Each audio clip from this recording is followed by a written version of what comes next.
Come with your light and your prayers. I have heard every speech before I fed them to the earth.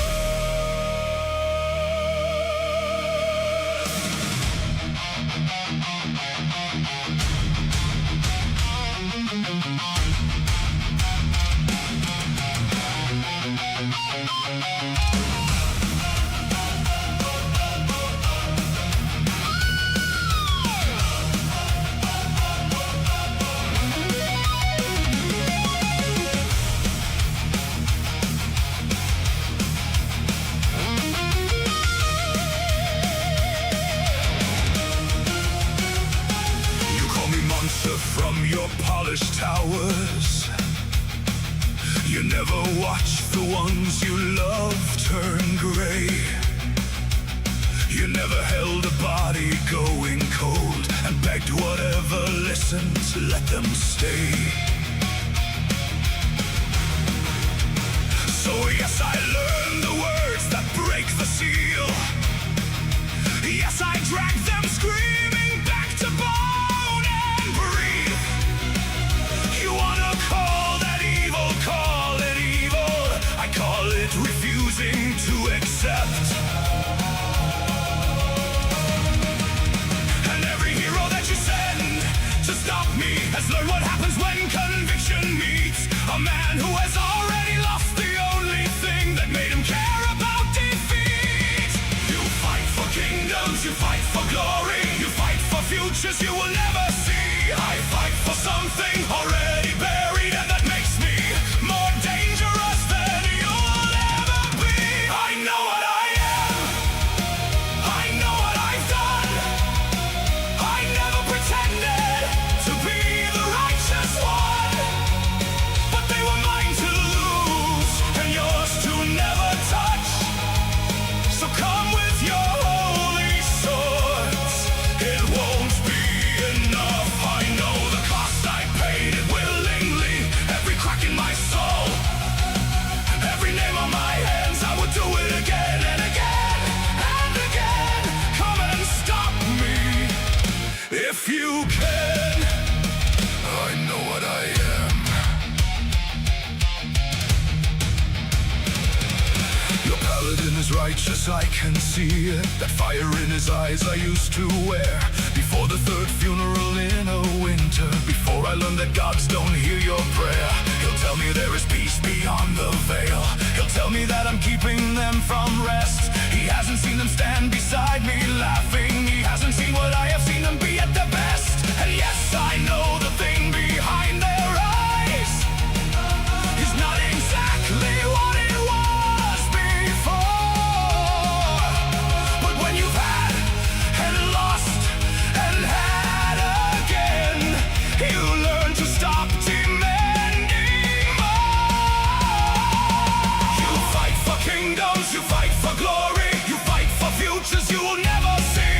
I fight for something already buried, and that makes me more dangerous than you'll ever be.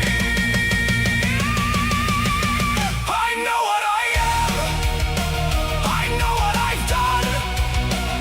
I never pretended to be the righteous one, but they were mine to lose and yours to never touch.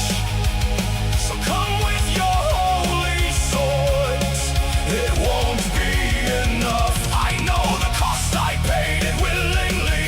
Every crack in my soul, every name on my hands, I would do it again and again and again. Come and stop me if you can. I know what I am. You want me to repent, you want me to release them, you want me to stand down and call it mercy. Here is what mercy looks like from where I'm standing.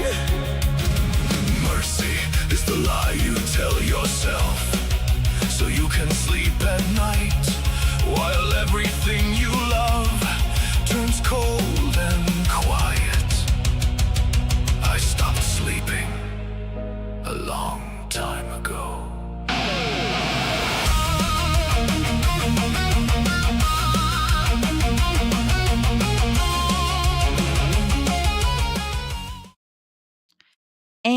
And we're like, oh, Zen is AFK.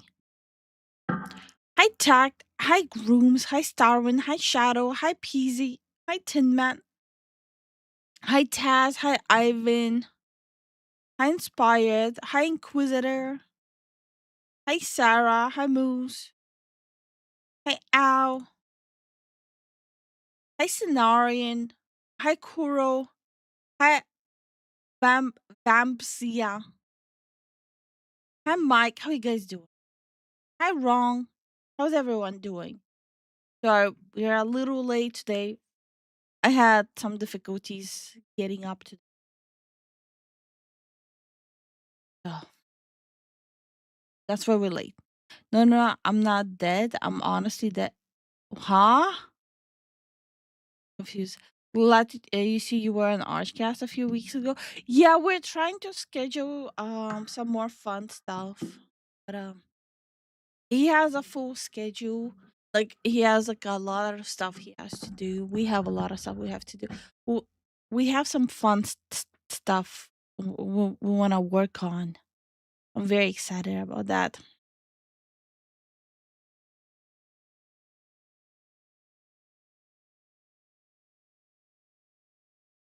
Sorry, I'm still waking up. I don't know why Zen is taking so long. What?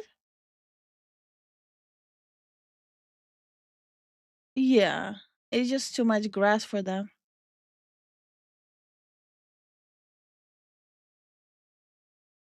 Okay, you gave him only half of the portion, right? Okay, that's good.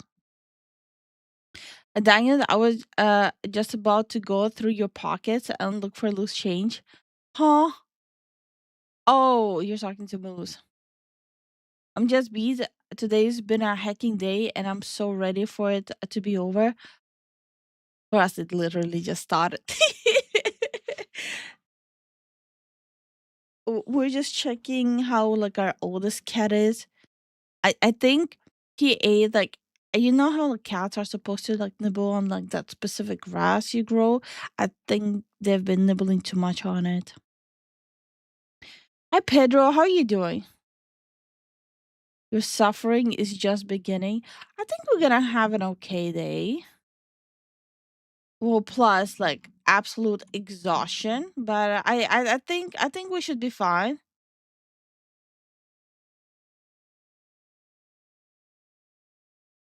Okay, I'm here.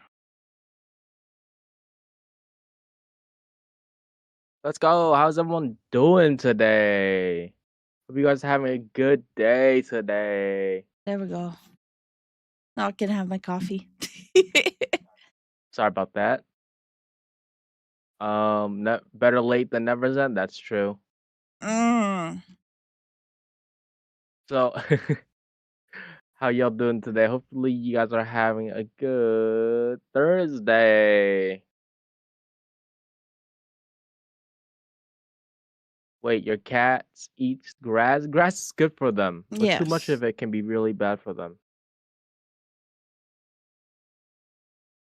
Hey, Abney, how you doing? Uh-oh. Why is he? Okay. Hi, Abney. How are you doing? Hi, Demon. How are you doing? I guess I'm taking over again. Fuck my coffee. Well, sorry about that. Looks like it looks like he needs to go to the restroom. Exactly. Honey, I'm All telling right. you, you're a little overdoing. Okay. Let the I'll man just leave. breathe. Okay.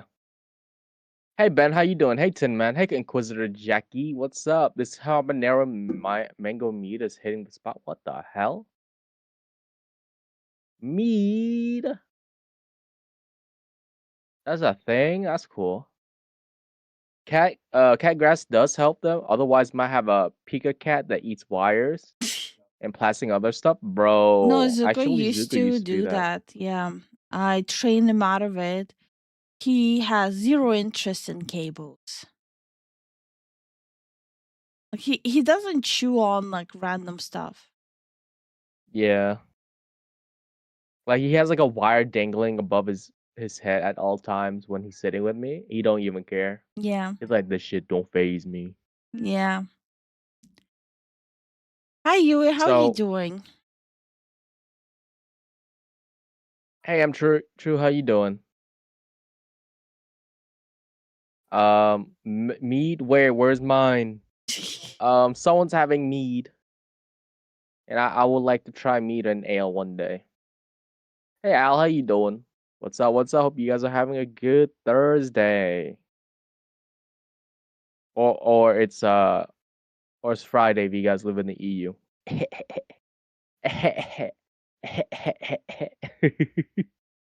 No.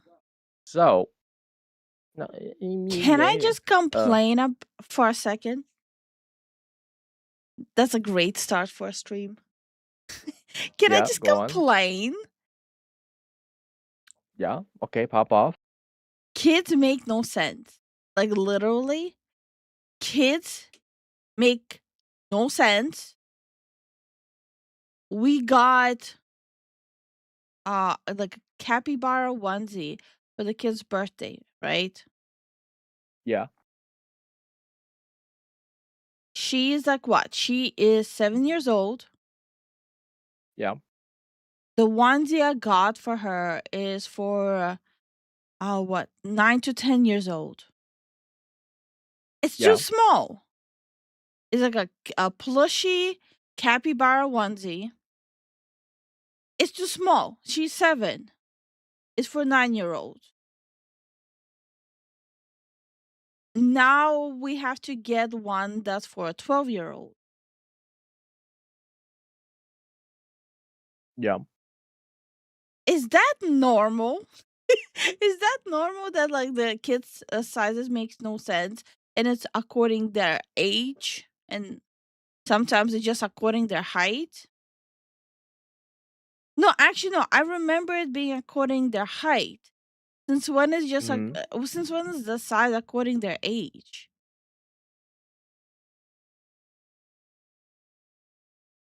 What the fuck? I thought that only happens if they're babies or something. Yeah, I thought so too. Hmm. Does it still fit? No, it's too small. She's like, she's only a head shorter than me.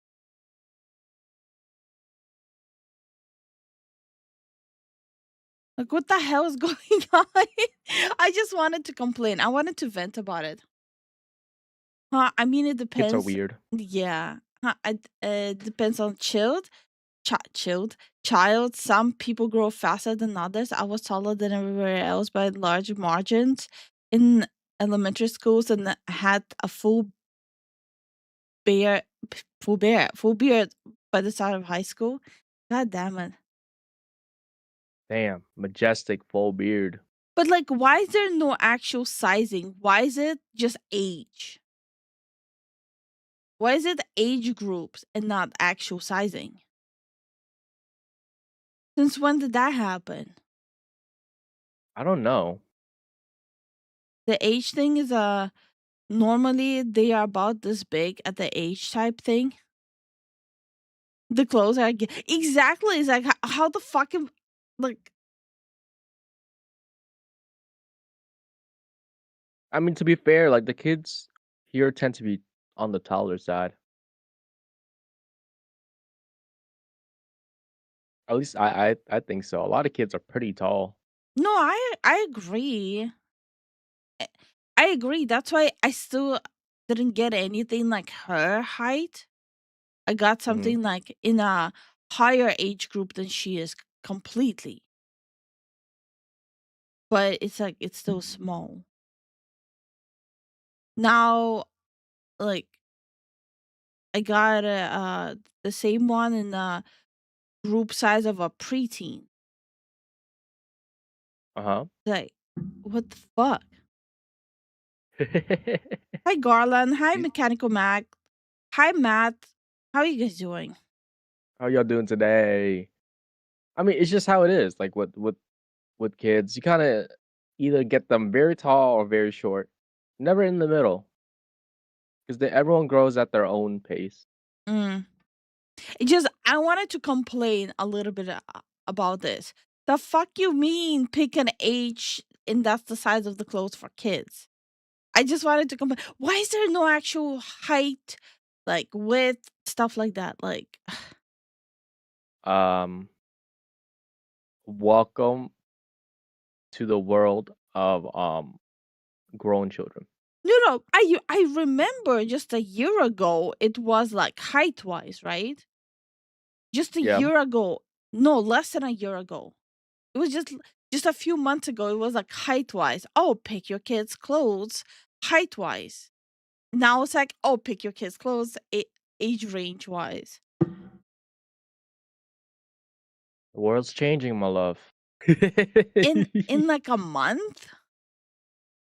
Yes. A lot of things can happen in a month. I believe so. And just to clarify, this is sizing in Europe. It's been pissing me off. What the fuck? Zen sounds different. No, he doesn't. No, I don't. No, he he doesn't. Why do I sound different? You don't. Could be worse. I'm perpetually stuck wearing belts since my teen years because I'm always between sizes.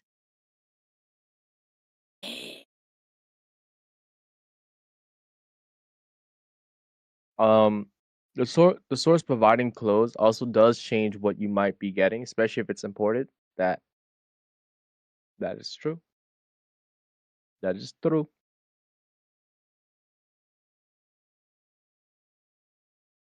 Your kid is 14 but 6 foot tall. Too bad they need adult clothes now. It's just, oh my god. It's just I just don't understand. Kids are a headache.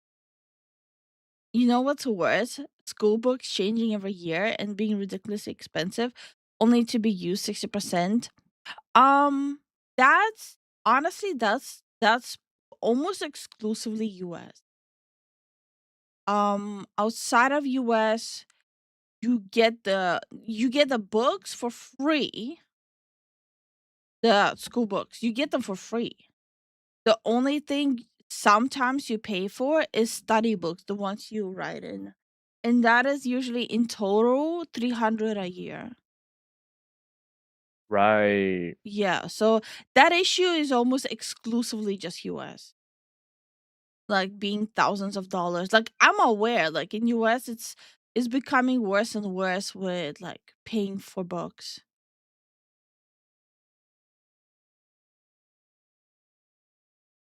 I've always heard horror stories about books. Always. I don't know. School book is a pretty great doorstop. True. Oh, You hi know what's worse, Masuda, honey? how you doing? Hey, Masuda, how you doing? You know what's even crazier? You can't even Mm. resell the books because they'll be outdated. Yeah. It's so dumb. I guess EU is not the same because I live in Italy. Wait, so did they change? Wait, yeah. You know what's worse? School books changing every year. Okay, so did they change it in Italy? Because I clearly remember it used to be like a unified thing. Maybe they are changing it because here it's still the same system. Like at least like in Scandinavia, it's still the same system. You get the books for free and you just pay for the study books.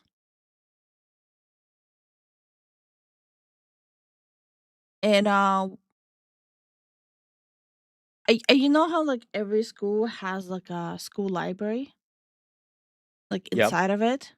So like Yeah. school starts 1st of September, right? You go to the like assembly. Then Mm-hmm. after the assembly, you go to your class to sit down with your homeroom teacher. And then after Mm-hmm. you sit down with the homeroom teacher, like you're giving out like a list of okay, you need to go, like you're assigned to this class, you need to go get these like this XYZ books, like a whole list. Yep. And you also need to then there's like a second list of the books you have to buy. So you take the first list, you go to the school library, they give you all the books. Sometimes just half of the books, and after winter break, they give you the second half of the books. Oh. Yeah, and then when like the first day of school starts, you have to bring you have to go pay for the study books. So you get the study books right away, but there's like a date by which you have to pay. So that way there's like enough time between like you getting it and paying it. That if you in like so if you have more than 3 children in the family, the government subsidizes the study book for you. And if you on like a quote unquote welfare, the books are subsidized. And um they also process all this for you, so that way you can get also a full tax refund for the study books, even if you're not subsidized. No, it's pretty Yeah. good. So there's like a specific system here. Hi Totally, Hmm. how you doing? How you doing? I remember when I was in high school, it was a hacking mess to get all the books before the start of the year. Basically, every class had a different books based on what their teachers decided to pick. Oh, I believe it. It just the difference with Estonia is I think Estonia is officially in like top top 5 when it comes to education. So our system is definitely different from the rest of Europe. So I should have Yeah. started with that. We literally just recently were talking about it. Estonia went super high up when it comes to education level. Plus, I think our universities went up the score in the Ivy Leagues. Yeah. Really? In my school, you check Hmm. textbooks out of the library and return them at the end of the year. I'm from California. Yeah, like that. The same thing here. So I guess it's literally everything just, hey, let's see if you get lucky. But more importantly, Tombstones just announced a French fry crust pizza. What the French fry crust pizza? Is it like inside of the crust or the crust is just the French fries? I'm confused. And how are you doing, Jason? How y'all doing? So I just looked it up. Estonia is number one in Europe and Yeah. usually around top 10 in globally. Okay. Yeah. I'm Yeah. assuming like Japan is above us and stuff like that. I didn't look too much into it. The crust is basically potato dough. Oh, I think I had something similar in India years ago. They do love their potatoes there too.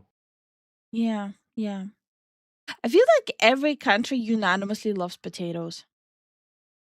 Oh yeah, because it's very easy to just cook it. It just takes a little bit. That's all. Like who doesn't like potatoes, right? Is there like a True. single person even in chat that doesn't like potatoes? Out yourself. Do you like potatoes? Or do you not like potatoes? So that we know if we should time you out. Do you guys like chips? Do you guys like French fries? Do you like Chips are pizza? not potatoes. Come on. I don't know yet, but I will find out as soon as I can get to the grocery store. Oh, you gotta go get it? Hell yeah. Honestly, Lifu, that French fry crust pizza sounds great either way. Just as long as you don't make it a game and my oh shit. Okay. I guess I will never escape the fry, huh? The fry What the hell incident. is a the fry incident? Anime Demon says, "What the hell is a potato dough?" You just answered yourself. Yeah, it's potato It's dough. dough made from Yeah. yeah, it's made from potatoes, bro. I had fries with my burger today, so yes, potatoes for the win. I live in Idaho. I make my own French fries based. Oh, we have another person from Idaho. Idaho. Idaho, Idaho. I don't like potatoes. I'm also a filthy liar. Yes to all of it. Baked potatoes with bacon, crushed feta cheese. That is very specific, Mike. Honestly, I based. just ate a baked potato based. Hey, Cosmic, how you doing, man? Potatoes are versatile, yes. You know what's my favorite way of eating potato? What? It's just too inconvenient, so I don't make it that often. Okay, so you make like the freshly chip cut potatoes, right? Like so you layer them on a baking tray and then you Right? load it up like a pizza. Oh, Honey, how I've seen you done that in like 10 minutes flat. How's that inconvenient? okay, for you it's 10 minutes, honey. For me, who's the actual person cooking, it's not 10 minutes. The way I make it, it's like an hour of prep time alone. Oh yeah. Zen is just outing himself. Guys, I don't know how to cook. Let me get my recipe book. Yeah, it's literally uh like chip thin cut like potatoes, right? But later on, like so you bake it a little bit, so it gets like a little bit of like texture to itself, so it doesn't just fall apart, and then you like layer it like a pizza. It's so good. Mm-hmm. It's like basically you replace the dough of a pizza with potatoes, and there is also a lasagna option for that. But instead of the lasagna stuff, like the lasagna dough stuff, you replace it with potato slices as well. Yes. Oh my god, it's like the best. Hi Renegade, how are you doing? How you doing, Renegade? Here, a free recipe for you guys. Two of them actually. Just replace the dough. Let the potato boil. Let the fries fall. Okay.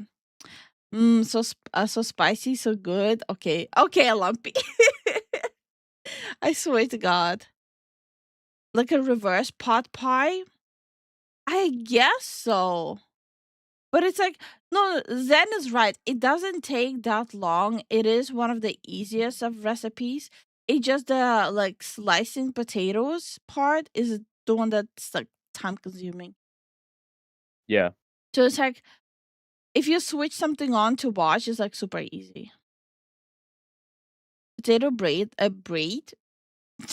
potato bread base. What's more base? Hawaiian bread, and more base than that, a potato bread and Hawaiian bread sandwich with Miracle Whip. Okay, that's too much, brother. No, that's too much, bro. Hi, Wyatt. Hi, No. Billy. How y'all doing? A little while ago, I Hey, made Drake. a loaded mashed potatoes casserole. Oh my god, that is.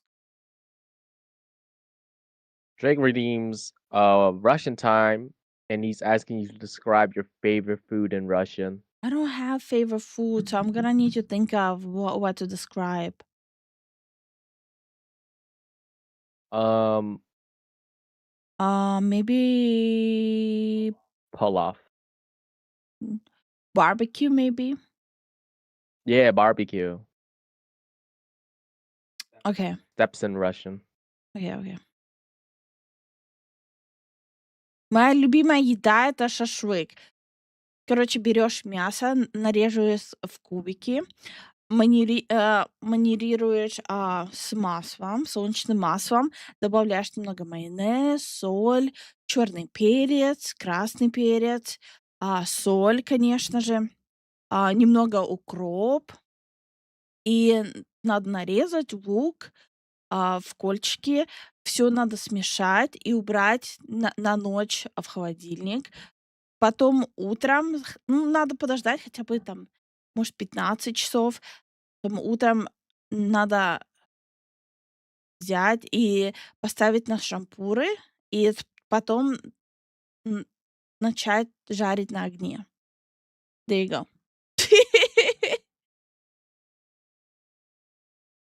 We have a lot of new people. We know, like, what the hell does happen? Lifu speaking Man, Chinese what does again. happen? Okay. At the end of the day, potatoes are just a vodka precursor. Okay. Okay. Okay. Okay, buddy. So Keep telling yourself that, buddy. I hope you guys understood. Oh, wait, Garland. Wait, in Italy, you guys eat shuba as well? Shuba. Yeah, I made it for you before. It's like the potato layered fish thing. I made it for Christmas. You had it, you liked it. Oh yeah, it's the red thing. Okay, it looks Yeah. different. Yeah. Hi, It Saka. looks How too you doing? commercial a lot. I understood first part, I think, and Polish or Russian is kind of similar. Okay, no, that's fair. I think it's like from the same like language family. Yeah, they just branched off and people were kind of being little butts about it. This is probably proto Cyrillic languages. I don't know. No, there is. There has to be. Um Also, Lumpy, how you doing today? Hey Billy, what's up? Hot pot isn't the right thing I want to say, an English hot pot, but I can't remember the actual name. It's just and it's going above me for hours. I get it, I get it. Garland says, no, I made Shuba because I'm interested in different culture food. I made it many times and I love it. Oh, Mm. okay. So here, I'll show you guys what he's talking about. It's like it's a staple for holidays here. Yeah. So I might as well just switch. Yeah. Again, let me switch to this. Then I'm gonna screen share with Zen right away. Mm-hmm. Okay. Oh shit! I forgot to do this. Oh no! There we go. The dish we're talking about is this. So it's basically. So let me pull it up. Which Okay, as you pull it up, Charlie says, I can't stay because I'm at a baseball game. Ooh, enjoy the baseball game. And he said, but I wanted to say hi and wish you a good stream, Leafs. And Charlie, thank you for the 50 stream streak and enjoy your baseball game, brother. Have fun. Eat a lot of here, eat peanuts and hot dogs. Hell yeah! All right, so it's basically potatoes. Then some people do add like egg, so it's like potato layer, a little bit of mayo, egg layer, a little bit of mayo, pickled herring, a little bit of mayo, carrot, a little bit of mayo, onion, a little bit of mayo, and beetroot, a little bit of mayo. It's literally like a layer. It's like a salad, like a it's like a Russian salad, but layered. Yeah, it's a Russian salad with a lot of mayo. Yeah. Yeah. With a little bit of mayo. Just a tiny bit, honey. A lot of mayo? Oh no, barely any. Actually, barely any. I actually make a mix of mayo with sour cream. Like I do a low fat mayo mixed with low fat sour cream. I'm too American for this. Miss me with that. Hey, for each their own. But I do want to request, please don't insult other cultures' food because that is massively disrespectful. Yeah. And like saying that I'm too American for this is kind of really factually wrong. You're just not exposed to other people's cultures. Yeah. That's all. There's a lot of Americans who have that. There's so many different cultures in you. Yeah. Hi Moses, hi Brewer. How you guys doing? Hey, bro, what's up? Also, hey, homeless, what's up? What's up? That is disgusting, says Jason. Just give me some potato pancake. No, I love potato pancakes. this looks pretty good. I ate it before. It's pretty good. Yeah, Zen ate it and he does not like fish at all. And Yeah. he loved it. I am dying. How are you doing? Ironically, because it's cold plate, I'll eat it in summer despite being a Christmas holiday food. No, actually, you actually are right with when you're eating because it is supposed to be a cold salad, right? So a Yeah. lot of people do like it in the summer because it's like it's lighter than like heavy dinner and it's cold. Mhm. Jason says my boss ate pickled herring every day for lunch, and the smell traumatized me. I will never eat herring. Let me show you. It's like a specific kind of fish. It's not like the big. It's not the normal pickled herring. Right. I will say the smell is strong when you take it out of the container. So I usually prepare this before Zen comes back home. So that way I Mhm. can wash everything because he has the same thing. He doesn't like the smell of the fish. So I usually prepare it before he comes back home so I can clean everything because once it's out of the container, there's no smell unless you're doing it wrong. I love fish and I think I'll beetroot, so I would probably enjoy this. You probably would, yeah. yeah. There's one thing I can appreciate from a multitude of cultures, it's the food. I'll give anything a hard try once. Yeah. Mm-hmm. American food, when Uh, you truly look at its past, is mostly amalgam of techniques and recipes from many cultures. Yeah, unless it was the Great Depression. Yo, they did some wild stuff back in during the Great Depression. I think that's like a rite of passage at this point. No. The Great Depression food stuff, the struggle Yeah, foods. yeah. The struggle foods. I think so. Yeah. No, you're right. It's like a Makes sense. it is like a rite of passage. Like every country has like the Great Depression food. Yeah. I gotta be Remember how you? honest. Yeah. British Great Depression food is better than British cuisine. What happened? It's like potatoes with onions, like frying potatoes with onions and stuff like that. How is the Great Depression food that you guys had much better than normal cuisine? Someone explain it to me. We just basically never left it. Okay. So, I was saying, like, there was one food where it's like just a gelatin. Like, what your grandma made, the meat gelatin? Yeah.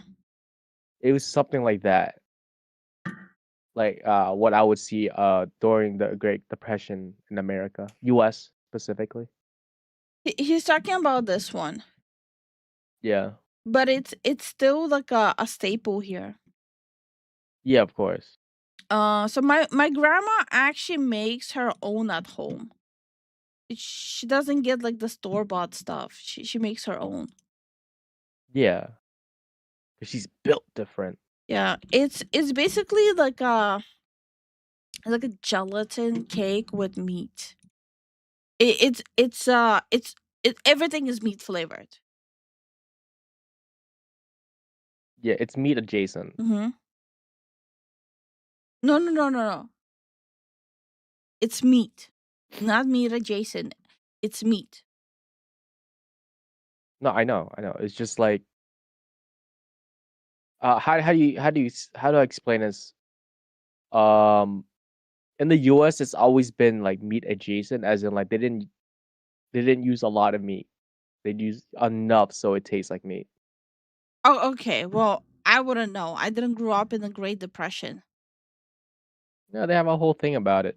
So I like watched the the documentary. so so the jelly thing is bone broth with simmered down cartilages to make like this consistency and some gelatin to make it firmer, right?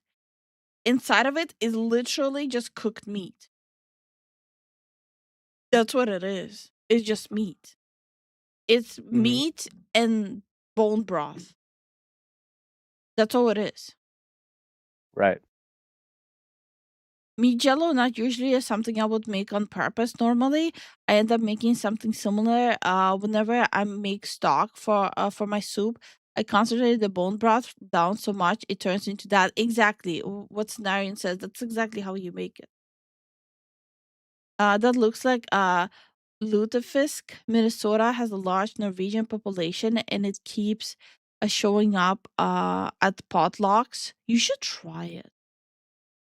Yeah, give it a shot. I tried it. Me personally, I can't eat it, but it was a good experience. I liked it. Mm-hmm. Hi, Dragon Rider. How are you doing? Yo, yo, yo. Also, Dragon Rider. My family used to make aspic. Aspic. Oh, same thing. Mm. It's I think it's French origin. Oh, okay. And yes, Garland, that's exactly what it is. Yeah. I I I don't know. I'm pretty open minded.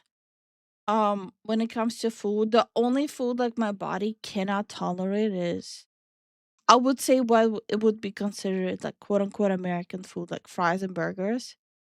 That shit almost killed me in US. Actually, no, that's just what it is.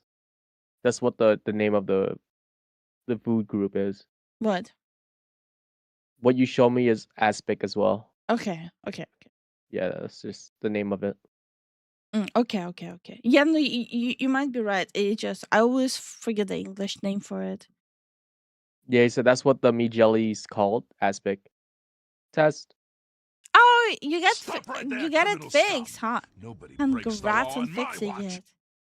Test. Nice. Thank you so much for the support, Jason. Thank you for the support, brother. Do do do do Yeah, I do do had do. meat and jelly in Poland. My granny did it.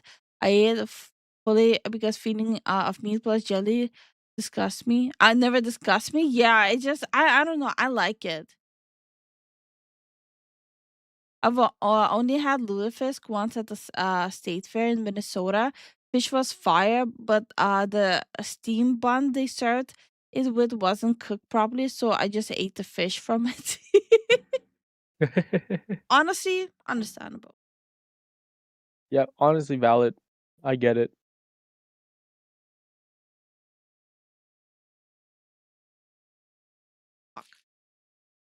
Okay, so as you're gonna be drinking your coffee. Wait, so Lipa who was more almost done in by Fraps wasn't on purpose? No, it wasn't on purpose. It was my fault. Uh, like so, have you guys actually been to fairs? Like the state fairs are. I know there's like around that time where there's like the state fairs for each state.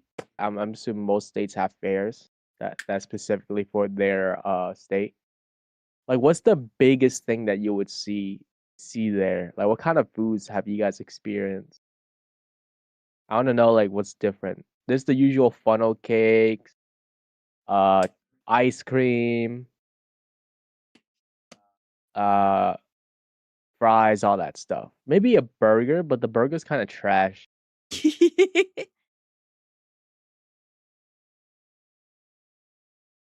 Uh, dunk tanky. I don't know what that dunk tanky is. Oh, dunk tank. Yeah, funnel cake. Okay.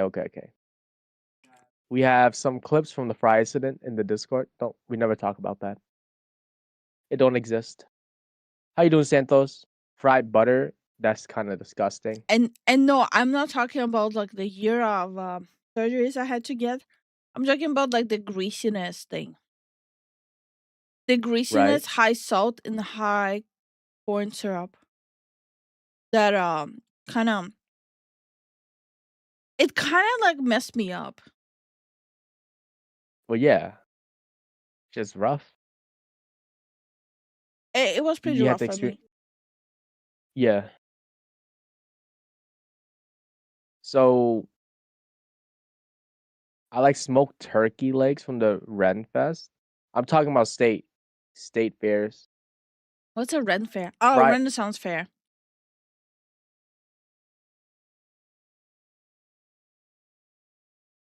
Okay. What? I Evan says What a drama queen. it's the meat jelly cat food. No, it's not cat food, bro. It's aspic. A lot of people eat it. I don't even know. Like, I would eat turkey. I've never been to a Ren Fest. Fair food is ridiculous and ridiculously expensive. Minnesota Fair has the smoked turkey legs as well. Really? Okay. Forget pastries. Meats are the best desserts. I agree. I agree. As growing up, I ate a lot of Chinese meat pastries. Very good, very sweet, very savory. The dough was pretty soft. You can grab and go. Doesn't really fill you up for that long though, but it's good for what it is. Mostly elephant ears and sometimes one of those lobster and corn on table. I don't know what's called, but for the most parts, just some common American food. Guys, I don't know what's a common American food. I'm not gonna lie with you guys. Like we talk about American this, American that, but to be honest, I really don't know what's an American food. I'm done. Okay. Like that's the crazy part. Like I really don't know what would be I classified as think it's American state to food. state. Yeah. I think so too. So that's why it's really hard to pin down like the back to back saying of this is American food. The bakery down the street from me has m- maple bacon donut. Oh, that's normal. Yeah. Yeah. Because New Jersey, at least New Jersey, yo, if anyone's from New Jersey, you know we like our pork rolls or tailored ham. If you guys from the South, tailored ham, What's tailored ham? you had it before. Yeah, but what is it? That was a question. What is it? Tailored ham is just another word for pork roll. Oh, okay. It's a Jersey exclusive. Like it's like it's a specific pork sausage Hmm. that's like salty, like thin salted pork sausage. Hmm. And what they do is they cut it vertically, kind of they cut the edges along the edges so it doesn't crumple in on itself when you fry it. So they'll stack it up like 3 times and then put a egg, usually a running egg, on it and put it on a roll, like a bread roll. Okay. And with bacon, you can have like with bacon, extra pork, uh, egg and cheese, salt, pepper, ketchup. Bam, you got it. You got a pork roll. Okay. Okay. Yeah, you can show it if you like. I don't know what to look for. So. Just I'll type it in. I'll Hi, do it ahead. New Jersey pork. hi, Ivan IT. How you doing? Hi, homeless. How you doing? Um. Yeah, you could just put New Jersey pork roll sandwich.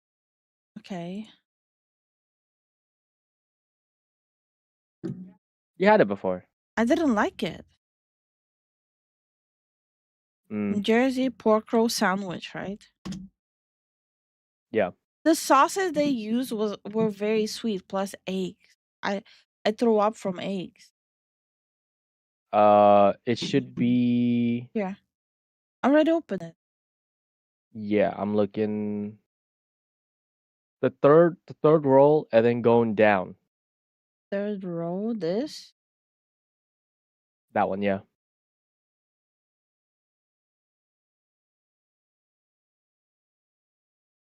There you go.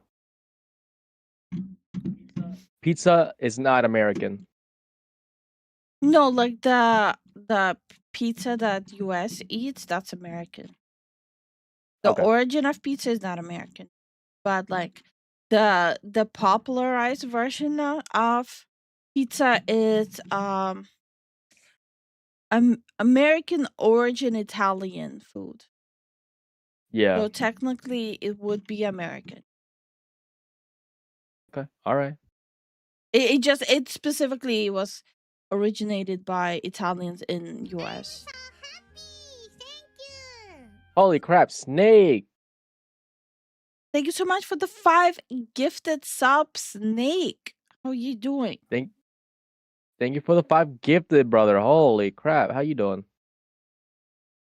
Next Zen is gonna say that tacos are not American. Like the crunchy taco shells, tacos are American, yeah. The original soft tacos, they're not. Yeah, like the properly like the soft tacos with like a lot of loaded meat, that's not American, yeah. Yep. Yep. You guys have the burritos are American. Burritos I'm not so sure about. I don't know about burritos. I'm about to look it up. Burritos origin. But there's a lot of like stuff like for example, the Chinese food flavor that's popularized in America is not how Chinese food usually tastes. It's like it's a lot of the foods that have the same faith. They say Spain. What? Spain and Mexico. Okay. Burritos. Okay. Okay. And Hell churrito yeah, is brother. back at Taco Bell. Okay. It ain't real taco if you cannot have diarrhea from it. That's not a nice thing to say. You can say that about Taco Bell, but saying that about a dish, that's a pretty fucked up thing to say. Americanized Indian food, huge difference there too. Yeah, Yeah. it is. Because every country, okay. I don't think we had Americanized Indian food. All the Indian places I took you to in US, Yeah. they were all Indian owned. All of them are indie owned. Maybe the ingredients and the way they season things are a little No, bit different no, for the no, No, really? no. The places I took you to, there were only Indians there, honey.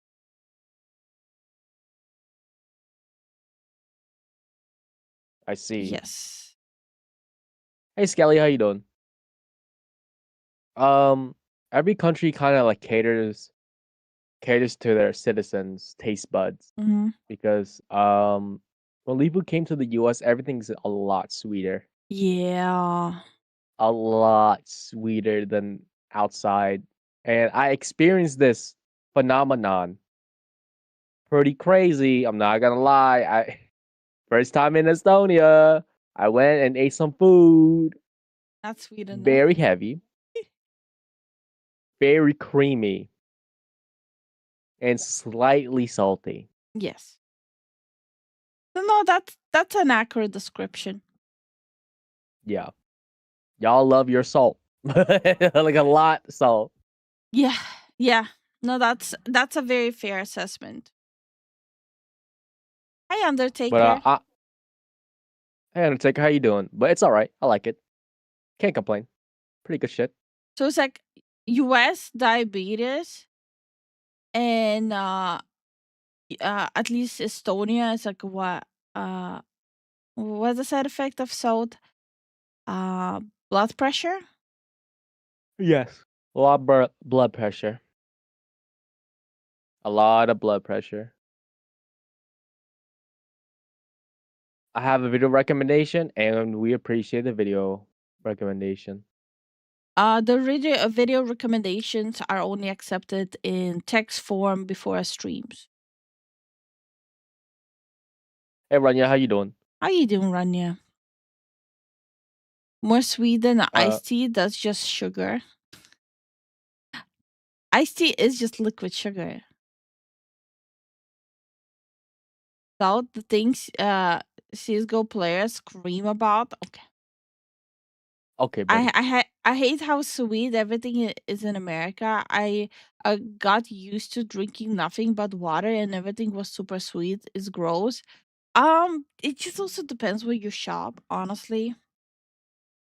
After a while, I figured out where all I can go to get the sweet stuff. Like for example, hey, you don't want you want the carbonation, but you don't want the soda. Get mineral water. There's a lot of mineral water in US, the carbonated one. And not expensive either. Yeah. You want like less sweet stuff. You go to like the bakery section in stores rather than getting like chocolates or the pre-processed stuff. By the way, ends up being the same price. Or you just go to like a more Europeanized grocery store like Aldi or Lidl. True. So US does have a lot of alternatives. Like I would say hands down, US definitely has one of the more open market selection of groceries and foods from around the world.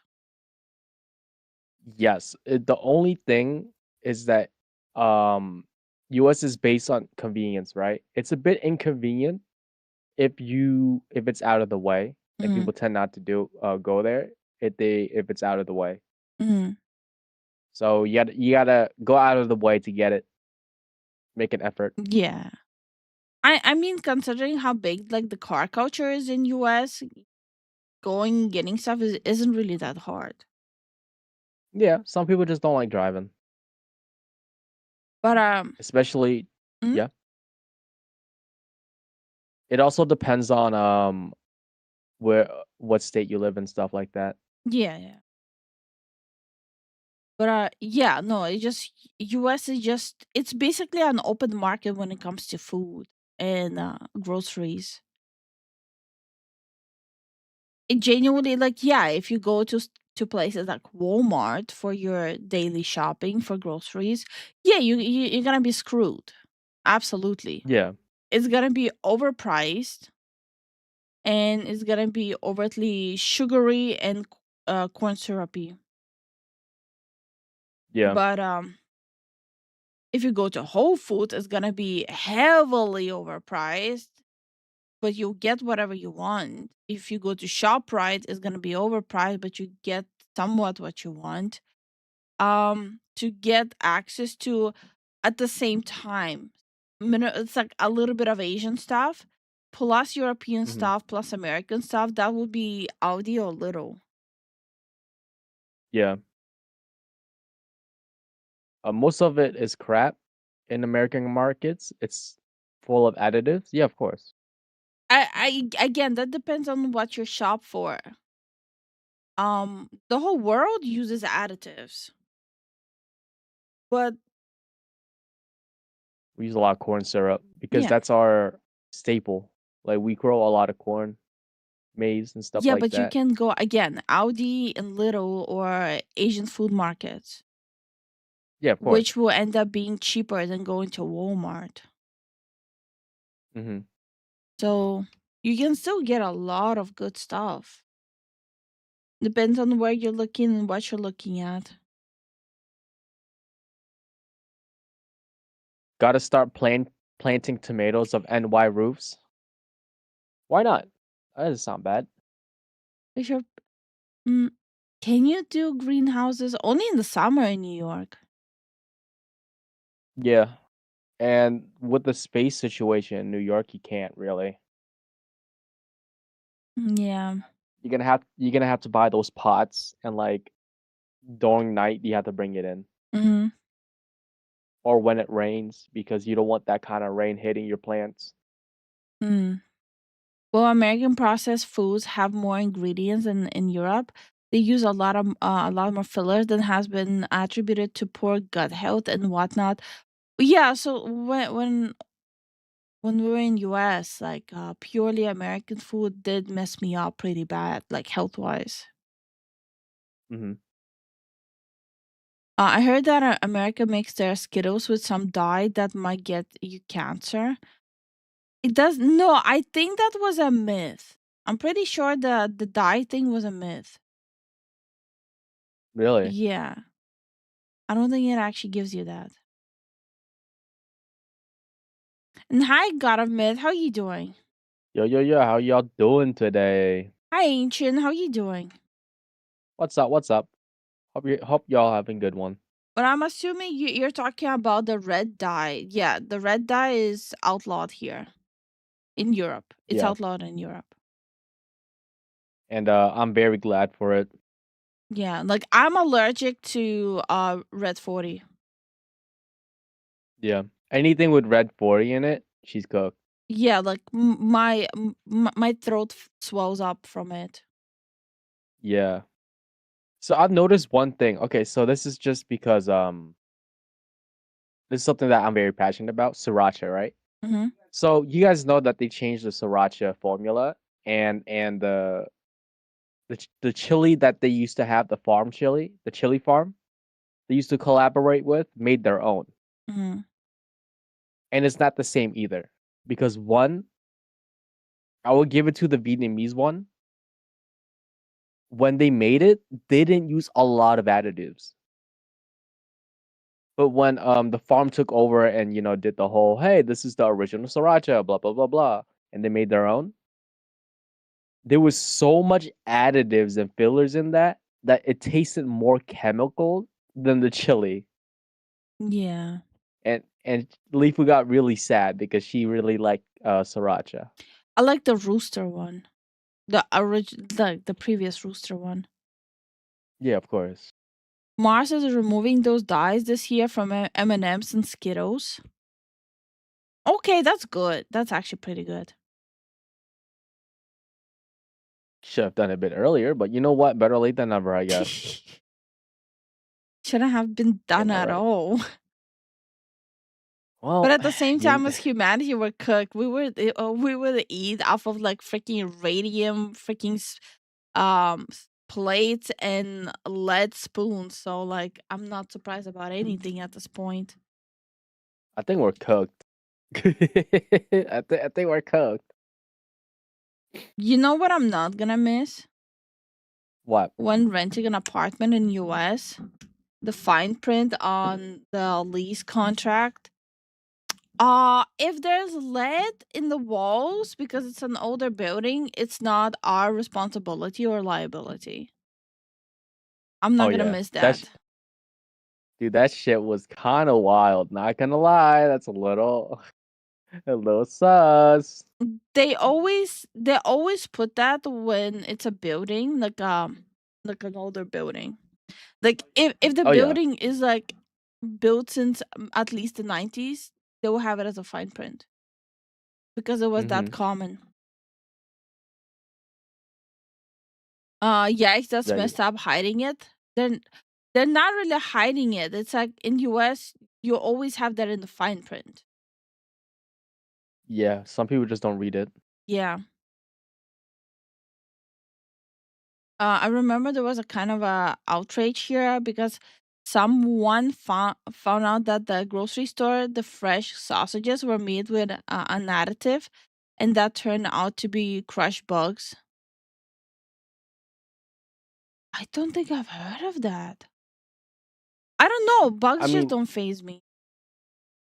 yeah, the bugs is a good source of protein. So I don't know if there's bugs. I mean, they did a test. There's like bugs in what do you call it? Peanut butter. Mm. So the fact that like people are kind of mad about it, or like right now, it's like kind of, kind of weird. That's like weird. Yeah, You yeah. know what I mean, honey? Mm-hmm. Just renovate the damn thing. The problem is you cannot just renovate stuff like that because most of the places where the lead is still there are the pipes. And Mm. I hate to say it, but a lot of states governments they don't want to invest into replacing the pipes, especially like New Jersey cities, like New York cities, like all of Nah, the forget about it. original all all of the original states, they they don't want to invest all the money into replacing the lead pipes. Yeah.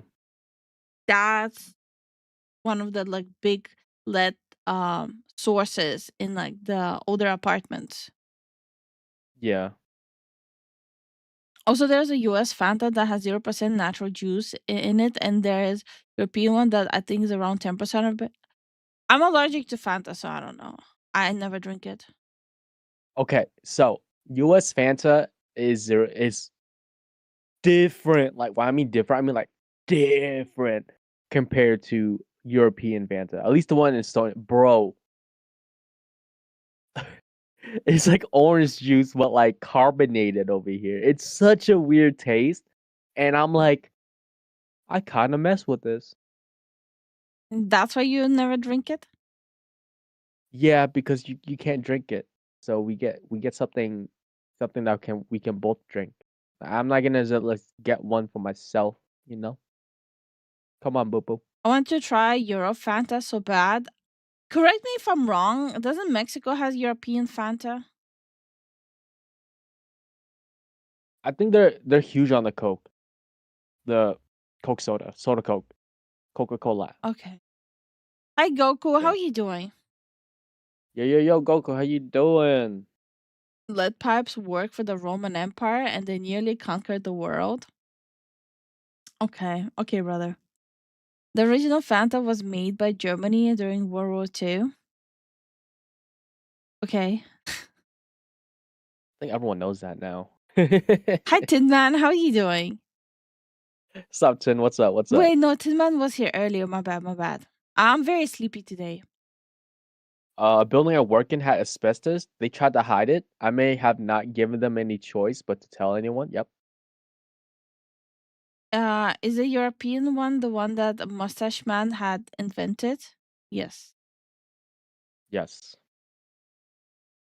You do know European one is the one US took, right? You guys just kept the dye. We removed the dye.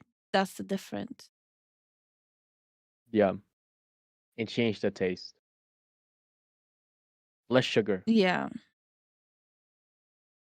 Might have Eurofanta, but the only thing they send up here is their Coke, and I can confirm is both different. It's sugarcane, no? Yeah. Isn't like Mexican Coke sugarcane? Yeah, it is. But from what I can tell, I we've had Mexican Coke. And then I compared it to the European Coke.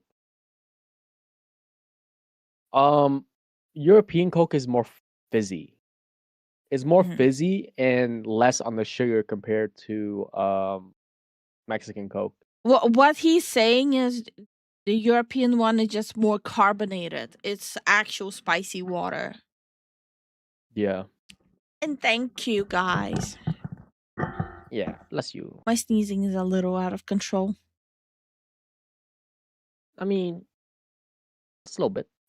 Just a tiny little bit. Mexico has their own fruit soda. I used to buy them all the time from the Mexican grocery that near me. Like genuinely, guys, like the European Fanta is like genuinely just carbonated orange. Yeah.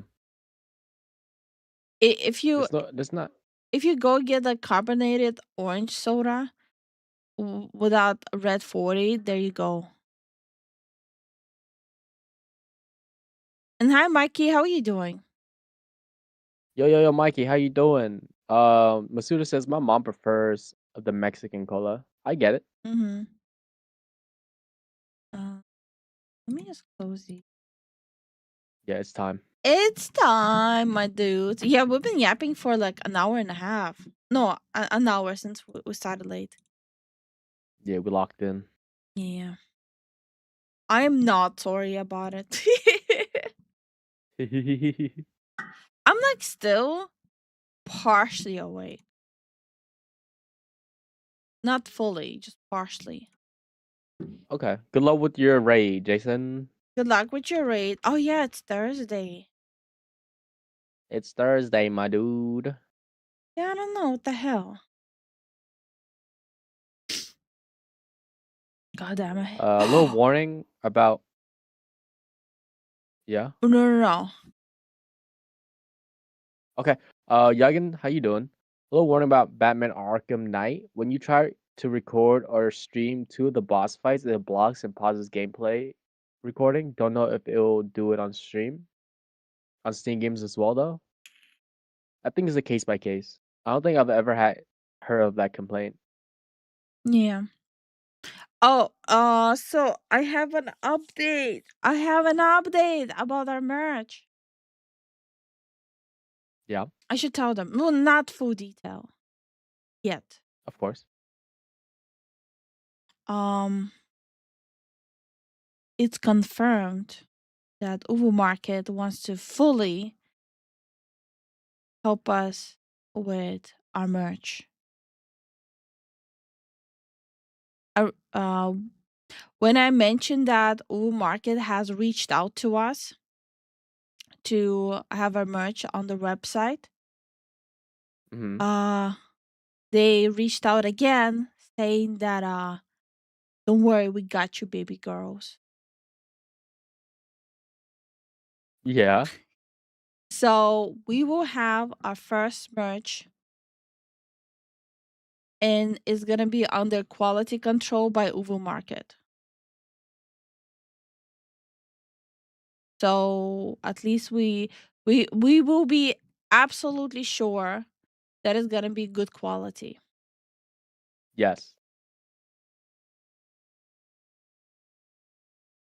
You guys excited? Well, I hope you guys are excited.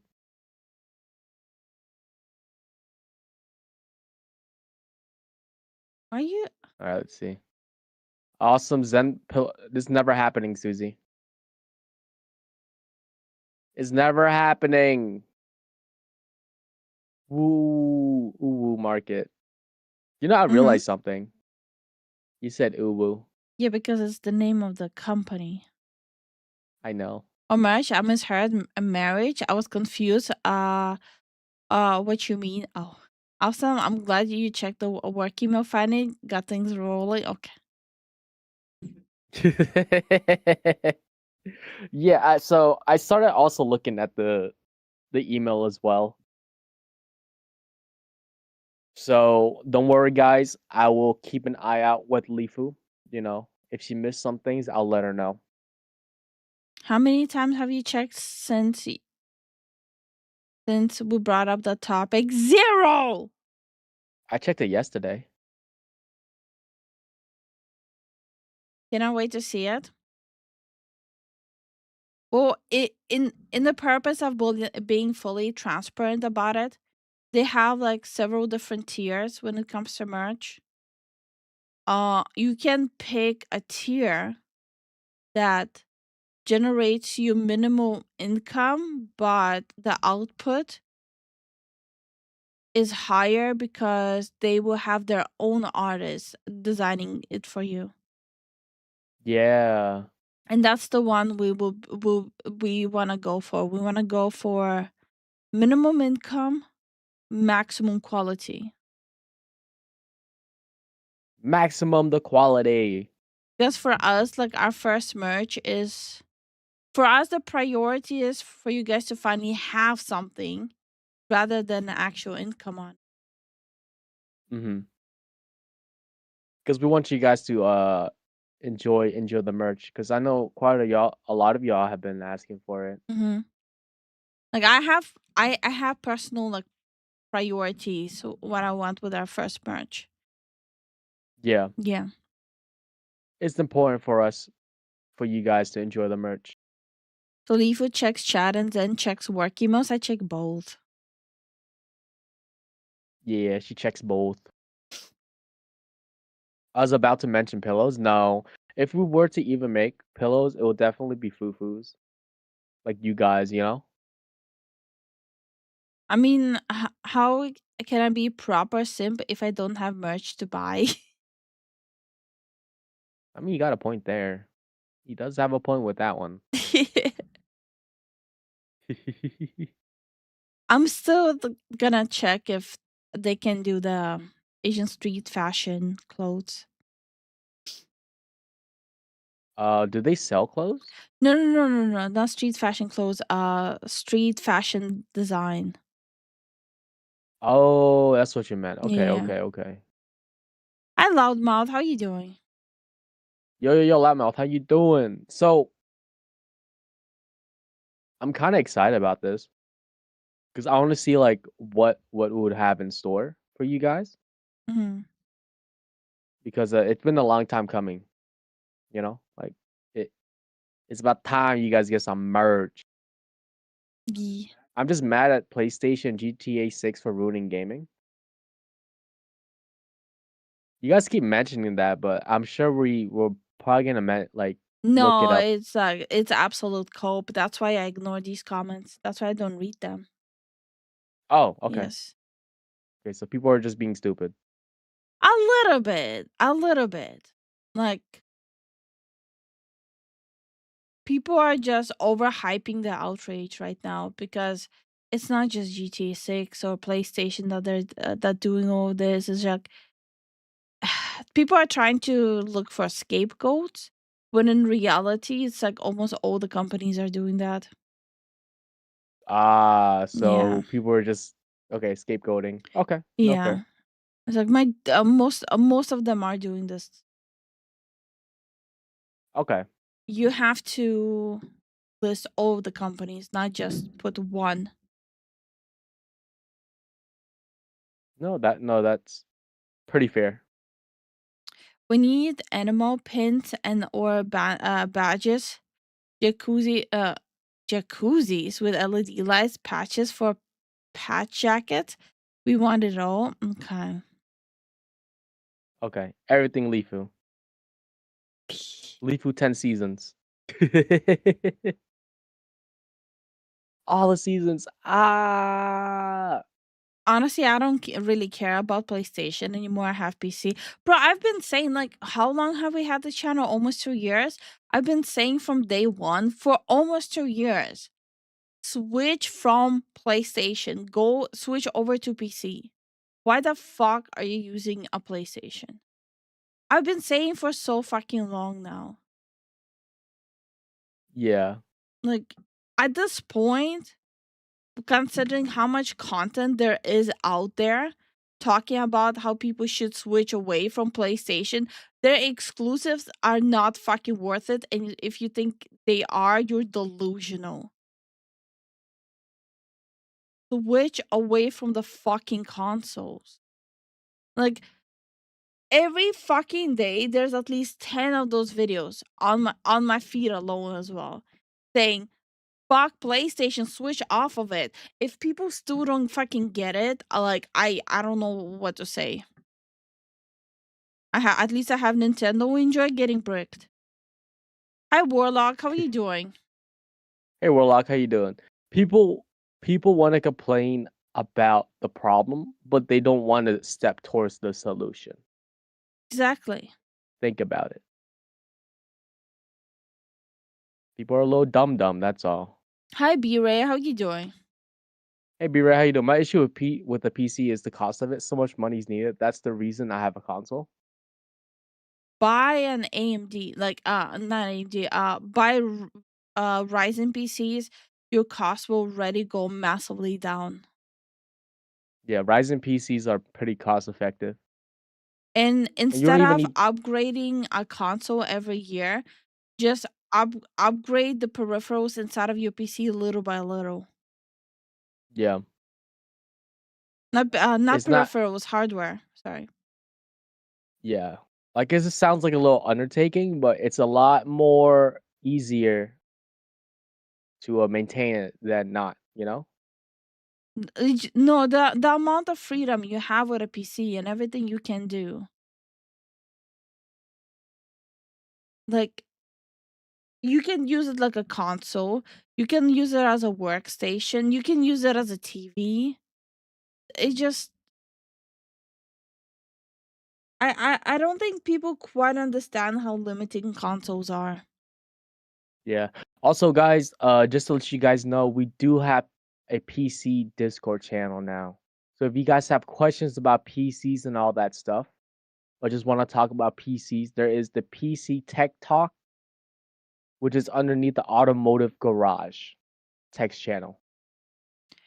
My internet sucks, so a PC isn't something that makes sense for me. What do you mean by your internet sucks? You're using the internet right now. And you do know you don't need internet to play games on PC, right? You can You have literally to down. even if you on a console you would have to download it too. Oh yeah, you're What the fuck right. are you guys No. talking about? Yeah, my brain kind of went full brain dead right there. On PC you actually have fucking options to go full offline and download 1 GB games and play them. That's And true. guess what? On PC, you can literally fucking put an USB antenna and use a fucking hotspot from your phone. What the fuck are people talking about? That's what baffles me. People are saying how limiting PCs are. You guys are so full of shit. You can literally use your fucking phone's hotspot on your PC through a USB antenna. I'm sorry, I'm genuinely getting so heated of people complaining about consoles, but not stepping away from consoles. Anyway, I'm fine. You don't like mouse and keyboard? Plug a controller in. Yeah. No, you don't have to be Uh, online for PC. No. yeah. No, it doesn't have to be online. I completely forgot about that option because it's not really mentioned a lot. How to join Discord? We have a Discord. Let me You have old game PCs, which you have old game PC games like the CDs. Buy a USB CD-ROM, okay? And buy all the physical retro games on this from like secondhand stores, eBays, and stuff like that.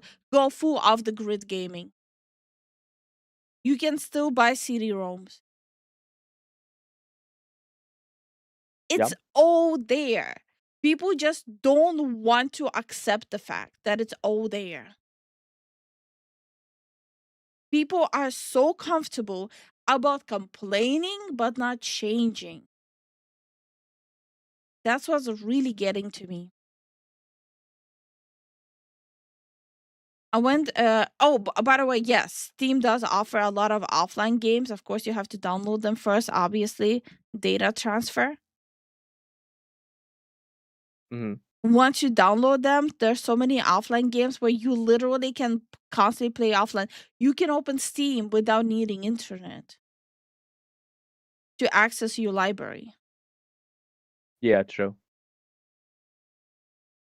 I still have my PS2, PS3, PS4, Game Boy Vita. Nothing remotely compares to a PC. Even just the sales on Steam will vastly outvalue anything Sony or Nintendo can do.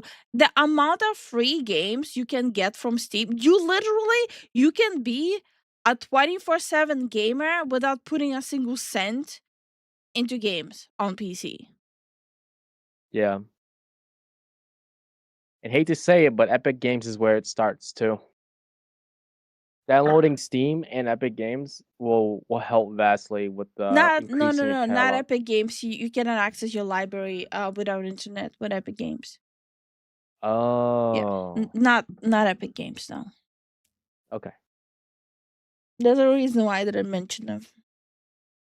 But yeah, you can literally game for free on Steam for life. There's so many free games that in your lifetime you won't be able to play all over them. Yeah, all you'll end up going back to is League of Legends. Let's be Again, honest. not Steam, and requires internet. No, you said free to play games. Not There's internet. free to Like play games that don't require internet.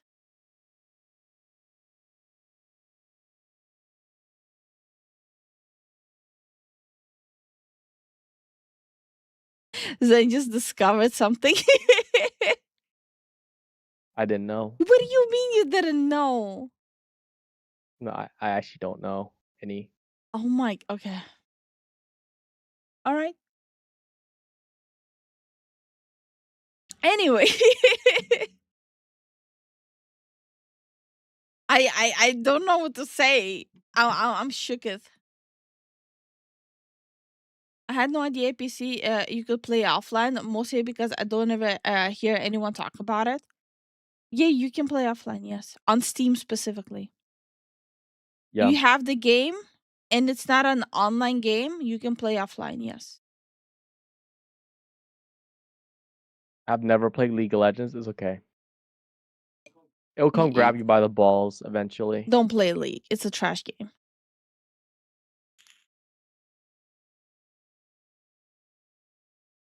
I have to It's grind not. and save money to buy a PC. Those complaining they're expensive are the ones not doing anything. We have quite a few viewers that are not here right now because they're doing extra shifts to buy a PC and leave PlayStation.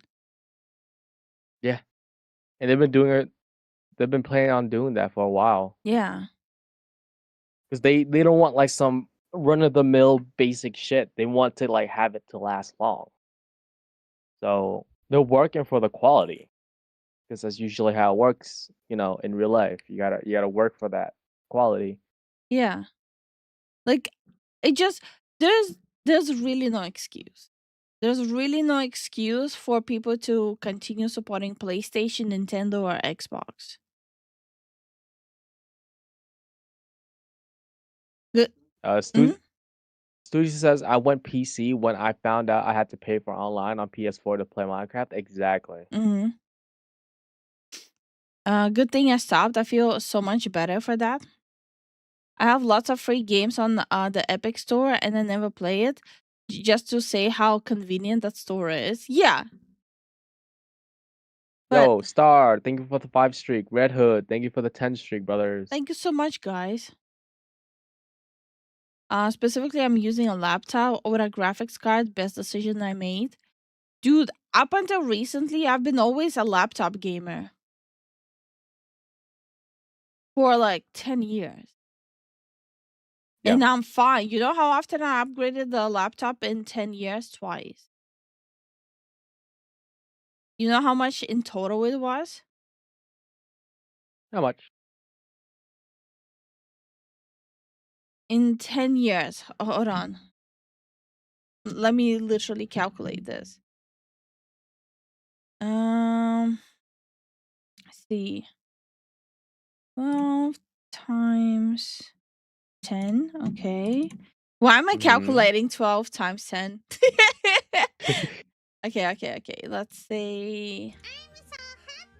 Yo, Emerald, thank you for the sub. How you doing? How you doing? Hope you have a good day.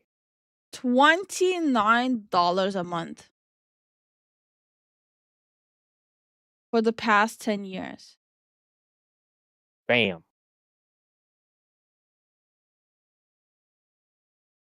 That's everything. 350 a year. Because in total in 10 years, on the laptops I spent only 3,500. Mm-hmm. $29 a month. Yeah. Sub goal reach. Yay. We're at 190 sub. And thank you so much for the sub, Emerald. How you doing? Yo, yo, yo. I bought a laptop that I can upgrade and customize as a please for a little over 3,000. Yeah, like that would be considered the high end. I had low end to mid range laptops. And I was more than happy with it. All I did was connect. So to make sure like the laptop doesn't overheat, I would connect a keyboard, a mouse to it, a cooling pad, and a monitor. And I would always keep my laptop's monitor, like the actual integrated monitor on the laptop, switched off. And it doesn't overheat. Mm-hmm. That's it. Like genuinely, like there's like just no excuse for these companies to stay afloat. Okay, so yeah. We should move on. We've been Yeah. talking. Honey, honestly, gaming channel, let me talk about games. Let me farm the outrage. No, but then we get weird people. Okay, fair. We get weird people Fair, fair, fair, fair, who just fair. likes to complain, but they don't play games. Sorry, I'm just very passionate about games. I think it's very obvious the way I talk about games. I'm very passionate about them. Yeah. Though I had the peripherals in a USB switch instead of directly connected to the laptop instead. Yeah, I had like mine in like a USB dock for the laptop. You play those classic games as a kid? Yeah. There's always a way to play classic games. Yeah, yeah.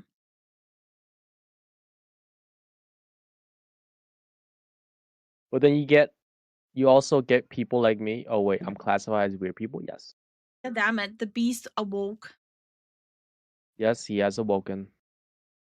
I probably woke him up with all the screaming.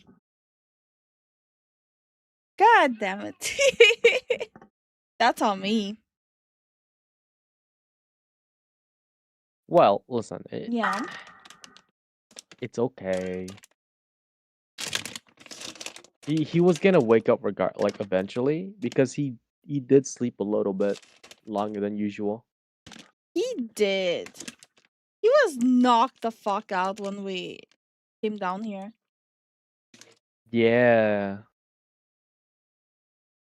The beast must awaken. Awaken. Take the land that must be taken. Now. I need a allergy pill. 1 second. Okay. Sonari says, "Yep, I have played the same way for a very long time, though I had peripherals in a USB switch instead directly connected to the laptop instead." Fair enough. Fair enough. I mean, I start from a laptop as well, and then I moved to PC, and I think over the course of the years, I had, and this was like an investment. Like I actually stuck with the PC for quite a while until I couldn't run a lot of things. I think like 3 PCs. The bulk of like me switching PCs has because I only buy pre-builds because I don't know how to build and I'm kind of clumsy, so I just bought pre-builds because it's good quality, like the name brands, not like big name brands, but like reputable stores that know how to build. Already, I took the allergy pill. Okay, Also, Undying, I would recommend if you can eventually switch from HDD to SSD.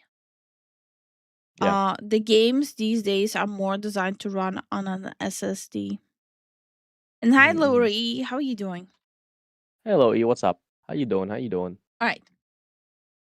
What should we start with? Moons the musical. Oh no. I never seen it before. Um, I used World War One tactics to survive Armageddon in Total Warhammer 3. That sounds interesting. Um, why you old people are afraid of butterflies? An apology. I'm gonna be collecting apologies today. Okay. And stupid and evil business model. Buy now, pay later. We can start with this one. Yeah, we can start with that one. I have some things to say about this one. Not good things. Because watching how many people are going into debt, their own decision, granted, it's their own decision to go into debt. But the availability of buy now, pay later, and people digging themselves a hole with huge monthly payments, accumulative, is wow. Yeah. There should be a limit where like, oh, you cannot get more than like a specific amount. Anyway, Hmm. stupid and evil business model, buy now, pay later. I've done it. I've accidentally stumbled upon the dumbest business model on the planet. Today we're talking about buy now, pay later. Historically speaking, it has been a method of payment since pretty much forever. And it's been exactly what it sounds like. You buy something that you can't afford right now and you pay for it later. Whether you're buying a house or a car or your oven goes out and you don't have enough money to replace your oven, you go to the appliance store and the appliance store is like, no problem, we'll hook you up with a payment plan so you can get your oven. It's never been an issue. Like, I understand, like, urgent moments, right? Urgent situations. You might not have that money handy, especially when you're like starting off or settling in. But constantly doing buy now, pay later, you're not supposed to do that. You're supposed to have like emergency funds for things that you might need in an emergency, right? Like oven breaking, washing machine breaking, stuff like that. I would say that goes under emergency. Yes. Dryer, not necessarily. Dishwasher, I wouldn't say so. You can use your hands to wash your dishes, and you can get a drying rack for $15 while you save up. Yeah. So it is also situational. Issue. Where's all the money? That's as good as money, sir. Those are IOUs. See this? That's a car. That's Might wanna basically hang what on it that is, yeah. But in the past couple of years, apparently flying under my radar, a bunch of tech bros have gotten together and said, you know what, we should take this method of payment and turn it into an entire business model. And it is not only the dumbest business model I've ever hate it. seen, it's almost unironically evil. Like if you were to take a cabal of evil economists and put them in a think tank and tell them they need to come up with the dumbest way possible to crash the economy, this is what they would come up with. And we're going to get into it right after word from our sponsor. Delete me. No gun this time? Oh. Oh, What is that? Huh? it's my new concealed carry. It's so cute and small. I mean, it's pretty average, I would say. Well, I can't get my two hands on it. Was that the Well, isn't like the whole point like you're supposed to like be able to comfortably have a grip on the gun depending on your hand size, Yes. especially when it comes to self-defense? Mm-hmm. is that the standard now? All right, here's the deal. Super simple, straightforward business model. You give them money, they turn around and make sure the data brokers on the internet aren't selling your personal information. What does that even mean? Okay, here's the entire internet and every free service on the planet inside of a nutshell. Okay, there's a saying, if you're not paying for the product, you are the product. What that means is pretty much anything on the internet that you use, that's a service, whether that be Google, Facebook, Instagram, Snapchat, all of it. Okay, it's all an app. So one of two things is happening. They're either going to feed you ads, and that's how that company makes money since their service is free, or they're going to collect your personal information, then turn around and sell it to data brokers on the internet, and then they're going to turn around and sell it to whoever buys it. And next thing you As literally anything and everything these days. Yeah. So like, I don't know. I feel like I'm just so jaded. I'm kind of over it. know, you're getting 17,000 robocalls every single day. And that's where Delete Me comes in. They will look through all the major data brokers and find the ones that are selling your personal information and submit opt-out requests on your behalf, and then they are legally obligated to comply. And then they'll continue to monitor these data brokers, and if they get your information again, Delete Me will submit an opt-out request again. Basically, you're paying Delete Me to get rid of all the downsides of all of the free stuff on the internet, which I think is absolutely worth it. If you want to check them out, I'll have a link and a discount code down below. Let's get back to the video. All right, moment of transparency. I had no intention of making this video. I didn't even really know that these companies existed or how they functioned until recently. I went to order something off of DoorDash, a pizza for me and the family, and I was presented with payment options. Those were Apple Pay, a credit card. Fucking Klarna. The amount of people that go into debt and into cycles of debt because of Klarna is insane.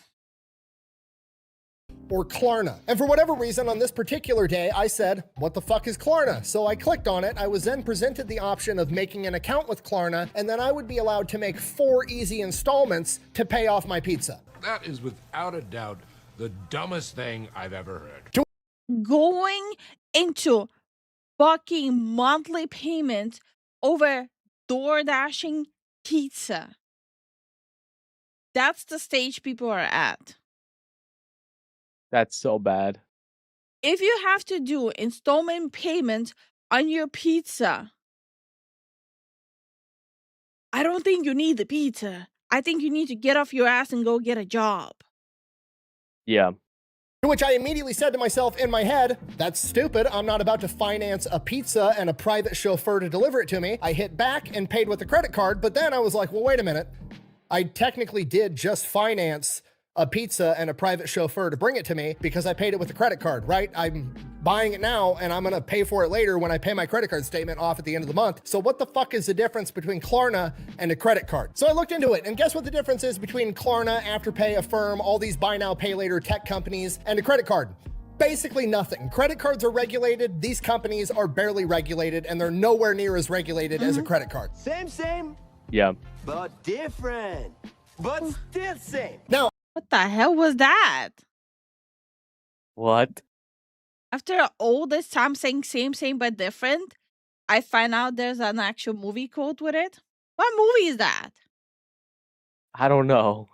obviously, these tech companies insist that they are different from credit cards. That's why they're not getting regulated as credit cards. So let's just go ahead and go over both and see if we can see any difference whatsoever. Credit card companies primarily make money in two different ways. One, if you don't pay off your balance at the end of the month, they charge you like 26% interest and they make money off of the interest. Okay, pretty straightforward. Everybody understands that. Way number two, credit cards make money that less people understand is they act as a payment processor. So what that means is every time you swipe your credit card at a store, they are going to charge the retailer between 1% and 3% of the total purchase amount every single time you use your card. So if you go to Walmart and buy $100 worth of groceries, Walmart is going to end up paying $3 for that 3% of a processing fee. And then if you don't pay off your bill, they're going to make interest on top of that. Those are the two ways that credit card companies make money. Now, Klarna and all the other buy now, pay later companies are totally different because they make all of their money off of processing fees, but instead of charging 1% to 3%, they charge 3% to 6%, aka double what a Yeah, literally double. Yeah, holy crap. Oh, bitches love paying double, huh? credit card charges, and then they give you a 0 interest loan for 30 days, and if you don't pay it off, then they start charging you interest. It's the same fucking thing as a credit card. Okay, let's say, for example, Uber Eats, right? Why would you pay with Klarna? So if the point is you have to pay it off within 30 days, why would you pay it with Klarna instead of the cash you have on your account as it is? If you don't have money for the fucking pizza and you need to finance it and you already know you need multiple months, you don't need the goddamn pizza. Like, bro. Yeah, you gotta not eat it. Go have I don't know, a slice of bread. Get a job. Like, I understand there's like hard times sometimes, but never in my life, every time when like I would face hardship, never in my life I would be like, oh, let me go finance my fucking pizza. Like, what? That's so stupid. They're the same picture. They even have a Visa card that you can put in your wallet and take with you to do this as much as you want. God. So why the fuck isn't it regulated like a credit card? Well, you see, a credit card is a revolving line of credit. That means you've got a $5,000 limit. You can spend $5,000, you pay it off, you can spend $5,000 all over again. When you use Klarna, Klarna isn't giving you access to a line of credit. They're giving you an individual loan. So if you get on DoorDash and use Klarna to pay for a fucking burrito, Klarna is giving you an individual. Isn't it like called something like Quick Cash or something? Quick Cash, Advance Pay, something like that? No. I don't think so, no. Okay. Loan for said burrito. Good Lord, pay it off today. Pay it off. And you can avoid interest on that loan by paying that loan off in full in 30 days, exactly like a credit card. Or, unlike a credit card, you could sign up for their payment plan where you make 4 payments over the course of 6 weeks and you'll still avoid interest. But if you go with that payment plan, each loan is going to come out of your account on its own schedule. So if you buy 30 things off of Klarna, you've got 30 loans out there auto withdrawing from your account on whatever random dates those payment dates are. So basically Klarna. And that's when usually people lose track, right? They're like, oh, this is a little, this is a little, this is a little. Then they accumulate that shit. Yep, and then bam, you're in debt. Yeah. I wonder, how you doing? How you doing? is running 30 transactions a month to get all their money out on 30 different days, making it very, very hard for the average person to keep track of how much money they owe and how much debt they're actually in. It sounds like a simple shakedown. Simple as that. Okay, just so we're all on the same page, their entire argument is, yeah, we're basically a credit card, but we're a really, really shitty, inconvenient credit card, therefore we shouldn't have to play by any rules. But don't worry, it gets worse. You see, But when you... isn't like the people who usually go for Klarna are the people who already like maxed out the credit card anyways? Yeah. Usually that's in the same vein as them. Hi, Devastator. How are you doing? What's up? What's up? How you doing, man? Thank you for the support. It's more like Loan Shark usually work. No. Hi, No Clip. How are you doing? Hey, No Clip. Hey, Colin. How you doing? Hey, Jaxo. apply for a credit card, they actually like run your credit. And if you buy a bunch of stuff on a credit card and then you pay it off, it increases your credit score. That's a lot of the reasons that people go and get credit cards at a young age, to build credit so they can hopefully buy a house in the future. These buy now, pay later companies, on the other hand, they don't run your credit. So you can buy a bunch of shit with these companies, but it's never going to improve your credit score. But inversely, if you go ahead and don't pay your bill, they'll report it to collections, and then that will tank your credit score. So they can only hurt your credit, they can't help it. Buh! If you don't like the service, then just don't use it. Buh! Yeah, no shit, Sherlock. Here's how that affects all of us. Remember earlier when I said that they doubled the processing fees of a normal credit card? Great, Okay. wonderful. If retail companies Right. are gonna have to pay an extra 3%, they're gonna pass that along to the customer, and they can't discriminate and only pass it along to Klarna users, because you can't make individual people pay the processing fees. So they're just gonna raise their prices across the board. So even if you're Dave Ramsey paying for everything in fucking cash, you're gonna be paying more money because somebody wants to finance a fucking burrito. Which raises There you go. All my homies hate Klarna users. Yet another reason for all of you to hate them. This is a question: why would any retailer want to use Klarna or Afterpay or Affirm or any of these other buy now, pay later companies if they're charging more money for the processing fee? Great question. This is where it gets evil. You've probably seen these in a checkout where it's like you could pay the $100 for your purchase right now, or you can make 4 payments of $25 and still get what you wanted right now. Okay, now to some of us that seems stupid, because $100 is $100. Whether you take it from me right now or next Tuesday, I'm still paying $100. What's the big deal? But there's a ton of scientific research that has gone into this, and when you spend a bunch of money, it activates the same part of your brain that is your pain response. It is borderline physically painful to spend. Yes. You see, for me, I actually do. Hey, $100 now is $100 later too. It's the same. For payment of 25, it's still $100. Yeah. So, but this time is with interest too. Oh man. It's just like, I don't have the whole disassociation, like, oh, 25 for 4 weeks instead of $100. That's a steal. No, I don't have that shit. It's like the same shit. Like, what? It's so dumb. Spend a lot of money. So there's a huge chunk of the population that, as long as they see that lower amount in what they have to pay right now, they're 20% more likely to make the purchase, and they're 30% more likely to spend even more money. Yes, science! So essentially, all these buy now, pay later companies are approaching retailers and saying, hey, we're going to charge you 6%, but you're going to sell 20% more often. And when you do sell, those purchases are going to be 30% larger. Basically, retailers take the deal because it makes them more money. And the reason it makes them more money is because Klarna and all the other buy now, pay later companies have figured out how to make credit cards 2.0, except this time it's more dangerous, it's less regulated, and people that are financially illiterate are more likely to fuck up their entire financial future over a fucking burrito. The inception of this company had to have been like an episode of Mad Men, with a bunch of John Hamm looking motherfuckers drinking scotch and smoking cigars inside of a high-rise building, and they're like, haha, we're gonna figure out how to exploit poor and financially illiterate people even harder than they already are, and it's gonna be a great business model. I mean, there's a whole business model of finances. Yeah. No one goes into finances and develops stuff there out of the goodness of their heart. Everyone looks at the profit margins. So it's like, It's about the money. I don't know why people still think that the big companies or companies in general have like, yes, like this company, it only exists because it truly wants to help people. There's nothing in it for them. There's no such thing. If a company does something, it's because it's profitable for them. Do people genuinely not understand that? Like all these, like for example, we all know that, right? Like when you do the drive-throughs, and they're always like, do you want to add another dollar for charity and stuff like that?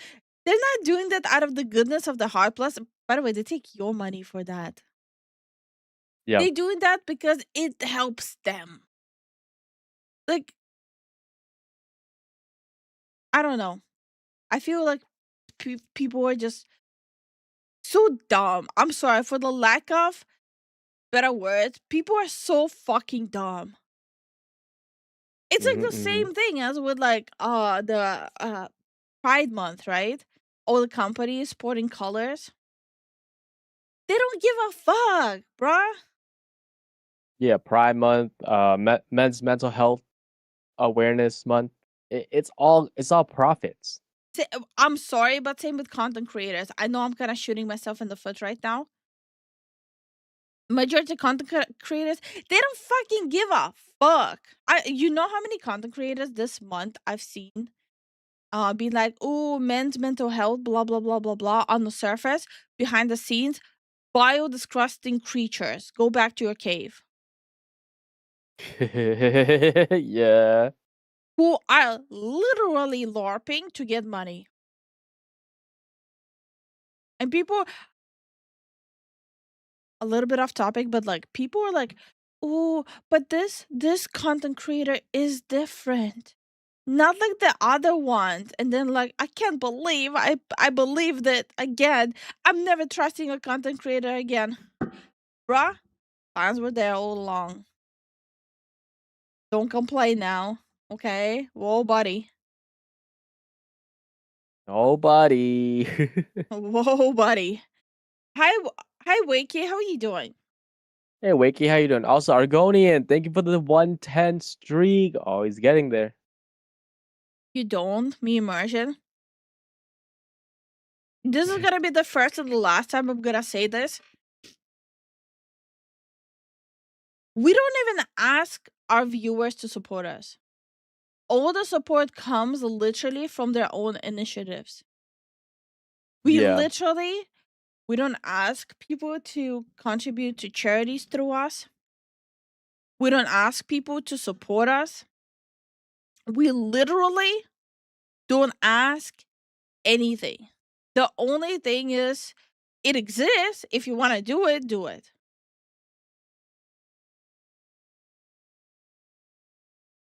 I think this is the least likely channel to actually scam their viewers.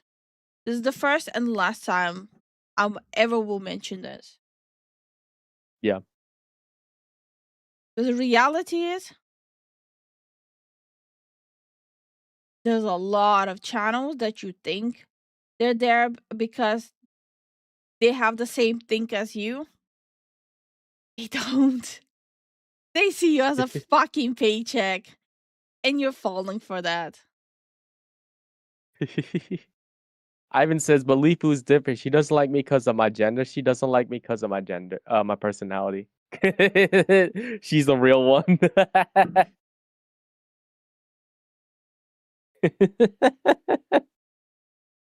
Thank you so much for the support, Moose. Thank you for the support, Moose. Anyway, I'm sorry. I'm going full schizo today. She's going full schizo. But it's true. The shit I'm saying is true. How many times have we seen like specific people literally do shit just because of money, because it's easy money, because that's where like the culture is at right now, where social media is at right now? Yeah, people are just like LARPing as like some weirdos. Yep.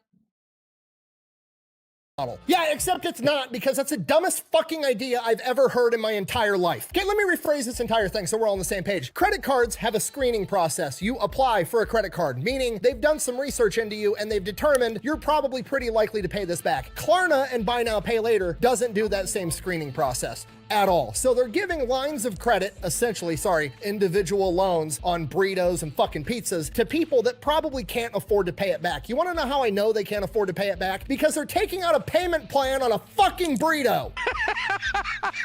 And you're never gonna believe this, it's not working out for them. Q1 of 2025, they posted a $99 million loss, and they have no idea why, because guess what? The people that were financing DoorDash and a bunch of other dumb shit aren't paying off their bills in time. There's a lot of people who use Klarna announce bankruptcy. Probably happens a lot more than we would think.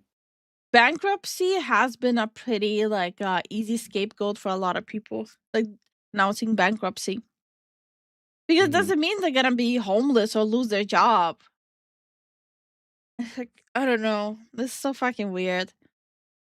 Shocking. Unbelievable. I would pay so much money to see the CEO of Klarna have a sit down with Warren Buffett and try to convince Warren Buffett to have Berkshire Hathaway invest in Klarna, as he explains to him in detail that their business model is to sell payment plans and loans for Chipotle burritos. It would be fantastic. These companies literally broke level 1 of capitalism. Capitalism can be described as you identify a fucking problem, then you solve the problem and sell the solution. Klarna, on the other hand, came along and was like, okay, I think I've identified the problem. Poor people don't have any money. What if we made it easier for poor people to have even less money?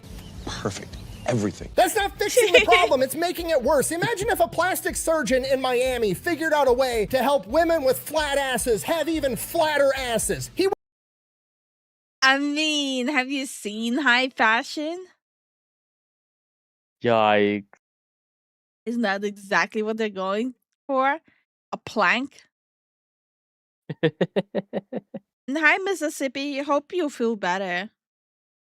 Yeah, feel better, man. Would go out of business. Klarna, on the other hand, is trying to IPO for $15 billion, okay? IPO means initial public offering. Basically, they're gonna open this up to the stock market and let people invest in the company. And the shitty part, because it's the tech sector and everybody thinks that the next tech company is gonna be the next Apple or the next Tesla, they're probably gonna get a metric shit ton of money and a ton of investors are gonna come. Bye-bye. How'd you fucking do that? Okay, if you're not picking up on a button down, they're about to get a bunch of people to invest in what amounts to subprime burrito loans, and it has the potential to crash the entire economy, right? This is what happened in 2008 with the housing market. What happened in 2008? A bunch of banks were giving out subprime mortgages. Subprime, meaning they're giving a mortgage to somebody they know probably can't afford it. And guess what happens when people can't afford shit? They don't afford it, and then they end up not making the payments. They foreclose on the house. Is that what happened with the housing market in US? I did not know that. I didn't know that either. I didn't bother looking into it either. That happens too much, and it ruins the entire fucking housing market and the entire economy as a whole. You're completely sure of the math. Look at him. You notice anything different about him? Look at his face. That's pretty racist. His name's Yang. Yeah, I'm sure of the math. Actually, my name's Jiang. But at least when the house... No.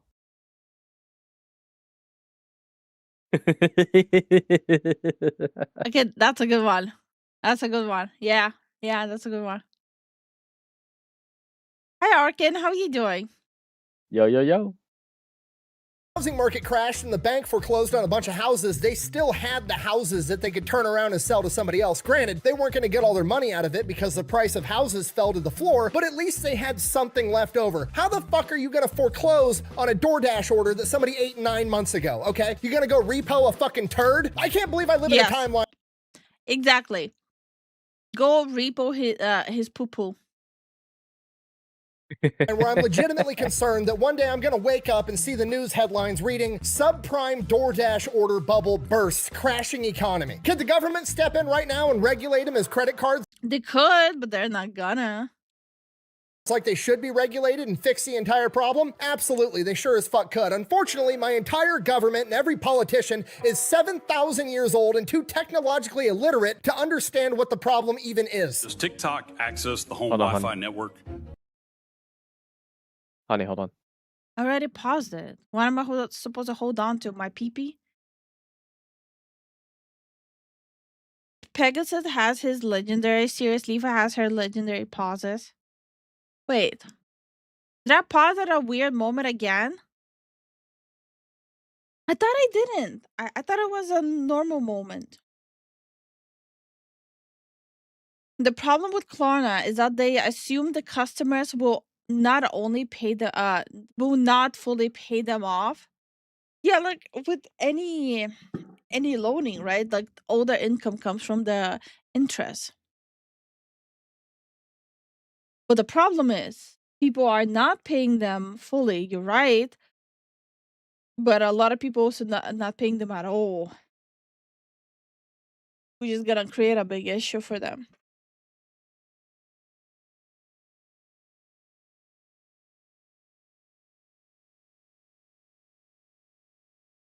He looked like he was mid-sneeze. Really? Oh, my bad. My allergies are like absolutely going crazy today. They're like torturing me today. Like my eyes are getting puffy. Like I feel like my eyes are literally closing up. Like it's a little rough today. Is like midsummer allergies a normal thing? Or am I just being weak? I used a firm to get my previous GPU. I was recovering from debt consolidation, and my current GPU croaked, saved my bacon, and wasn't a hassle to pay off. I wouldn't recommend that. I know the situation you were in because you mentioned it. I would not recommend or advertise. It's such a slippery slope.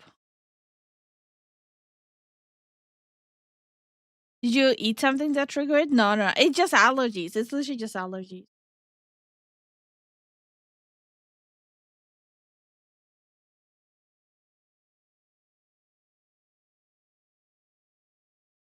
You good there?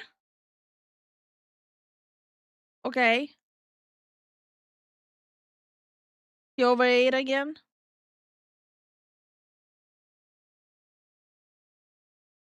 Okay.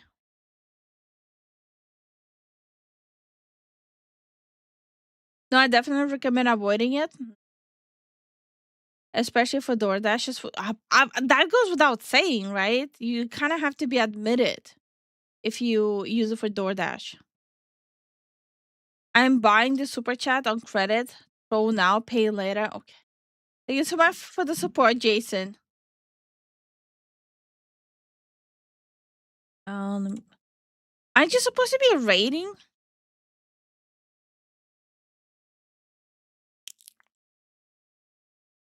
And hi, Tyron. How are you doing? You may be experiencing allergies if the pine trees are pollinating. Yeah, no, the pine trees are blooming, yeah. That they are. They're like pine cones falling all over the place. I'm like a little struggling.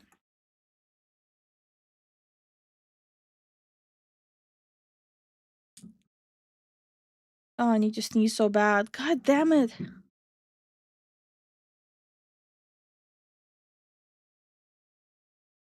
It's like hosting a stream while being sick alone. Okay, I'm here. Okay, guys, my bad. And Jason, thank you for the support. Arkin, thank you for the 80 stream streak. Short rate nights on Thursday this phase. I already told you that. I'm sad that you don't remember my WoW schedule. Yo, that's crazy work. I feel like I know a little too much about you. Okay? I know your finances. I know your gaming. I know your pet. Like, I feel like I know way too much. Jason, we know too much about your stuff. Also, can we have your credit card number and the three digits behind your card? Soon, too soon. Too Too soon? soon. No. Alright. No, I forgot what I wanted to say. I need to blow my nose first and foremost. You have to use the restroom. No, I need you to be present on streams. You have yet to be present at a single stream for the past 2 years. Let me blow my fucking nose. Okay. So, hey James, how you doing, man? Hope you're having a good day. Hold up, this ain't how it's supposed to be. We are the parasocial, but about you, not the other way around. We're not parasocial, man. You do know it's a Unless. joke, right? Yeah, I know. Unless that's why I said unless. I have like snot Hey, just Starwin. pouring out of my nose, having to wait for you to come back to blow my nose. It was literally up into my fucking chin.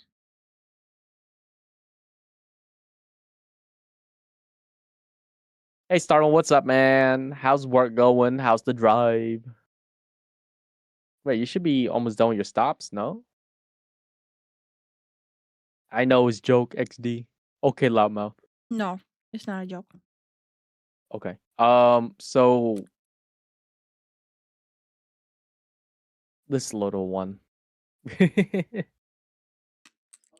Okay, so I need to replay the video. Because I don't know where we stopped. Okay, all right. My entire government and every politician is 7,000 years old and too technologically illiterate to understand what the problem even is. Does TikTok access the home Wi-Fi network? What? Oh, the constant topic about if the politicians are too old to understand what's happening. Yes, they are. I think there needs to be age cutoff. Yeah, there should be an age cutoff. I feel like that's the proper way of doing it. Yeah, at least for no, actually no. I almost said maybe for specific sectors. No, in general, there needs to be an age cutoff when it comes to politicians. The second, like right now, the second you don't know how to use a smartphone, yeah, you're out. Does TikTok access the home Wi-Fi network? What? How do you sustain a business model in which you What kind of question was that? That was the dumbest take I've ever heard a politician say. users don't pay for your service? Senator, we run ads. And by the time they do realize it's a problem, it's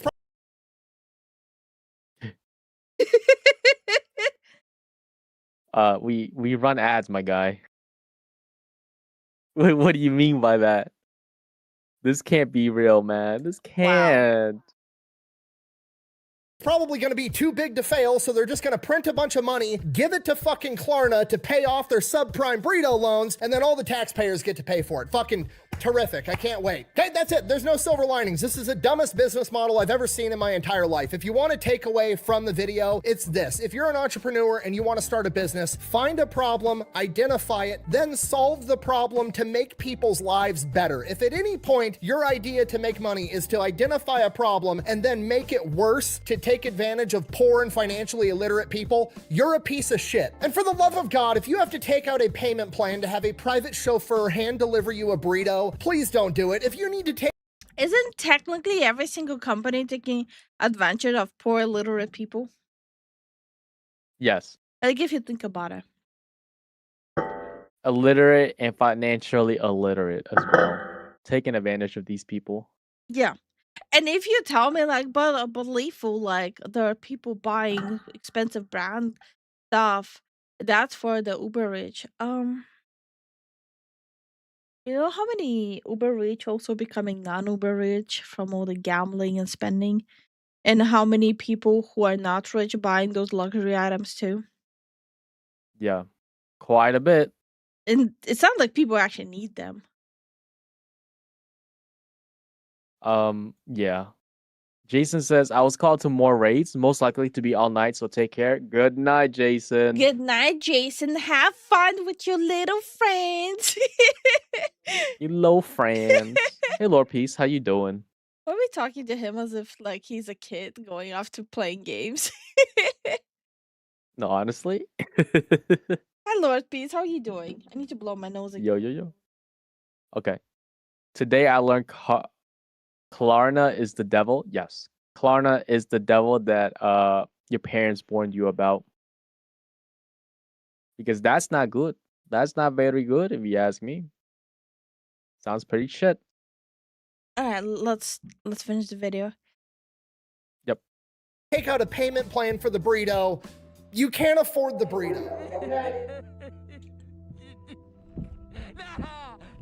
That's pretty much how people act at the financial audit. How about the little burrito? There's literally bankers on the internet posting stories about how young couples lost. Oh my god, speaking of the financial audit, please go watch the newest video there.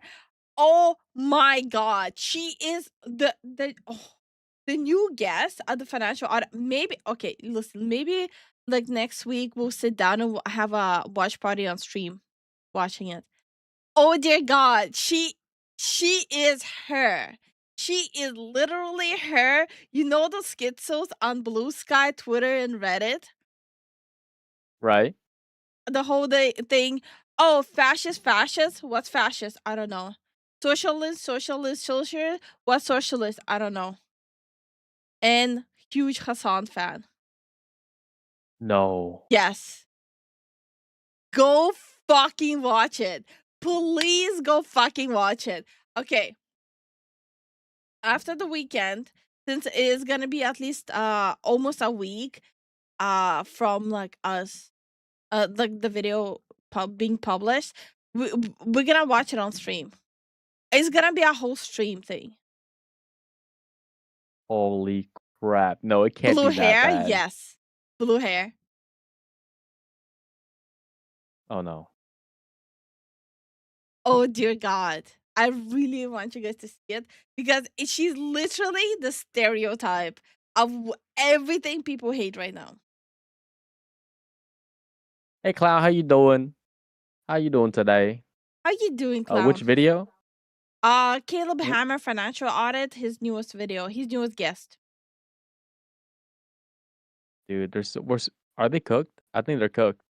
No, the thing is, for her to get out of debt, it would take only 17 months. No way. She chose to ruin her life. Hold on. Let's finish the video. I'll show something. Okay. The opportunity at their first house because they made a purchase with one of these buy now pay laters a year ago, forgot about it. They reported the debt to collections and it tanked their credit and they weren't able to buy their first house over some fast food. Please don't ruin your financial future to have a burrito hand delivered to you. Buh! DoorDash is a necessity for some people. You're just a rich YouTuber that doesn't understand the struggles of the average person. Buh! Okay, That's pause. bullshit. I know what you're thinking. Fat Electrician is taking this keyboard warrior thing too far. He's making straw men. Surely nobody is actually arguing that DoorDash is a necessity. You're incorrect. I like to probe topics before I make... Okay, I'm sorry for any person says DoorDash is a necessity. Go to the mirror, look at yourself, and then slap yourself. You're stupid. These videos to see what the keyboard warriors will say, and this is a real opinion that popped up on the thread. And my response to this is as follows. A, I was delivering DoorDash, not ordering DoorDash. I was a delivery driver for DoorDash like 2.5 years ago so I could afford to pay my bills. So you can fuck right off with that shit. B, DoorDash is a luxury purchase, okay? I don't give a fuck what the circumstance is. Ordering restaurant quality food and then summoning a stranger to hand deliver it to you is a luxury purchase. To call that a necessity regardless of circumstance is like saying that a Rolex is literally a treatment of an emperor or a king. Yeah. Having some stranger bring a freaking cooked meal out of a kitchen in a different building to you. Like, do people not get that? Like, if you actually put it together and actually use your brain, how it sounds. And thank you so much for the membership, Misuda. Thank you so much. Thank you for the membership, Masuda. These people do not understand that this is something kings would receive. Kings and queens would receive these kind of service. Is a necessity. It's crazy. Because people need to be able to tell what time it is. No, the fuck it isn't. Go buy a G-Shock for $9 and it's fine. So yeah, that's it. That's all I got. The new tech bro buy now pay later companies are the worst, shittiest, dumbest business model that I've ever seen in my entire life. Thanks for watching. Best way to support the channel is go buy some merch over thefatelectrician.com. Quack bang out. I like this video. Lately, I've been watching more and more finance stuff and reading more finance stuff. And that's why I have so many heated opinions about it. If you guys are enjoying us reacting to the finance stuff and just people being stupid about finances, let us know. Let us know. Let us know. Okay, let me show you guys something. Not this. You guys are what?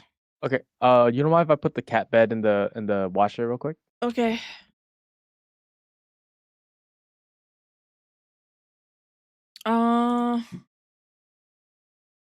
What?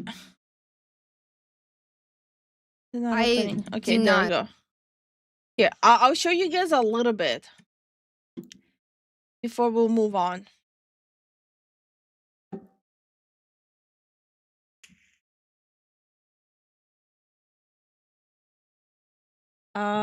Here. So you guys understand a little bit of context why I told you guys to go watch this video. But like I said, go watch this video. Speak with my parents. You chose. They did not choose. They chose extremism over their child. Okay, says the blue hair. Got it. The housing has just gone up. Wow, what a nuanced take. I've called before You've called people? Well, I've called the bank. Great. I tried. She called the bank. And I tried to like find out if I'm interested in the cost of buying a housing house. should go down, bank. I want to see people's lives improve, and the government has a role to play in because People they disagree like with you a slightly, pedophile. and they're a fascist. I've seen families like torn apart. Oh, don't performative cry. No one gives a fuck or empathize with your fake crying. Having your needs met so that you can dream. I'm sorry, not everywhere is gonna thrive. No, everyone Communities should got, thrive. That's not what socialism possible. is. Are you sure they're the extremists? That seems. She does not know what socialism is. Guys, she called though. Hi, Huck. How you doing? Oh my god. Seems like a more extremist position. You're one of those people I'm already reading. If they disagree with 1% of things, they're a fascist. No, answer the question, or I am ending this podcast. Answer the question. Holy. This is like the first time I found out that Caleb Hammer and me have like the same political views. Where if you're either of the extremes, I don't like you.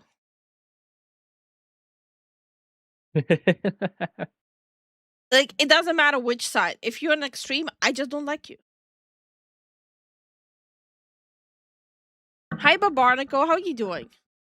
Hey, Huck. How you doing? Hope you guys are having a good time. Hey, El Toxic Dog. What's up? How you doing, Toxic Dog? Yo, yo, yo. Yeah, I'll show you guys a little bit of snippet, but please go check it out. It's Yeah, the this newest thing's- one. I'm not gonna show the whole thing on stream. You should go watch the original. We'll do a stream watching the whole thing. Like, we'll dedicate maybe we'll dedicate a stream to it next week once the video is a little older. Yeah. Hey, Recon. How you doing? Okay. Choose to be a family. Whoa, What's in the that? queer community, it's pretty. What Where is were you it? actually trying to say there about data centers? That data centers are being built far too quickly, and Wait, I'm trying to find where is that. Is it this one? Doing what? I do corporate finance for stadiums and arenas. Like Ticketmaster? Not Ticketmaster, but we do work with Ticketmaster. Yeah, okay. No, there was like a specific part. Oh, this one. Socialism goes brrr. this part. I want to show this one. Literally, the section is called socialism goes brrr. Okay. I fucking love that. Roland, thank you for the support, dude. Thank you so much for the support, Roland. we really appreciate it.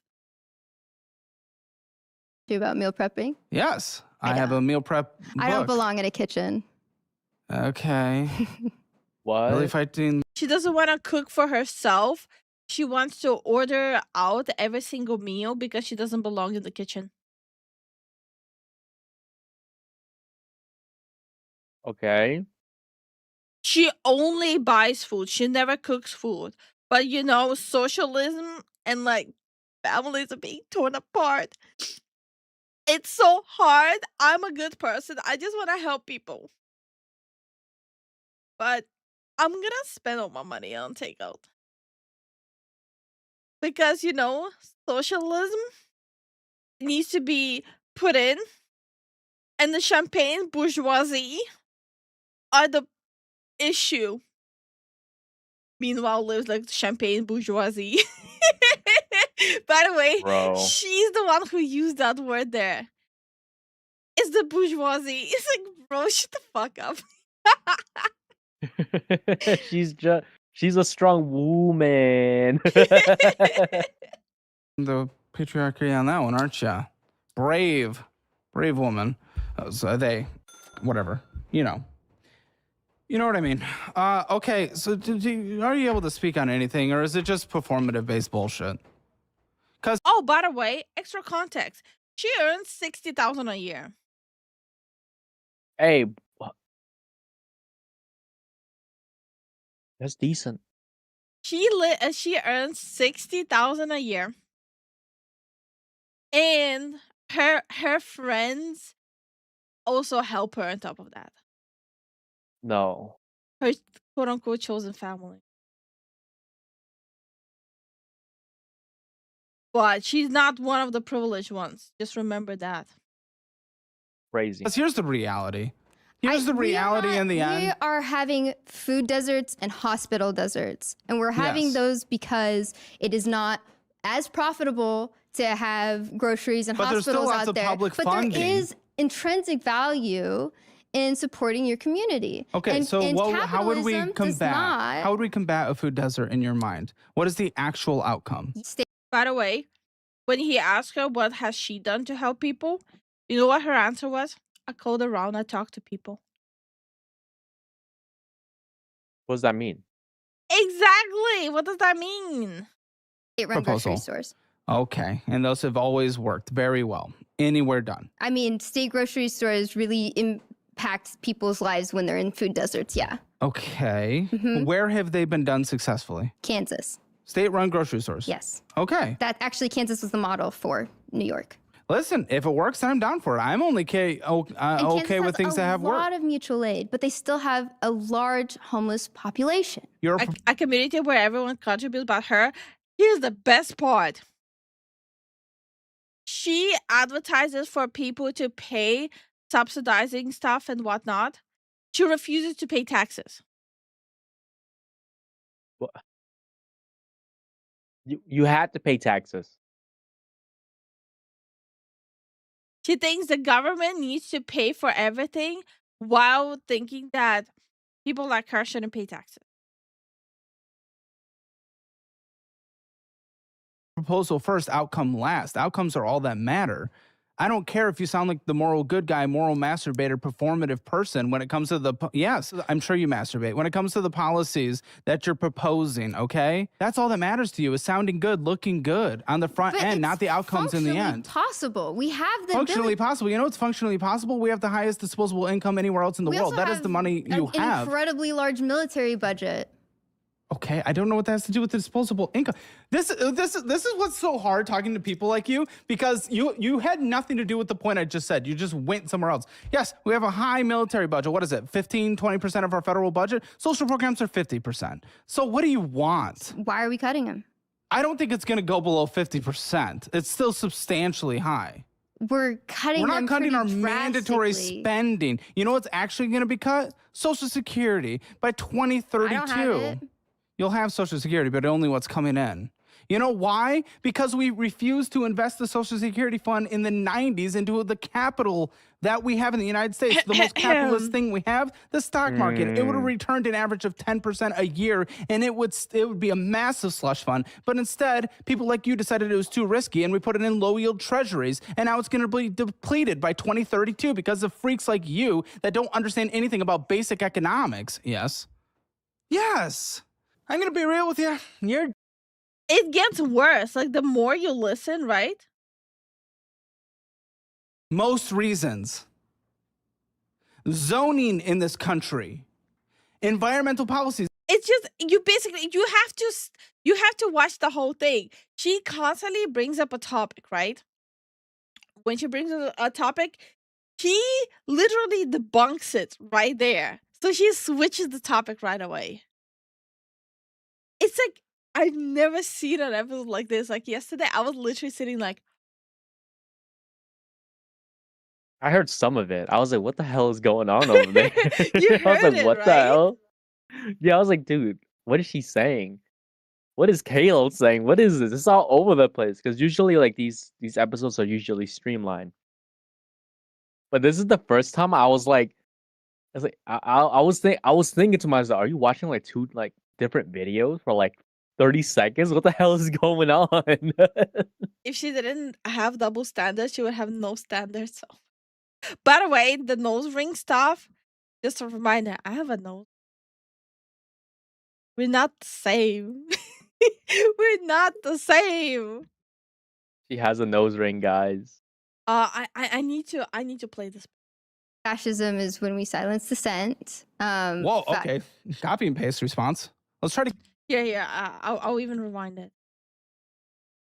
The entire economic and political structure of fascism, a massive ideology enacted in multiple countries across the world, its entire basis is suppressing people. Not everyone is perfect, Lifu. We forgive you. Mods, castrate them.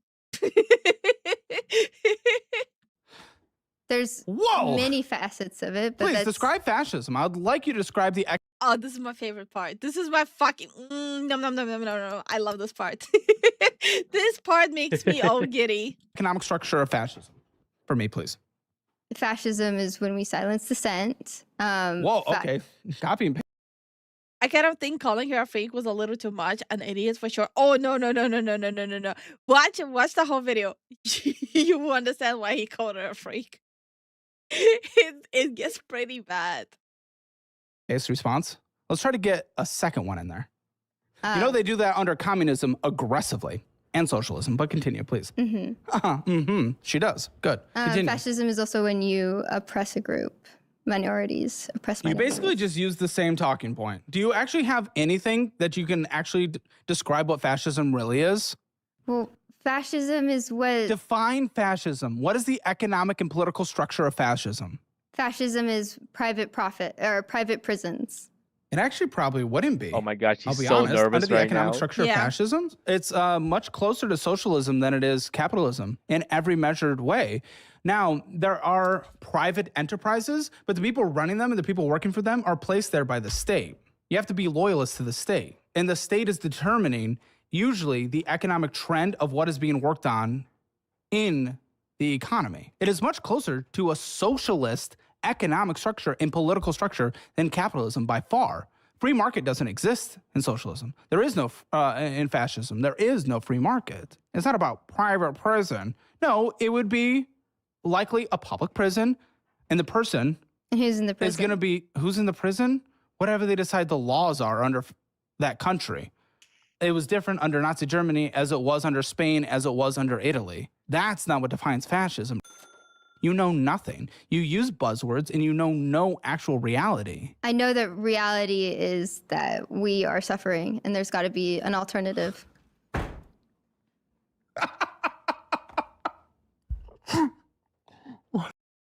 He asked a simple question. Define fascism. That was the question. You got the TikTok award again. That means nothing. Suffering has gone down substantially under capitalism. It is by every numeric fact in the world, including the capitalism of Europe, a very capitalist economy whose social programs are funded by capitalism. Norway, sovereign wealth fund, one of the best in the world, through oil extraction, selling on the private marketplace. Capitalism. You know nothing. Capitalism allows people to die. Yeah, So no it's one not ever died under It's communism. not profitable to. Did anyone ever die under communism? Under capitalism. Great, good response. Oh, go ahead. Get your point. Under capitalism, people are not prioritized as much as profits are. And so you let people die in your hospitals. Who's letting someone die? Well, No, if you go to the emergency room, they're not letting you die, and anyone can go to the emergency room, including an illegal immigrant. What are you talking about? And then they die from medical debt. No. Have you seen this show? Dude, the bankruptcy laws in this country compared to anywhere else are some of the most lax, liberal. By the way, yeah. If you need to go bankrupt in any country, you should do it in US. Because it's got to be pretty much forgiven. That's the craziest thing to say. No, like genuinely. You want to go broke somewhere? Do that in US. You'll be fine. Incredible to get out of any bad situation ever. I don't know about bankruptcy. You don't know about anything. That's the point. If you don't know about bankruptcy, then don't comment on medical debt. What moral masturbation's next? You know, saying anything for praise online is less impactful to real people than real outcomes. That's what you should take away from anything. And know what the you're talking about. I'm not 100% educated on everything, but at least know something of what you're talking about. Because this was pathetic. I know that people You are know that you had a suffering. couple conversations. Do those people's input not matter? All that matters is the actual outcome in the end, which you can measure by collecting statistics across the board. The outcomes for any... What is the average income? The median income in the United States, I believe, $65,000. I don't meet that. And so many more people that I've talked to don't meet that. Well, median means not everyone. Do you know what median is? You just asked for median. Yeah, well, I asked for average. Okay, well, median's more important. Why would you do average? Which is more skewed by wealthy people. Average is a bad capture. Well, but average goes to show You don't make that everybody. because you chose your career path. Did you choose your career path?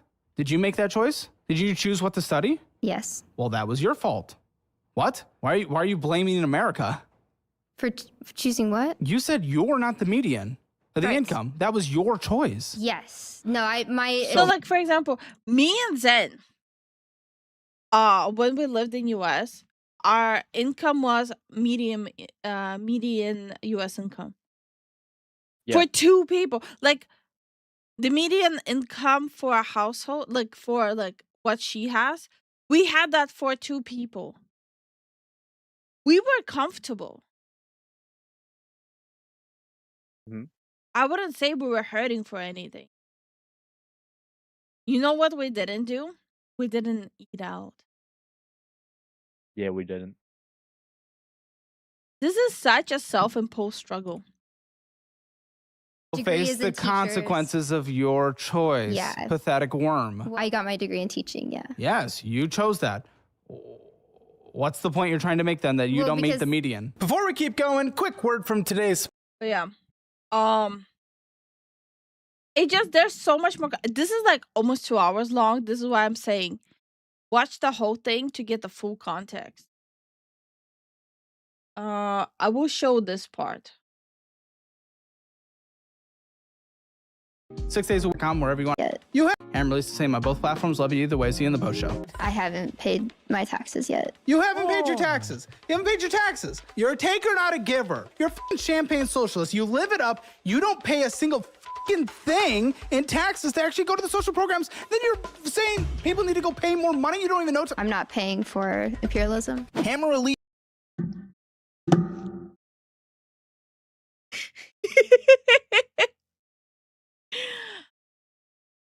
So yeah, go check out the video. But you probably didn't wipe your butt with your money like this goober. No, we have not. No, we're pretty strict on the finances. Mm-hmm. We come from Lifu, and I come from well, specifically Lifu. She came from nothing, and I came from dirt. No. Our expenses were low because we literally didn't get takeout. Like I would cook every single day. Yeah, Every single day, I would cook. I would clean. All the stuff that needs to be done, I would do it myself. yeah. That's why. You can see the shift in finances when one or both, actually, it depends. If one spouse is cooking home cooked meals every day, you can see the finances cost goes down Massively. vi- visibly, visibly. Like we would shop for groceries at Aldi's instead of stores like ShopRite or Whole Foods, right? Which would drive the Right. cost super low. Then whenever there's a good offer, we would buy like pantry staples in like bulk. Yeah. Every single meal is home cooked. If Zen wants to take like drinks or snacks to work, we would buy those like in bulk ones and put them aside Yeah. so he can take it to work. Yeah. Since at that time I was a auto mechanic slash technician, so I needed a lot of calories. It was hot. Then we didn't have a lot of like apartment expenses because when something needs to be done, it was either covered by like the leasing company, like the apartment company that handles it, or Yeah. while Zen is at work, I would do it myself. Yeah. If there's like some fixing or assembling or whatever it needs to be done, I would do it myself. Like for example, when we moved in, the windows wouldn't close. Guess what? We fixed it ourselves. We didn't even need to pay or hire a repairman.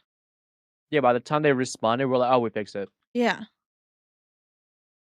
There's so much people would literally probably save up minimum 1,000 a month if they do stuff themselves. Yeah. I make blueprints. I cannot design a route of stupidity. She is doomed. Yeah. Yeah. Hey, Pain. How are you doing, Pain? I love cooking soups with beans and red lentils. I can make 2 weeks of food for under $90. Yes. Yes. But like I said, I was at home. There was absolutely zero reason for me not to cook. There's zero Yeah. reason for that. While you were working too. Yeah. She was doing content. The YouTube start picking up. So she was working a lot more and doing debuts of, you guys remember, the OGs remember, like she was like debuting every other week, like different outfits and stuff, Mm. and like showing the three versions, you know? I just think people are just well. One thing that also kept our costs low is because since you are a car mechanic, you would service our car yourself as well. That kept the expenses down too. What kept it down was taking care of my car. That too. And That that's too. it. That too. I just had to do the regular oil change, tire rotation, hit a few potholes, blew up my tire, but that's just, Yeah, but Jersey things. that accumulates annually as well. Yeah, of course. But those things people can do themselves too, without being Yeah. a car mechanic. Mm-hmm. Wonder who the OGs are. Lumpy, shut up. What the fuck you talking about? But yeah, like, so this video frustrated me so much. She kept on talking about socialism and the bourgeoisie and stuff like that. Meanwhile, she works for a company that's like Ticketmaster with Yep. earning 60,000 a year just for herself, no one else, while also getting additional support from her friends, while never cooking. It just, I don't know. This just really baffled me. And then she was complaining that she won't be able to retire because like there's gonna be no money for her retirement fund and stuff like that.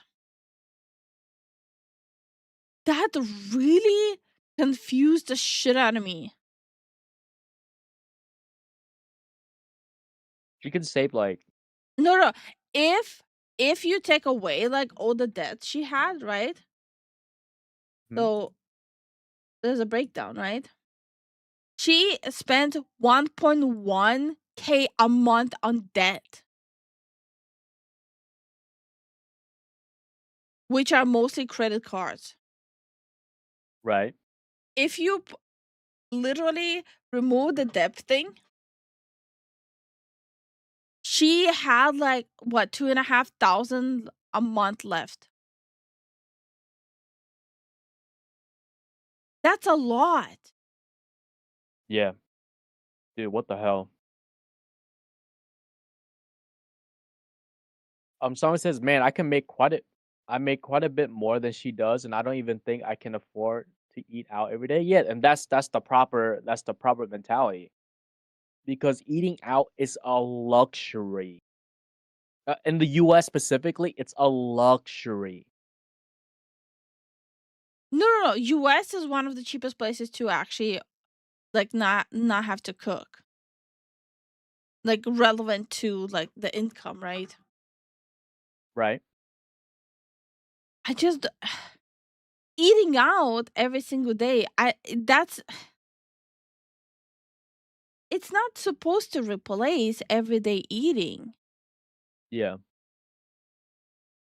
Eating out is still a luxury, not a necessity. Yeah. You have no reason to eat out every single day. By the way, she has a kitchen. Like, she did try the whole excuse, oh, I live in a van and stuff like that. She has a kitchen in there, Bro, a what? fully functioning one. What is she doing? Like, she literally has no reason. And she chose to live in like a van over an apartment because why would I contribute to the capitalism and invest money into an apartment that doesn't even belong to me?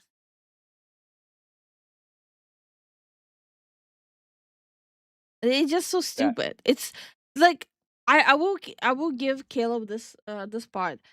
Everything she was saying sounded very performative. Like her whole existence, everything she does seemed very performative. Her whole life seems very performative. You know why she cut off contact with her family? That was the Why? dumbest part. So she cut off contact with her family. She asked them, if you had an opportunity to meet the president, would you take it? Right? And her family asked her for context, right? Because they asked for Yeah. context, she cut them out. The fuck? We're not fully agree. It was something about that. Like they asked, so she asked them a political question. Her family asked her for context. She got mad about that because they asked her for context. That was her own words, by the way. So she cut them out because they asked for context. Because in her mind, no context is needed. It should have been an automatic, like, no. That's so dumb. And later on, she said shit like, oh, well, they served their time with me already. There's like no more use out of them. That's wild. To even say that. That really baffled me.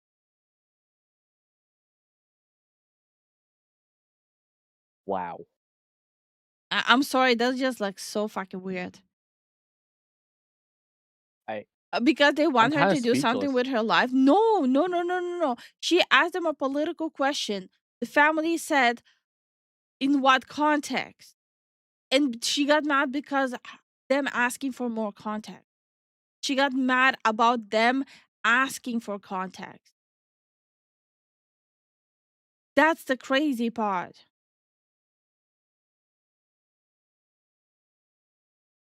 That's downright psychotic. That's the extreme. If you're not with me, you're against me. Don't question anything. That's the extremes I'm talking about. There's the same shit. Like there's the same situation with like he had an episode with the other extreme there. He told her to go fuck herself too. Mm-hmm. She was as psychotic as well. Her actual opinions were like most people shouldn't even be able to vote. That's a wild take.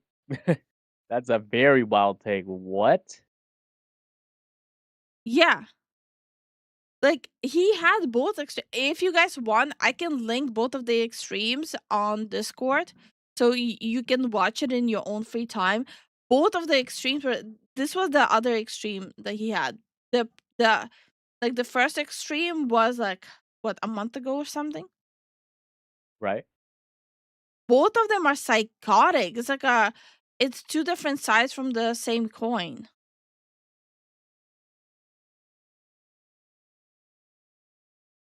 Means she shouldn't be allowed to vote, so I get her point. No, I'm talking about the other extreme. Yeah. So the other extreme is on the other side of the coin. Yes. You know? It's not good. Both if it goes to an extreme, it's never good. There is no reason, like any kind of history that political view go taken to the extreme is a good thing. It's stupid. It's dumb. It's dangerous. Oh yeah. Let me see. Because I will gladly link it for you guys.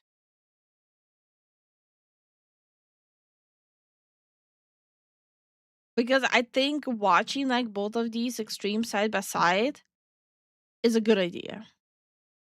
Yeah. To actually understand what we mean by extremes.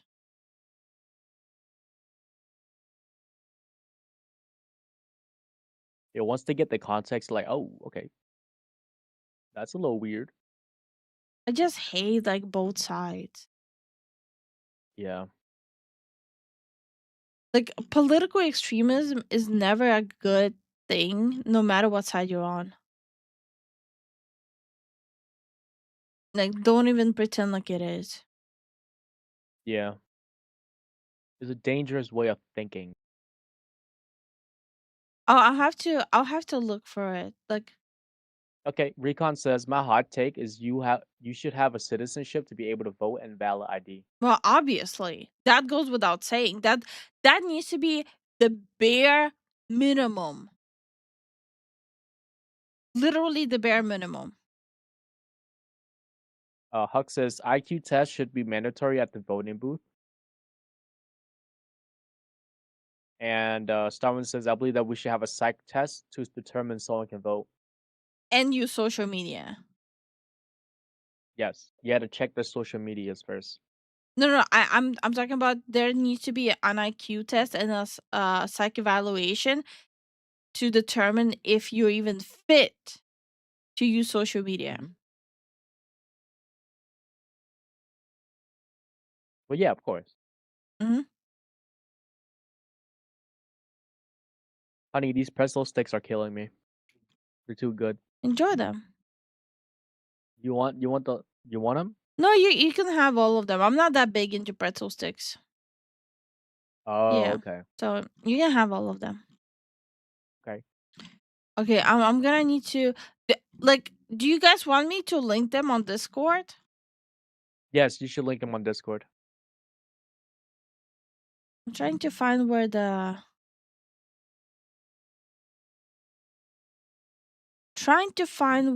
other one is because I'm trying to remember how long ago. Oh yeah, I found it. I'm in debt It was this one.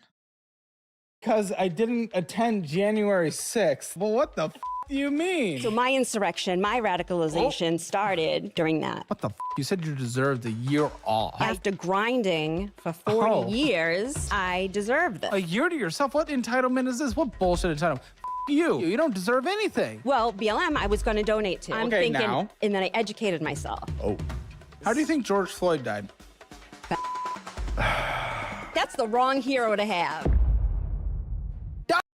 There was a lot more takes. This was the mild intro. Wow. I just hate extremes. Holy crap. Wow. Yeah. I don't know what to say. That was the craziest thing I just heard. All right. Anyway, so type in one if you want me to link it on Discord. I'll gladly do that. Both of those, the one and the other. But yeah, it's kind of crazy. Yeah, just a little bit. It's a tiny bit. The social contract is part of the rules of the game that maintain peace. If one side seeks to burn the rulebook, then there can be no peace. History will repeat itself unless we heed this warning. Brother, you know there's other parties outside those two, right? Yeah, there are. The fact that like no one really actually check it up. That's And just scary. just go for these two all the fucking time. It's the most scariest mentality. This it's bad, guys. If you just see red and blue, and you only think there's only red and blue, no other colors like green and yellow, you're fucked. Like you're fucked. Like bent over. You're donezo. What is the Green Party? Let's see. U.S. Green Party. Oh, I'm looking into that right now.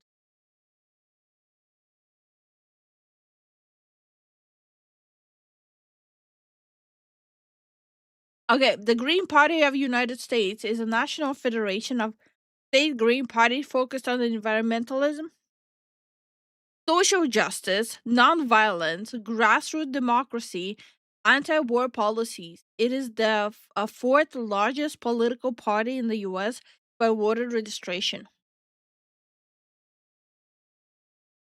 Core principles: peace, cut military spending, end endless war.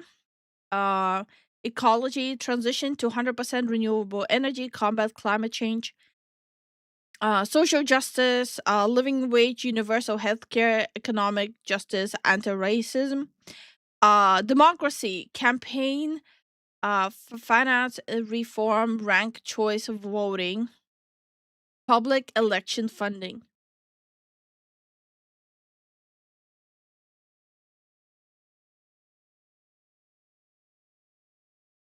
Interesting. Yeah. Like no one really wants to comment on it. Like everyone went quiet because they forgot. They didn't know, or they didn't know, you know? They're like, oh, I didn't know. Blah blah blah blah blah. Like, bro. It's crazy.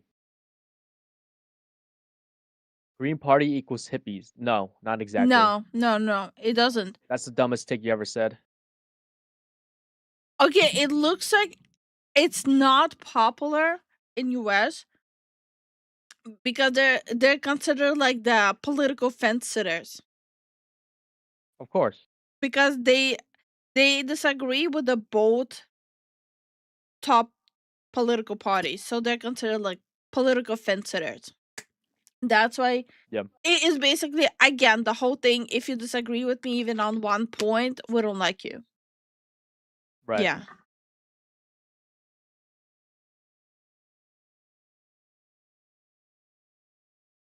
I don't know. I still think it's like there's a lot more parties out there, and people just don't even want to look. They just want to complain, you know? The Green Party is dumb as fuck. They want older reform, but not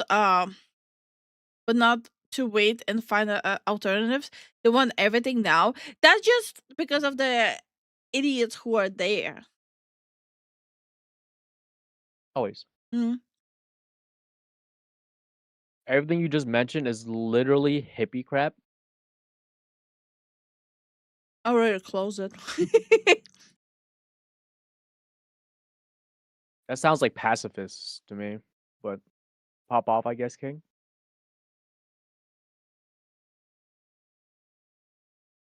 Pacifist. I don't know. Maybe because like I'm not a green person whatsoever. I honestly don't really allow with a lot of political stuff, parties. So I don't understand. I don't agree with any political party in US. I get it. I think both of the top dogs right now in US are stupid. You want my opinion? That's my opinion. Stupid. Both of the parties are dog. That's my opinion. They're pretty bad. Yeah, they are. All right, let's move on. I need to pick which one. Let me link these first, so I don't have to do that. Searching for the links again.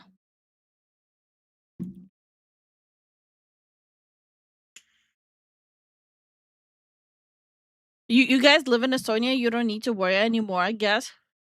You do know he's still American, right? He's not planning to revoke it, or just because he moved out doesn't mean he's not American anymore. And we never said we're never going back. Yeah, like can't disregard. Like I lived there. I was raised there. I care for the country as a whole. I might not I might not agree with a lot of their stuff. I might not agree with how everything's going. We've been out of US less than half a year. Yeah. Technically, we still do have a say, and we still are allowed to have opinions. It's literally been less than half a year. No Clip says I am honor bound by my OG to not bring up politics and other streamers' chats. Hell yeah. Okay.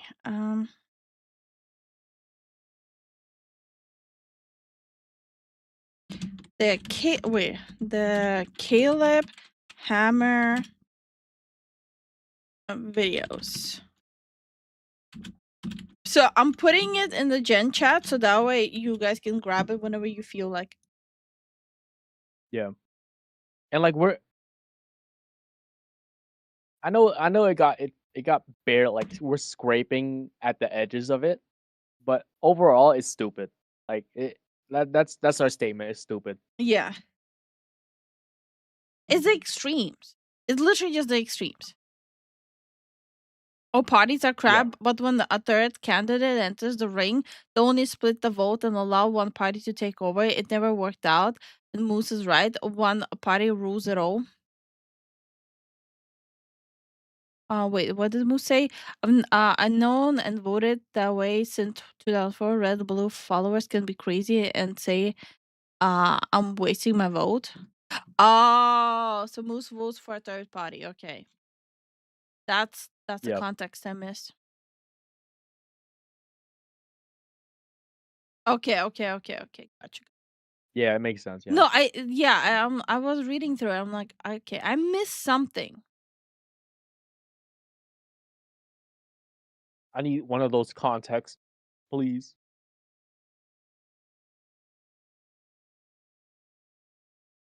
Okay, so I was thinking, right? No, I have a question for everyone. Do you guys genuinely think just because we moved away less than half a year ago, now we automatically are not allowed to have any opinions or thoughts or even mentions about US? Oh, I'm curious about this. Yeah, because everyone is all happy and joyful when we're celebrating American holidays, even though we're outside of US. But now, because we have been away for less than half a year, we shouldn't have a say in American politics anymore. That doesn't make sense.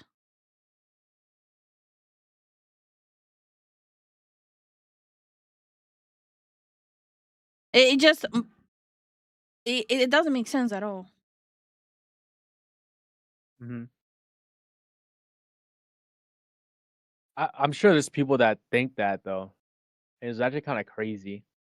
Yeah, but just because you've been gone for less than half a year, it doesn't mean your literally American citizenship was taken away. Like what? And good night, Eric. Good night, Eric. You're right. Makes zero sense, especially when IRS still has eyes on Yeah. them. Yeah, they have me by the balls, man. They're like, Because where you even going, bro? though we're outside of the US, we're still contributing to the US taxes. That's the reality. Yeah. So why wouldn't we have a say or opinions? We still celebrate American holidays. We still contribute to the US taxes.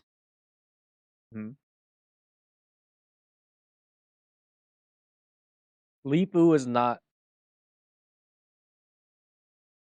She still has a European citizenship. Yeah. But I'm still contributing to the US taxes. Even though I have European citizenship and I'm not in US anymore, I'm still actively contributing to US taxes. She is, yeah.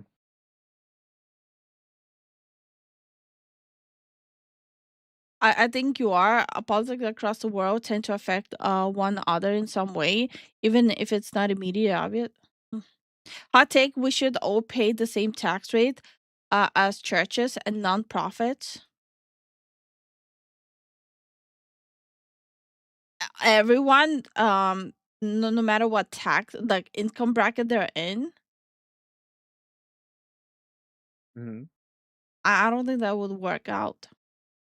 No, it wouldn't. US has It'd be really progressive bad. taxes for a reason. Progressive tax rate for a reason. Yeah.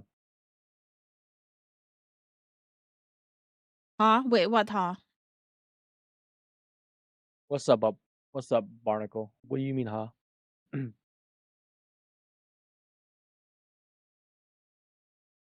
Look to those you wait, look to those you cannot criticize. That is, you controls you. Wait, what? Well, I'm so confused. About the taxes point, my answer, huh? Oh, because I guess you said that we still pay taxes, contribute to the taxes. It is what it is. Yeah, it is what it is. Lifu lived and even got married in the US. She's one of us, whether she likes it or not. That's true. That is 100% true. It's kind of stuck on you. US is like diesel. You kind of can't get it out.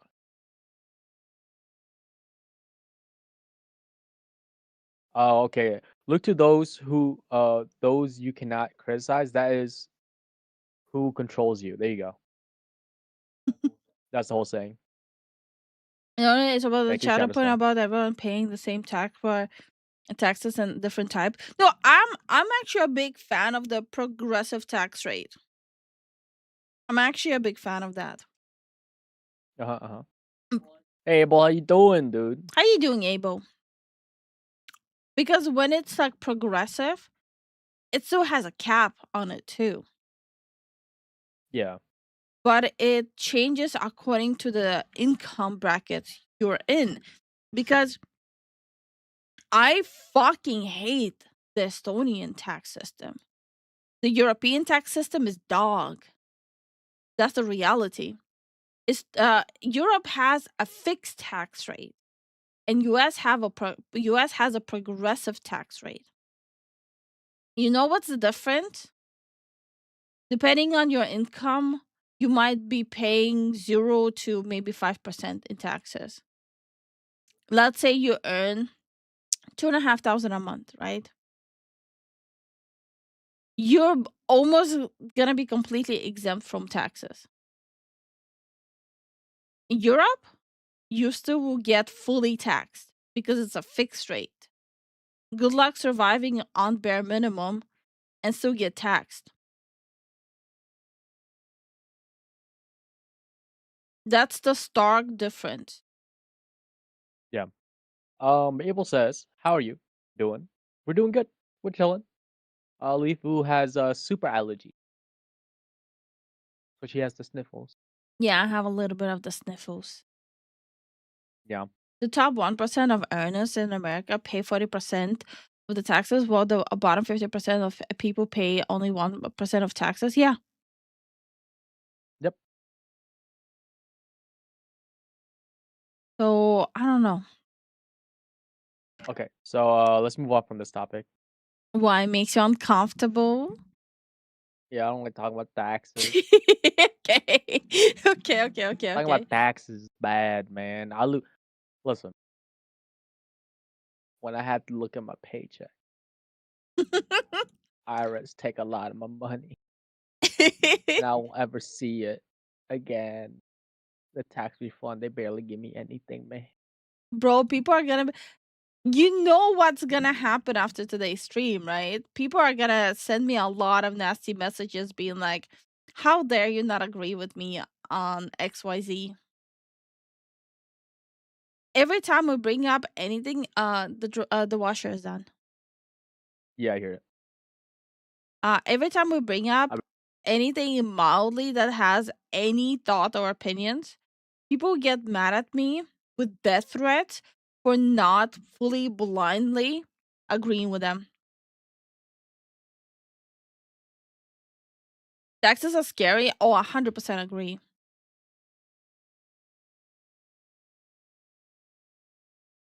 Oh, I feel like some of you might need this tip. You do know you can, like, not can, you do know if you get an accountant to help you with taxes to make sure you're compliant and don't have to overpay, that's actually a tax deductible. His pay, the pay you're paying him, is a tax deductible. I feel like more of you should be aware of that. How dare you not cheer for Brazil in the World Cup? Unacceptable. Actually, I wanted to post a picture of it. We are. We even went and bought the Brazil Coke cans. Yeah, we did. I took pictures, but I forgot to post them. But I hope Vietnam can do something. Now, my Like- team is Germany, so. Basic. No, okay, listen. I grew up watching and cheering on specifically Bayern München. Yeah. And that's my team. That's That's your my team. So, By the way, guys, she's a Celtics fan. Or the Celtics fan. yes. That's my favorite basketball team ever since I was a kid. Yeah. Like the green. Yes. Oh my god, yes, green. Jesus. That's why you like. No, but Germany, what color is Germany? It's like blue, right? It was like it was red as well at some point. The best response to people who do that, in my opinion, you don't like my opinion, that's too bad, cry about it, I'll do it again. I just don't even respond to those schizos. Yeah, we posted. Okay, so the first colors is white with German flag, Mm-hmm. and the second colors is cyan blue with a dark bluish shirt. Yeah, I don't know. It's weird as fuck. Weird as fuck. All right. I'm gonna give you guys a nice color cleanser right now. Okay. Germany's already out. Yeah, their players suck donkey ass right now. Damn. Yeah. Damn. Are you ready? Yes. Okay, it's time for some ha-has. This actually was recommended to us, so we're going in completely blind, which is okay. I'm excited about it. Goons, the musical, and apparently it's just part 1. Bet.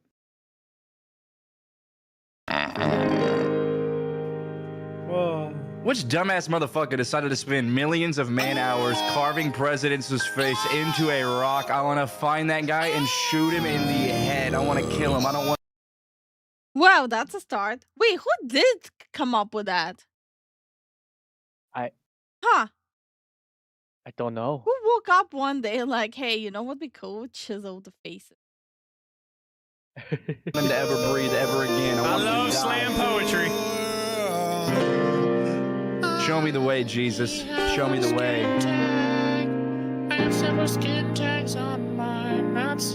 Yeah, when I was growing up in Kazakhstan, we ate skin tags with Brian for dinner. Yeah, we're dodging mines for dinner. What? They're laying everywhere. Okay, and there it goes. Try Googling blank, but I'll warn you, the results get super weird around page 7. So you guys Google something and then go to page 7 and then find something fucked. I can't believe I'm about to do 7 pages of ISIS. Oh. What the hell? Okay. On the 7th page of ISIS, Allah gave to me one rusty machete. Is that wrong country? Okay. All right, man. IEDs. Oh. 4 little turbans. Okay. All right. 3 virgins. How does it keep going? 2 AK-47s. Stop! And an infidel hanging in a tree. No. God. Yes! You gotta fucking love it. You gotta love You the really Middle do. East, am I right? You gotta love us, absolutely. Like the video for that one. Yeah. That's what you call good improv, Comment ladies and gentlemen. turtle 20 million times for that one. Uh-oh. It was all Goons I could do to keep from shitting. What? What? It was coming out. Out of his ass. Oh my God, that's the music of my soul right here. That's out of his ass. Put your lighters up. Piss butt smoothie. Why? No. His ass. What chord is Greatest that? thing I've Every 80s ballad ever. Yeah, they were all about pissing. We hit all blood the out of your elements ass. there. It sounded like a Skid Row song to me. The blood piss smoothie. Really popular in the 80s. Everyone had a piss shit smoothie blood. It was a euphemism for heroin, I'm sure, or something. Jesus loves you. Why am I hearing Halo? Oh. Is this Halo? I do not remember Yummy that in his song big being old Halo. ding dong. Gonna suck on his big old ding dong. Huh? Oh. Like aggressive now. I'm a fat bitch on a podcast. Oh, I'm a fat bitch on a podcast. I'm a fat bitch on a podcast. I'm gonna eat some Sour Patch Kids. What the? What? What is going on? Oh my god. I also realized I need to adjust it again because YouTube cannot get their shit together with aspect ratios. This can't be serious, dude. Oh man. Undying's like, are you sure this isn't a Patreon video? Bro, I'm sure. I don't know. I don't know anymore. And Tyrant says, what is this? God bless it. Okay. Shower Patch Kids. So I heard in this game, there's like one care package that drops or something, and it's it's completely overpowered, broken. So we got to go for the care package, is what you're saying. Something like that, maybe. Sure thing, sure thing, sure thing. God is great. Beer is good. Let's go for the care package. God is great. My nuts stink. I'm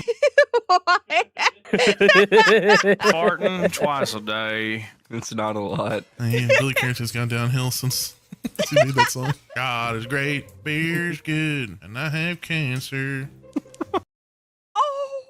Whoa. So maybe God ain't that great, actually. Maybe actually God kind of sucks. God is great. Oh my god. Grape soda's good. I like grape salad. Grape salad. It was grape salad. I don't know. I don't want to know. And they did surgery on a grape. And that's crazy. Oh, gunshots. To the left in that city? Yeah. We Go fuck built 'em up. this city on cock and balls. I love cock and balls. Put another dick in my asshole, baby.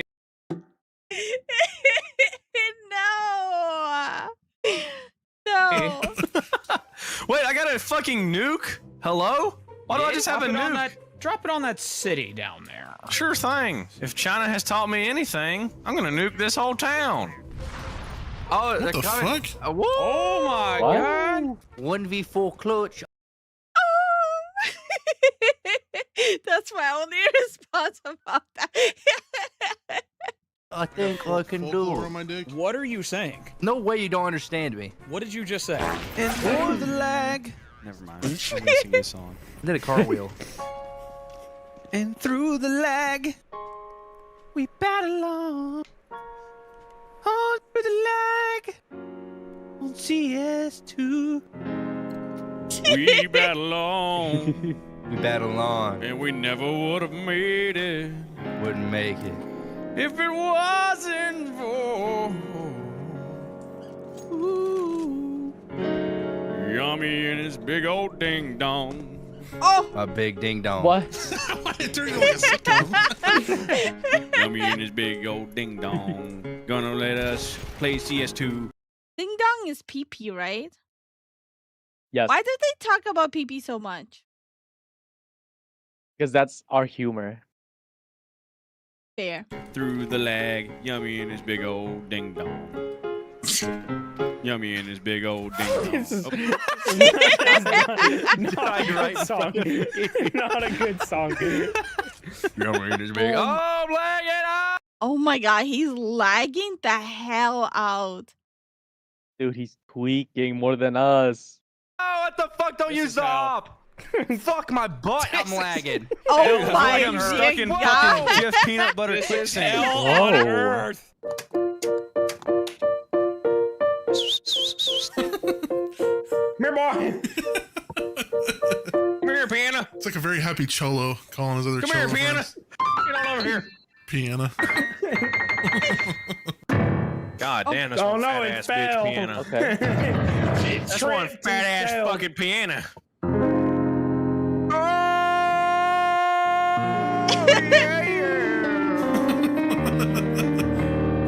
If you don't eat chili 7 days a week, you're a worthless. Holy shit. I just went from 0 to 100. Okay. Okay, well, that's immediately not savable. Oh, I'm sorry. Everything I do has to be monetized, bro. You don't speak unless I can put a dollar value to it, boy. True. No. The FU boys memorize that. You don't speak or do anything unless I can monetize it. Facts.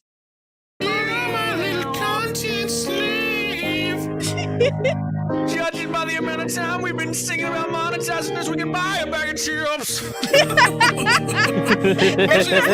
25 seconds, you can buy a bag of family size. You're glitching into the metaverse. Oh, now we can probably get the whole meal at Subway. Now we're gonna add a cookie to it. And a medium drink. Diet Coke. The fact that they're like gassing each other up, like one might be annoyed when one of them starts, but later on they all join in. I love this. Diet Coke. Except the Diet Coke, like please stop. I need a large Diet Coke right now, or I'm gonna shoot up a nursing home. Oh. Please give me a Diet Coke before I kill every motherfucker in the nursing home. What the hell? Sounds like I'm flying through space right now. It's like if Elton John was a terrorist. What the? No. No. Why is he catching strays? I'm getting angry. That was interesting to say the least. Yeah. Gangry. And to say the most, it was awesome and cool and awesome and cool and very awesome and cool, and I'd love to do it again with you guys.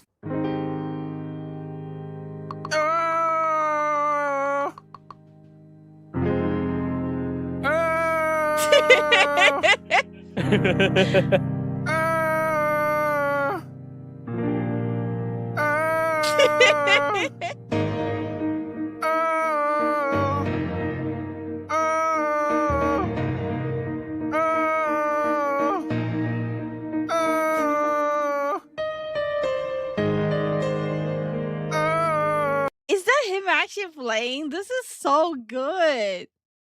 What Yeah. the hell?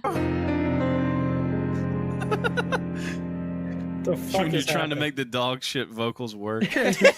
I'm not Motherfucker, exactly pussy sure what this is, but I'm ready to go. I don't think you are. You have 1,700 power. Somebody's gonna piss on your tank. It's gonna disintegrate. You don't worry about my power. Your tank's like half-ply toilet paper. Okay, half ply is that a thing? Can you buy half ply toilet paper? I need to know. I need to know. You have to let me know. Toilet paper. You can buy half ply toilet paper. It's a thing. Honey, I'm sorry, but I'll have to do that to you. I will actually end my life. Unironically. Like one bathroom trip is gonna be just wipe yourself with the whole roll. Just like don't even like unroll it, just take the whole roll and just wipe yourself. Yep. Get that one ply tank. Reagan! Wow, you got the fucking Mark II too.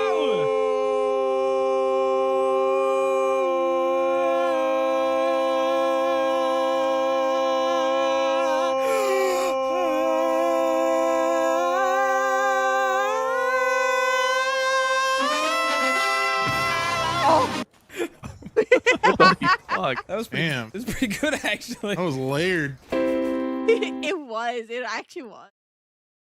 Yeah, that was pretty good. Oh. Oh.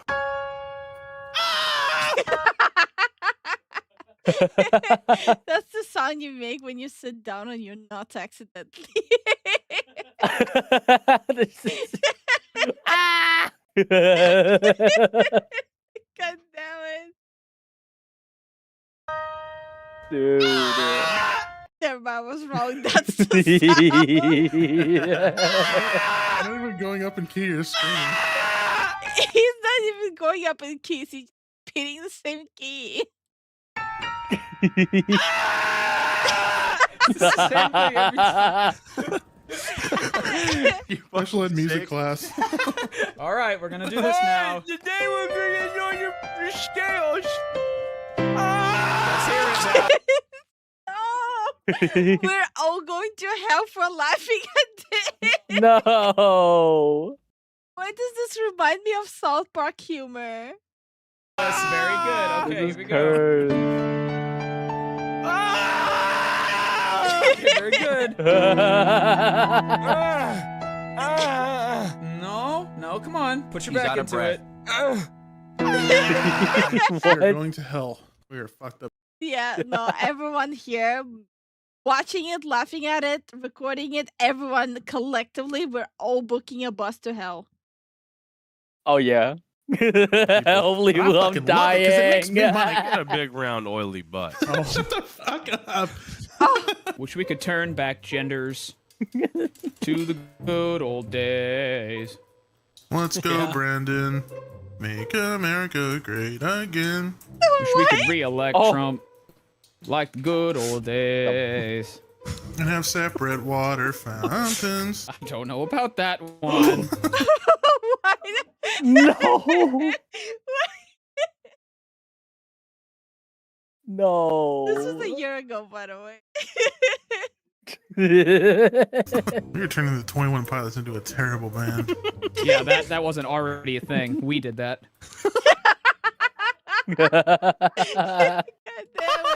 The band was so bad that the 19 other pilots suicided themselves.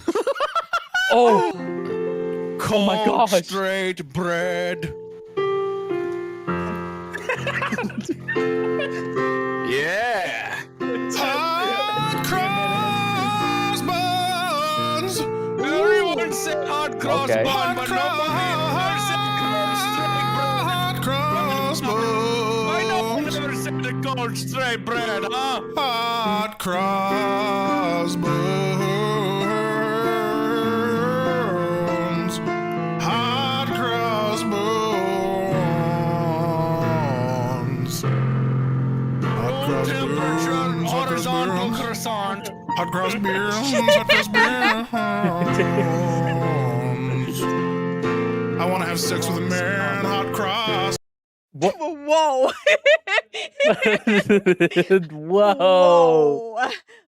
Whoa. Burns. Hot cross burns. Hot This is cross not burns. fun. Find me on Grindr. Hot cross burns.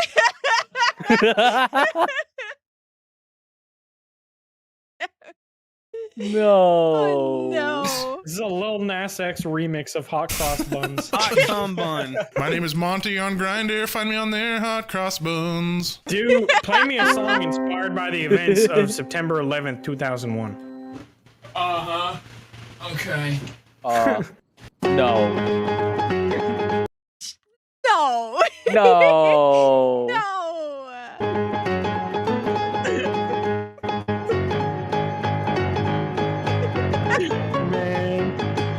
Holy shit.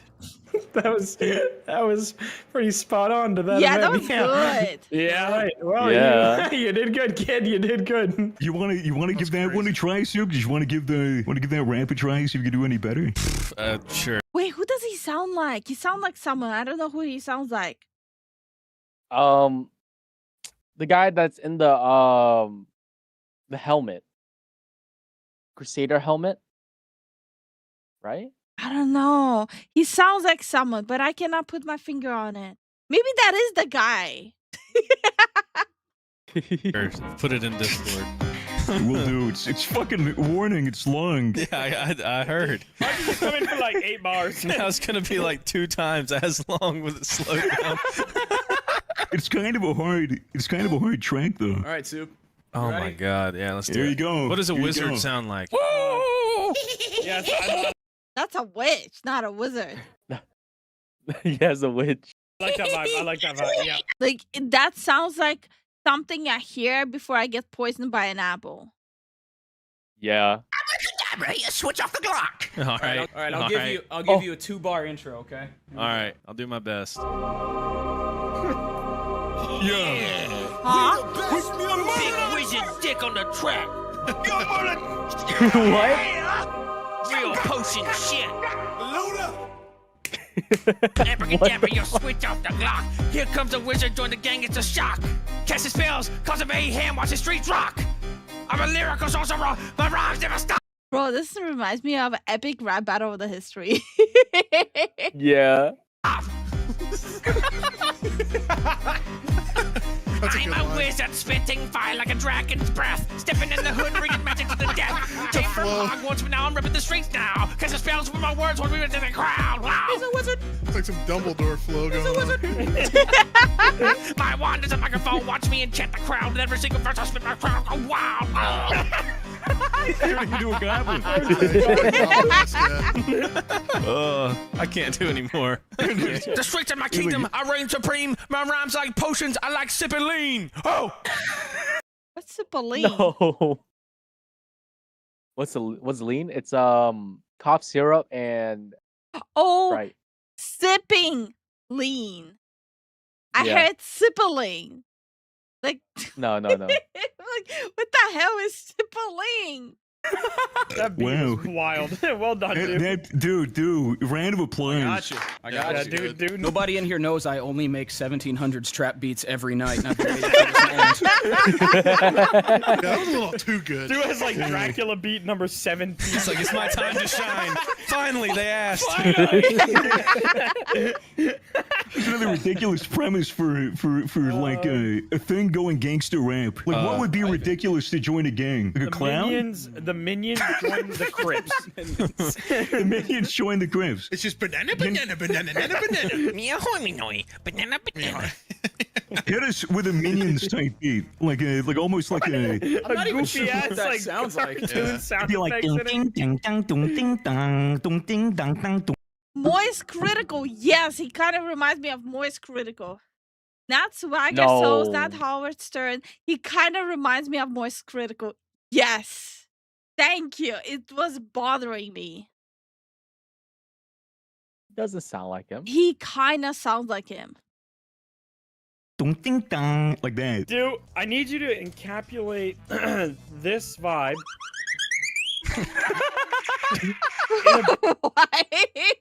No. That's the vibe we're going for, okay. I need all that in a beat. That vibe. Now, maybe not those noises specifically, but I just need that vibe, you know? I have no idea what to do. Just figure it out. It sounds like Donkey Kong. It does. A crash. That actually sounds like it would be used in like a real rap song. That's kind of cool, honestly. You now need to add some like cheeky minion flair, like deet deet deet deet. Plotting. It's, oh my god. You know what the melody reminds me? What? Like imagine Death Note, the chip scene. I'll put my hand in a bag of chips, I'll pull one out, and I'll eat it too. But now just imagine like in like South Park, that scene. That's what the sound reminds me of. They're plotting, man. Gru's in his workshop. Right? Gru's cooking. A little bit, yeah. Oh? Incredible. Okay. Okay, I don't know about that. No, he's just fucking great. I love monster this. coming out of a cave next door. It's like a club. It's like a club song. Minions are freaking Banana. Yellow as shit, put your hands up. All right. Yellow as shit, put your hands up. All right, here we go. From the depths of the lab where villains reside, Crew and the minions ready to turn the tide. They were misfits. You need to lower the fucking. This you need to lower one's the also tempo. fast as hell. It's so fast. It's fast. It's getting faster. Yeah, is it getting faster? I feel like it's getting quicker. Am I going crazy? I feel like I'm losing my mind right now. I feel like this is what people with schizophrenia hear all the time. A little bit. Trying to go to bed and you hear this at 3 a.m. This is my rare form of tinnitus that I can't get rid of. Oh my god. Imagine your tinnitus, just ominous music. Instead of the beep, you hear that. be miserable. Well, I can reloop it. I don't think I can slow it down. Oh, it's well, all you good. can get good. The first of the depths of the lab where village reside, drew the minions ready to turn the tide. They were misfits, seeking a different path. True industry gang ready to unleash their wrath. Grew the mastermind with a plan in his mind. Minions by his side, always ready to grind. They had skills, hidden talents to show. Stepping in the streets where the wild winds blow. Living banana. Banana. Grew in the minions, a gang like no other. Bringing chaos, they're bound to discover. In the darkness, they rise and stand tall. You know, it's a family breaking down walls. Banana. Boy. They were small, yellow, What and the reaching heck? spark. Learning the codes, navigating the dark. Crew's gadgets combined with minions' insane tricks. Together they formed a crew that clicks. They'd roll in style, the gang's reputation grew. Respected and feared, they knew what they could do. Crew's cunning mind, calculating every move. Minions causing havoc, breaking all the rules. There's not enough Minion piano solo. Minion on a guitar. All right. Is that what they do? They just hang out while playing games and just start riffing? Yes. That is awesome. I love that. It's just like the boys hanging out having intrusive thoughts with music. Wait. Goons the musical, literally. That's why it's called the musical. Okay, you see, I eventually get there. Base. I'm queuing. That was worse. That was way worse than the wizard one, I would say. Yeah. Wizard one was way better. Buffer, how long is your game? Look, if I knew we were playing beforehand, it wouldn't have happened. Who's We're playing not playing Wooden Block? beforehand. We're playing CS:GO. You idiot. How do you have a hand before? What is it before? It's getting deep. What did hand used to be before what hand is now? No. Nobody ever thinks about afterhand or before foot. Okay. Why is it always the hand appendage that gets the time of when it's either before or after current present? Now that you mention it, after foot kind of better than beforehand. Okay. Yeah, when I go to a party, I want to know what's happening after foot. Yeah. Yeah. Not the yet. No, not the yeah. Beforehand, after foot. What about in between toes, motherfucker? Hey, yo. No. Huh? What about right now, dick ball? Yeah. What? What about he belly said. button yesterday?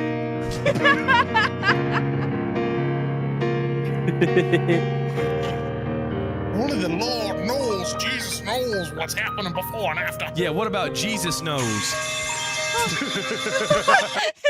No. What's with the pipe dropping sound? Okay, show off. We get it. The bit's over.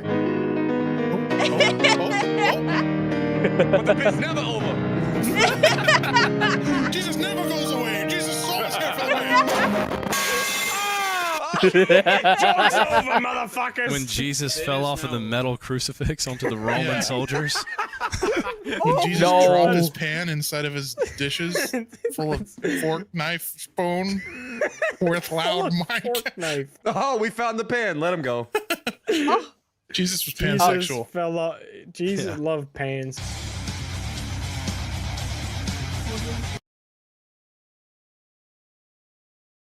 That was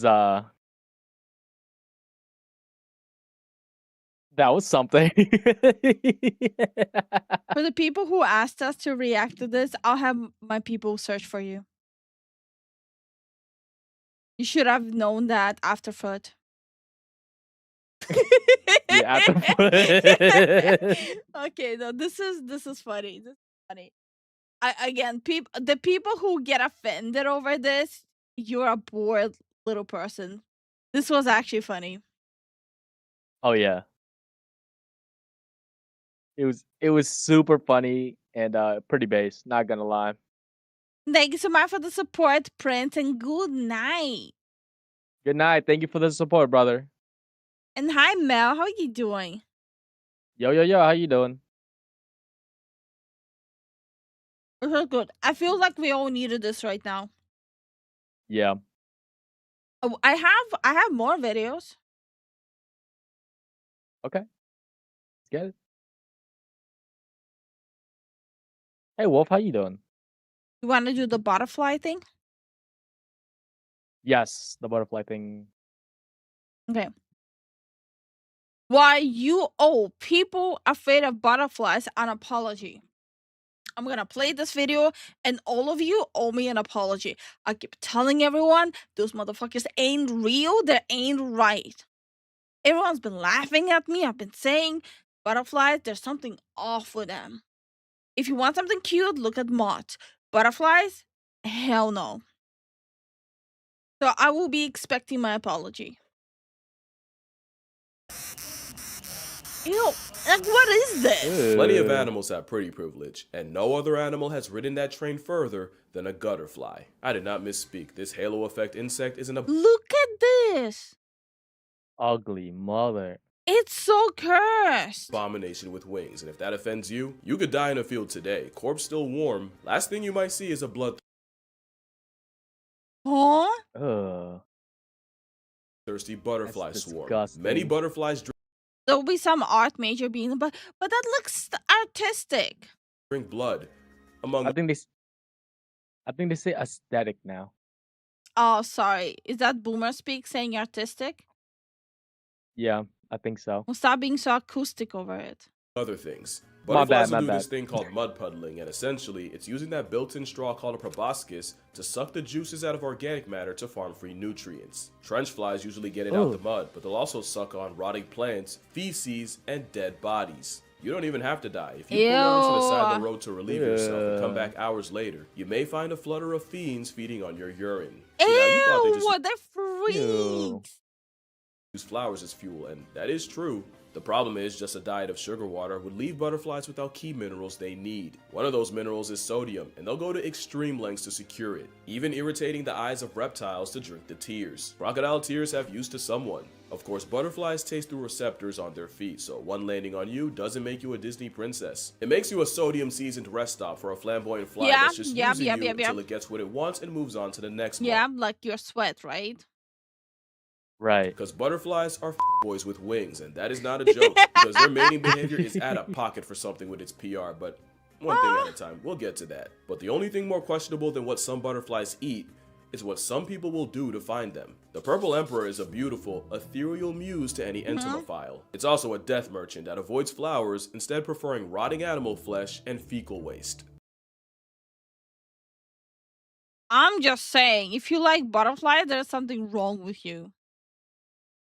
That hasn't stopped folks from seeking out this corpse fly, and here are some of the things people have used to attract them. Rotting fish, fermented shrimp paste, stinking bishop cheese, dog poop, roadkill, very used diapers, and in one case, a trailer of pig poop. But according to longtime enthusiasts, one of the biggest turn-ons for a purple emperor is urine-soaked fox poop. I don't think that Hold up.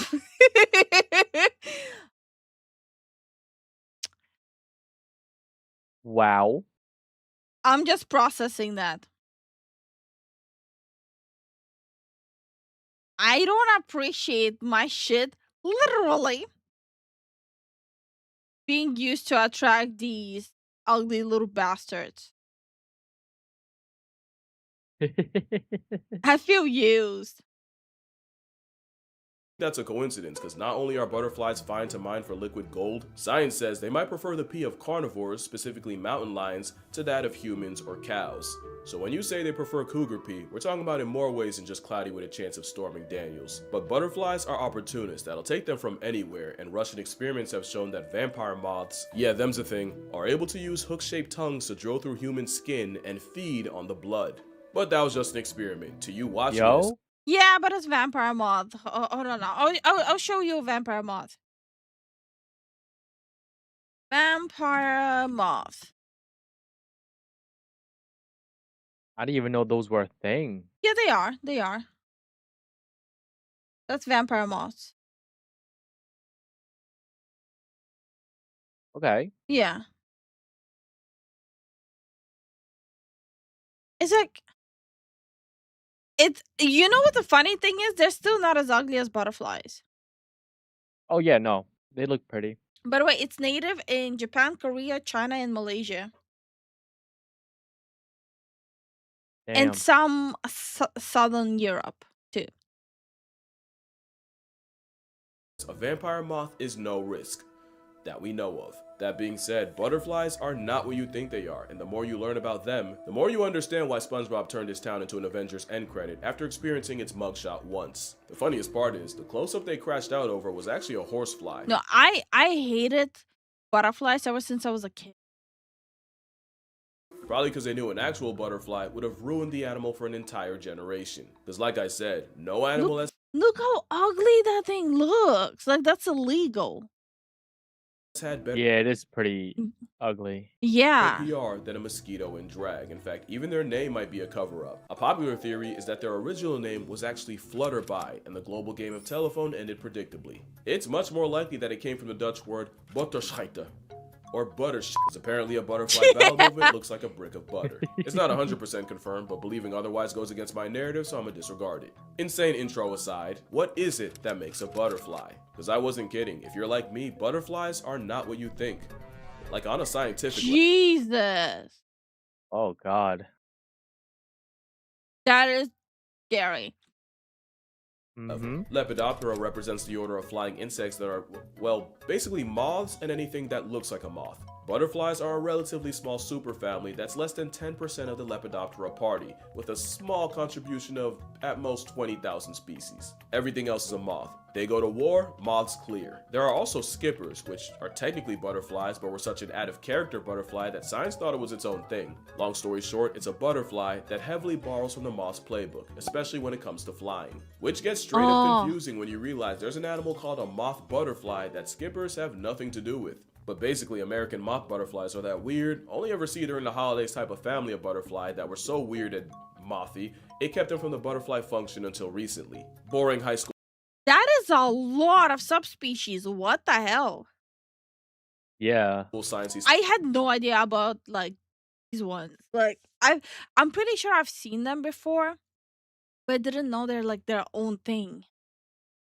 Stuff aside, it's a moth's world. Butterflies are just a small part of it. I say that because there will be mentions of moths in this video, and I just know I'd get my Lepidoptera pass checked if I didn't make that clear. Because there's a lot of evolutionary headassery going on with moths, and I'm not about to leave it out on a technicality. What? So yeah, What is butterflies that? are not what you think, What even the in an heck? artistic sense. That butterfly's dead. If I ask you all to draw a butterfly, chances are 95% of you would draw this, and you would be illustrating a corpse. For some reason, butterflies are often drawn the same way dead ones are pinned and displayed by those who collect them. We basically did a blobfish to the butterfly, and immortalized their death pose. A butterfly might hit this pose at some point in its natural life, but most times a butterfly looking like this isn't.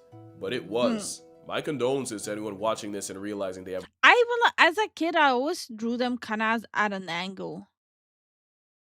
Like when I was a kid, my aunt showed me like an easy way how to draw them, and I always drew them that way. Like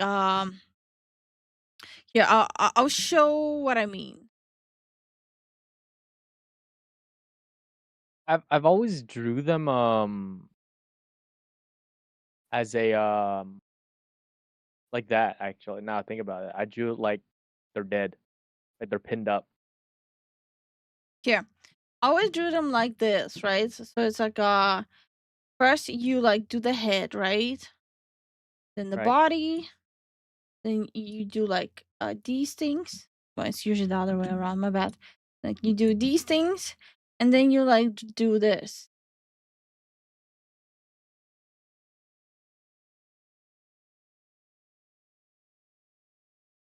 That's how I was taught to draw butterflies as a kid.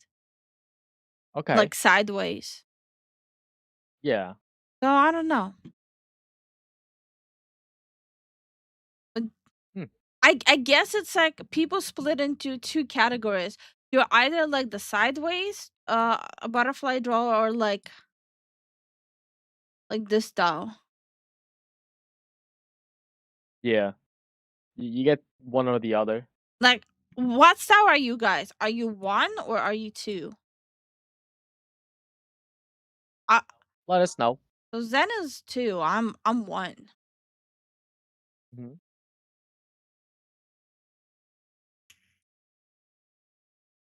Once again, I need to switch the screen for you.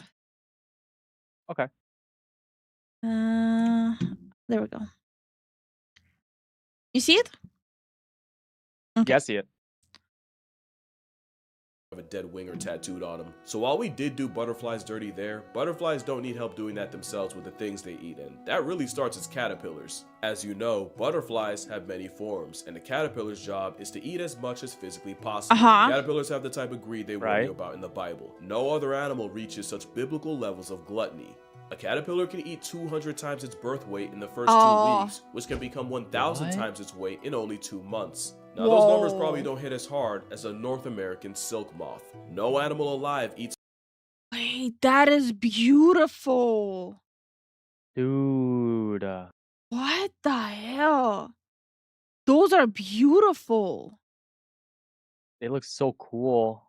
What? It's more relative to body size than a marauding moth, which will eat 86,000 times its body weight in less than 2 months of life. To keep that same pace, your 7-pound baby would have to scarf 273 metric tons of mass, or 600. Yo, but this caterpillar's kind of mood, not gonna lie. 1,861 pounds worth of Similac. Pot of greed. Caterpillars eating constantly does have a consequence. It's them being in a perpetual state of dropping bombs. The scientific name for caterpillar waste is frass, and these hedonists pile on the frass by the metric hecton. If you live in the area code of the gypsy moth, then you've likely woken up to the sound of heavy rain with no water, because it was actually the sound of caterpillars mass flooding folks with frass from above. To be fair, if you can get all your lifetime bathroom visits out the way in only a few weeks, in that time, the toilet would never not be attached to your cheeks. But another consequence of caterpillars unloading enough bricks to rebuild the city of Gotham, or Newark, is predators like wasps will track them down by following the brown brick road. Oh my god, they're literally leading them. So many caterpillars can ballistically launch their own fecal matter like a cannonball. The skipper caterpillar can shot put its own product up to 40 times its own body length, which is the equivalent of a man blowing it out the other end over 200 feet. Mind you, the world record for That would literally be a bullseye without that. Yeah. That is hilarious. Use it as a weapon. shot put is 77. Caterpillars shoot the but ain't no back talk, and the chances a habitual slinger shoots one into your mouth is low.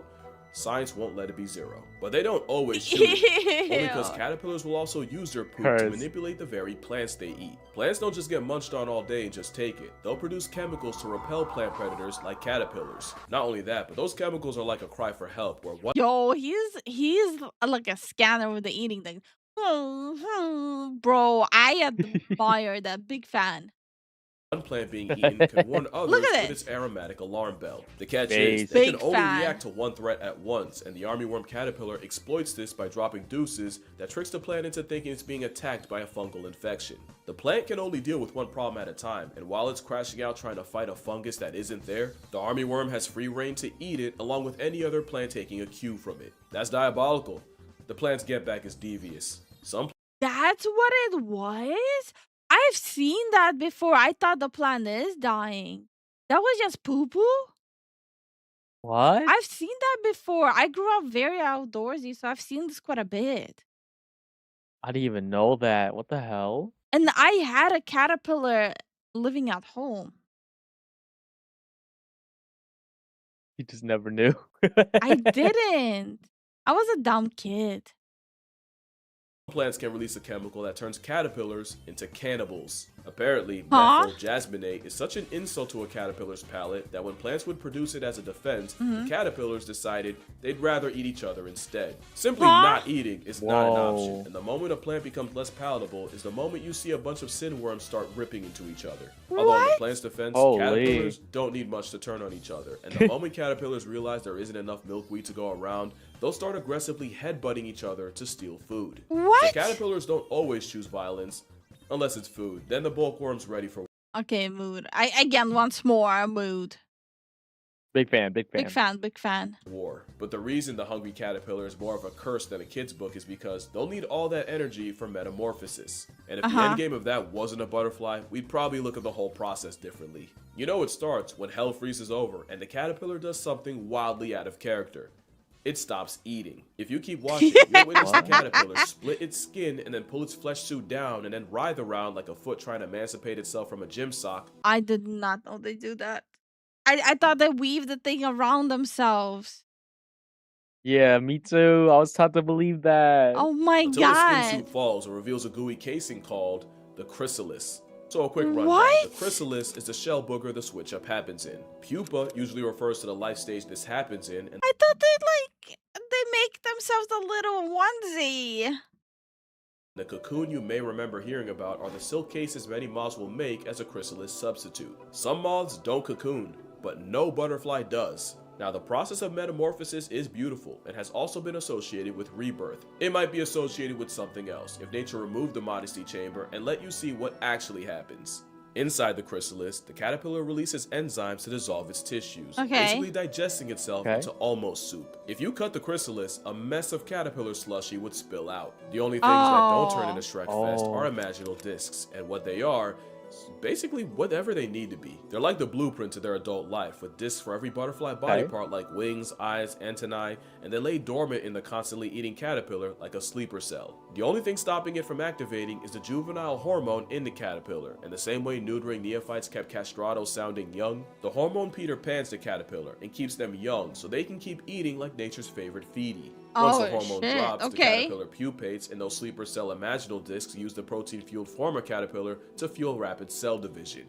The process isn't one-to-one for every caterpillar, but that's pretty much the spark notes. Monarch butterflies occupy a chrysalis anywhere from 10 to 14 days. Some, like desert orange tips, will wait years, some say even close to a decade. Years? Really?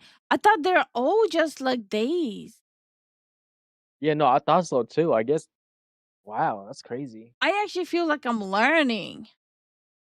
For the right conditions to pop out. Another fact is that adult butterflies can remember part of their lives as caterpillars, even with their time as butterfly broth in between. Science shows that caterpillars conditioned to avoid certain smells to And it looks like a snake head, right? Like it actually looks like a snake head. electrical shocks go on to show the same discernment as flying adults. I feel like that's way cooler than people give credit for, but it's also possible they do remember their past lives of greed, which might be why many moths don't have mouths altogether. Okay, that's a joke. Well, not the no mouth thing. The Luna moth is only alive for as long as its caterpillar past ate for. But the reason is because the same way a caterpillar's job is only to eat, once they can fly, their main priority is getting laid. Flutterbys have one job, and it's to mate, and some moths take the sentiment literally. Because a closed mouth won't get fed, but no mouth might get oh, my bad. I mean her abdomen. Touching abdomens is how butterflies mate, and the I did not need to know that. Okay. I never thought about how butterflies mate, and I still don't need to know that. process is much less innocent than you want to believe. Yeah, it's about that time. Almost every messed up thing about butterflies comes down to them catching a date. Butterflies will use several factor authentication like sound, color, even flight patterns to choose a mate, but the real secret sauce are pheromones. Males use pheromones like a calling card, and many moths and butterflies have a hair pencil to help get the message out further. Also called the coromata, it's a scent organ that inflates and fans out pheromones to anyone who might be interested. And with over 180,000 species of moths and not moths, someone was bound to take it too far. And Creatinos Genghis shows you just how far love makes some guys go. So that's a thing? This is a thing? It's not a parasite? That's the day? That's so weird. If it's any solace, a horny male moth can't fly with its coromata out. Life finds a way. Also, yes, Australia. Males use the food Of course. Say less. they collected as caterpillars to help fuel pheromones, which is why it's often the males you'll see puddling the juices out of a compost pile, especially since the chemicals are more for just attracting mates. After mating, male butterflies will often spray their partners with an anti-aphrodisiac that makes the female completely unattractive to other males. That wouldn't even be that bad, but parasites like what? So they literally mark them. They go, psst. Yeah. Psst, mine now. Psst. Wasps clocked the method, so now I got wasps tracking a recently deflowered female by her anti-aphrodisiac after spray and hitching a ride on her, waiting until the female lays eggs so the stowaway can parasitize them. The end game is her larva getting eaten from the inside by a brood of xenomorphs. Luckily in studies, less than 10% of wasps were successful, but that's what an insecure man can do to you. But some males don't stop at man repellent. Some went ahead and invented chastity belts. Few males will excrete this weird waxy substance designed to plug up his partner's female parts, which physically seals her off from other males. It's a literal breeding block, but that leaves a problem. It's in the female's best interest to mate with as many males as possible, but it also behooves the male to brute force monogamy, which has led to this evolutionary arms race, with females flexing increasingly harder to plug junk and males producing even more blobs of scabby petroleum jelly. But that is far from the most felonious way males buff their chances. Some people have experience. What the heck?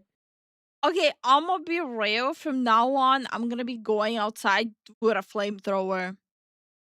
If a butterfly even flutters next to me, get the flamethrower. Absolute. What the? What? They didn't teach me that when I was a kid, but to be fair, at the same time, how would they teach me that as a kid? Oh yeah, the butterfly, he extrudes his dick out and seals up the vagina of the female butterfly. Yeah, no, like all things considered, I kind of get why they don't teach us that at school. I get it. I get it now that you said it out loud. Yep. Yeah. It's the rare occurrence of two butterflies in one chrysalis.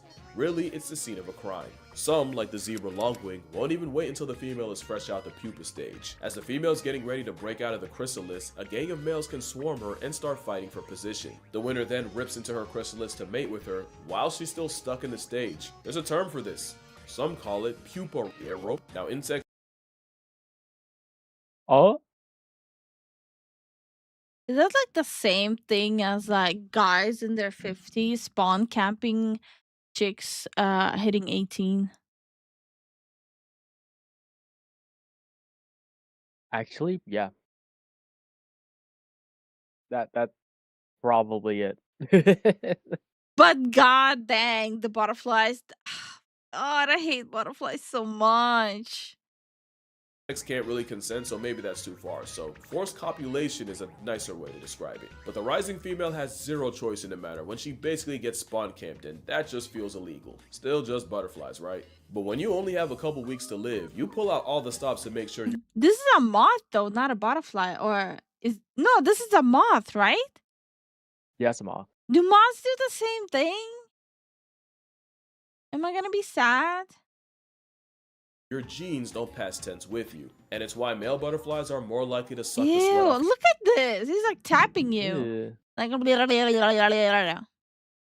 back. Not only do those nutrients help form pheromones, during mating, males will pass off nutrients to the female as a sort of consummation gift that helps the eggs, and in some species, the males will transfer 25% of their body weight in the process. Which explains why male butterflies are crackheads when it comes to some mineral, and some males take it so far, science had to invent a whole nother word for what they do. Because hey, Lifu, can we look at dolphins next time?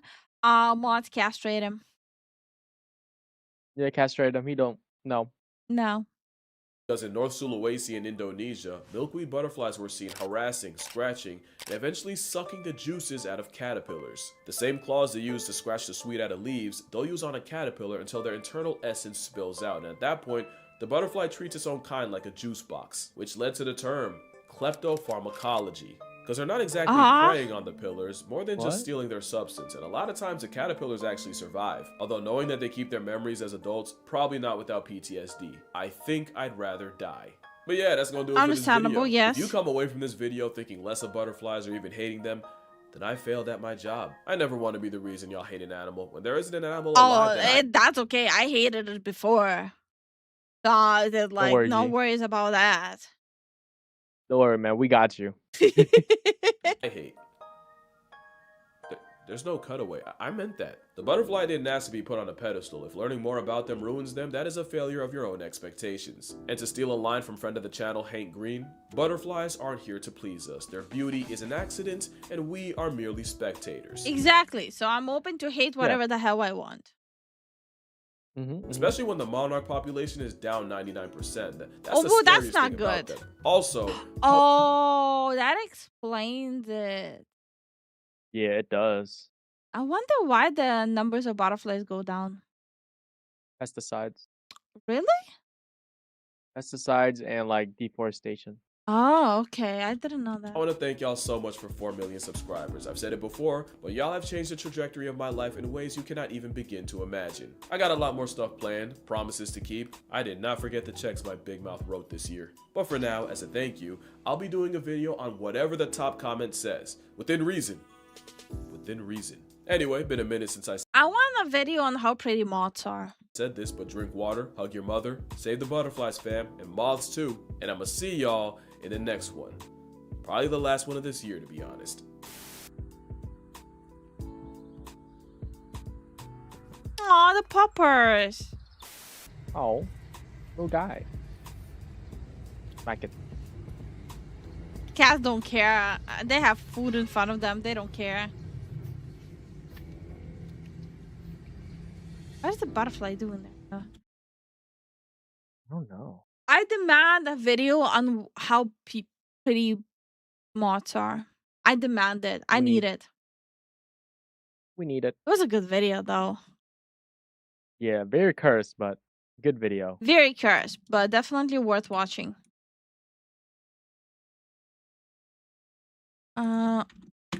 Do you think we have time for one more? What's the next video? I really wanted to check out the Reggie video. Yeah, we probably have time. Yeah. Hell yeah! I really wanted to check this one out. I'm kind of really getting into Reggie's videos, specifically the Warhammer ones. I'm kind of having a lot of fun with that. Yep. And I was looking forward to this one a lot since the last time we watched Reggie. It's called I Use World War I Tactics to Survive Armageddon in Total Warhammer 3. I'm excited. Very excited. Let's go.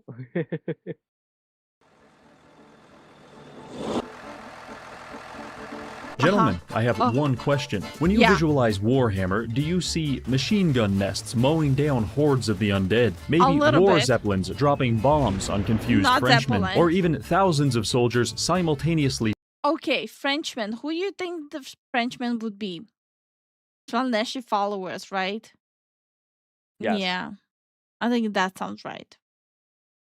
Leave a check DMs? DMs? What's DMs? What DMs? What DM? And thank you so much for the support, Devastator. Thank you for the support. Oh. I don't know what DMs you're talking about. I'm confused. Yeah, I'm confused now too.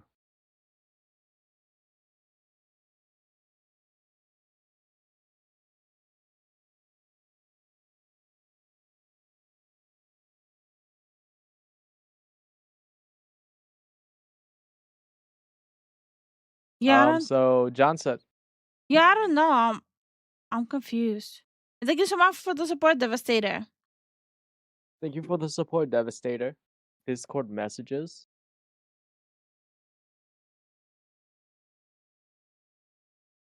Oh, okay. I'm gonna bookmark this video for tomorrow then. He sent me a link called Giant Silk Moth, the best pet insect. Oh, okay. Oh, we are 100% checking it out tomorrow. By CG? It was Clint Reptiles. I am very excited. I appreciate it. Thank you. Ow, my leg. No Clip says, Reggie's Yakuza like a dragon video, so Pure Cinema. Interesting. Yeah, I'll check it out. I just really want to watch this one right now. No, makes sense. Suffering from trench foot? Well, you should, because today we're going to be using the technology and tactics of a certain 20th century military power to conquer the world. But having both of our feet amputated will be the least of our concerns, because on turn 100, chaos portals will open all over the map, unleashing thousands of demons with an intense desire to consume our vital organs. Can we become a military... The freaking belly mouth, do you think that like makes it faster to eat food? Like instead of having to like eat it, chew it, swallow it, it reaching your stomach, in that case you just like home and it's directly in your belly. I can see the practical use out of it. No, it's practical. This makes sense. superpower and overcome this cataclysmic event? Or will we be subjugated by our demonic overlords? There's only one way to know. But first, a word from our sponsor, War Thunder. It's a game with an impressive collection of over 2,000 tanks, planes, helicopters, and ships, which you can use to decimate your friends regardless of which team they're on. Personally, I like to turn off my weapon systems and just use myself as the explosive. In this regard, hypersonic jets are the most effective option. War Thunder is the most It just makes sense. Comprehensive vehicle combat game ever made, with dynamic and detailed damage models. So when I crash my F-16 into the side of a T-34 tank at 2,000 kilometers an hour, I get a complex breakdown of exactly why I am no longer alive. The customization is impeccable. Zooming in to read manga off the side of a Japanese tank, simply incredible. Finally, the graphics are so good I've suffered a mental break and I don't know what's real anymore. And again, War Thunder was the one where they disclosed a lot of military secrets, right? Yes. I mean, it's fun for the whole family. Play War Thunder for free on PC, Xbox, and PlayStation. If you use my link in the comments, you'll get a bonus pack with free stuff. And if you don't use it, I'll find you. Here we are in the lovely old world. It's very much the same, except Karl Franz is now an ultra-nationalist, and he's wearing a pickle hob. Normally, the Empire operates as a collection of city-states that eventually confederate through a series of popularity contests. It's a little like democracy, which is nice, because democracy is a system by the people and for the people. But the people are retarded. And I don't have time. Is that real? Time for such political machinations, so instead we'll be doing all of our diplomacy with the business end of a machine gun. We start by introducing ourselves to our neighbors, hello and goodbye. I know these tactics might seem excessive, but we need to aggressively develop our empire if we want to have any hope of surviving Armageddon, because I may have put it on max difficulty. With our first enemy defeated, Bro, save. Brave soul, what the hell? These games I always play like either like a normal or easy. I don't have enough brain cells. I do enjoy games like this, but I don't have enough brain cells to play on hard mode. I don't understand what kind of like uber smart person you have to be for that. Yeah, this game has to be played on easy for us. Bro, okay, I had like just a couple of people in 2 years comment stuff like, I don't believe you're that stupid. Stop acting. Especially like the whale part. Yeah. Like, I'm not acting. I'm actually that stupid. What do you want from me? Just accept the fact that I'm dumb. Why are you arguing with me about how stupid I am allowed to be? Like, what? And hi, Lydia. Hi, Egyptian. How you guys doing? Welcome back, Charlie. And welcome back, Charlie. we can now recruit some conscripts. They're our weakest unit, and they're also preposterously expensive. But with a bit of focus fire, they can assassinate enemy generals in one volley. So, not bad. Clearly, we're going for quality over quantity. Our campaign started off quite well. We bounced around Reichland, liberating settlements from the tyrannical Polish menace. So impressive was our blitzkrieg that a beast wizard wanted to join the army. I know he may appear to be some kind of homeless schizophrenic, but he's actually just your average Los Angeles man. So I Not Florida man. You see, I'd rather take Florida man over, Los Angeles man. Let him join our crusade. Now, in an effort to immediately bankrupt... See, like, LA man is gonna be on, like, what? Cocaine? No, not cocaine. Meth. Infant. but Florida man is gonna be on Flocka. Up my own government, I decided to start building a second army led by the legendary General Wilhelm von Zollerhorn. And yes, I did Google that name to see if he was associated with any genocides. Surprisingly, he was not. Wilhelm is great because unlike Karl, his talent tree actually buffs our modern units. And you better believe I'm going to specialize him entirely into tank warfare. But we don't have any tanks yet. In fact, all we have are people who wanted to be I mean, like, no tanks, like, close enough, right? Like, just do what the orcs do. Yes. Wog. Just literally just stack them up and go, I'm a tank, I'm a tank, I'm a tank, I'm a tank. You know, like, come on.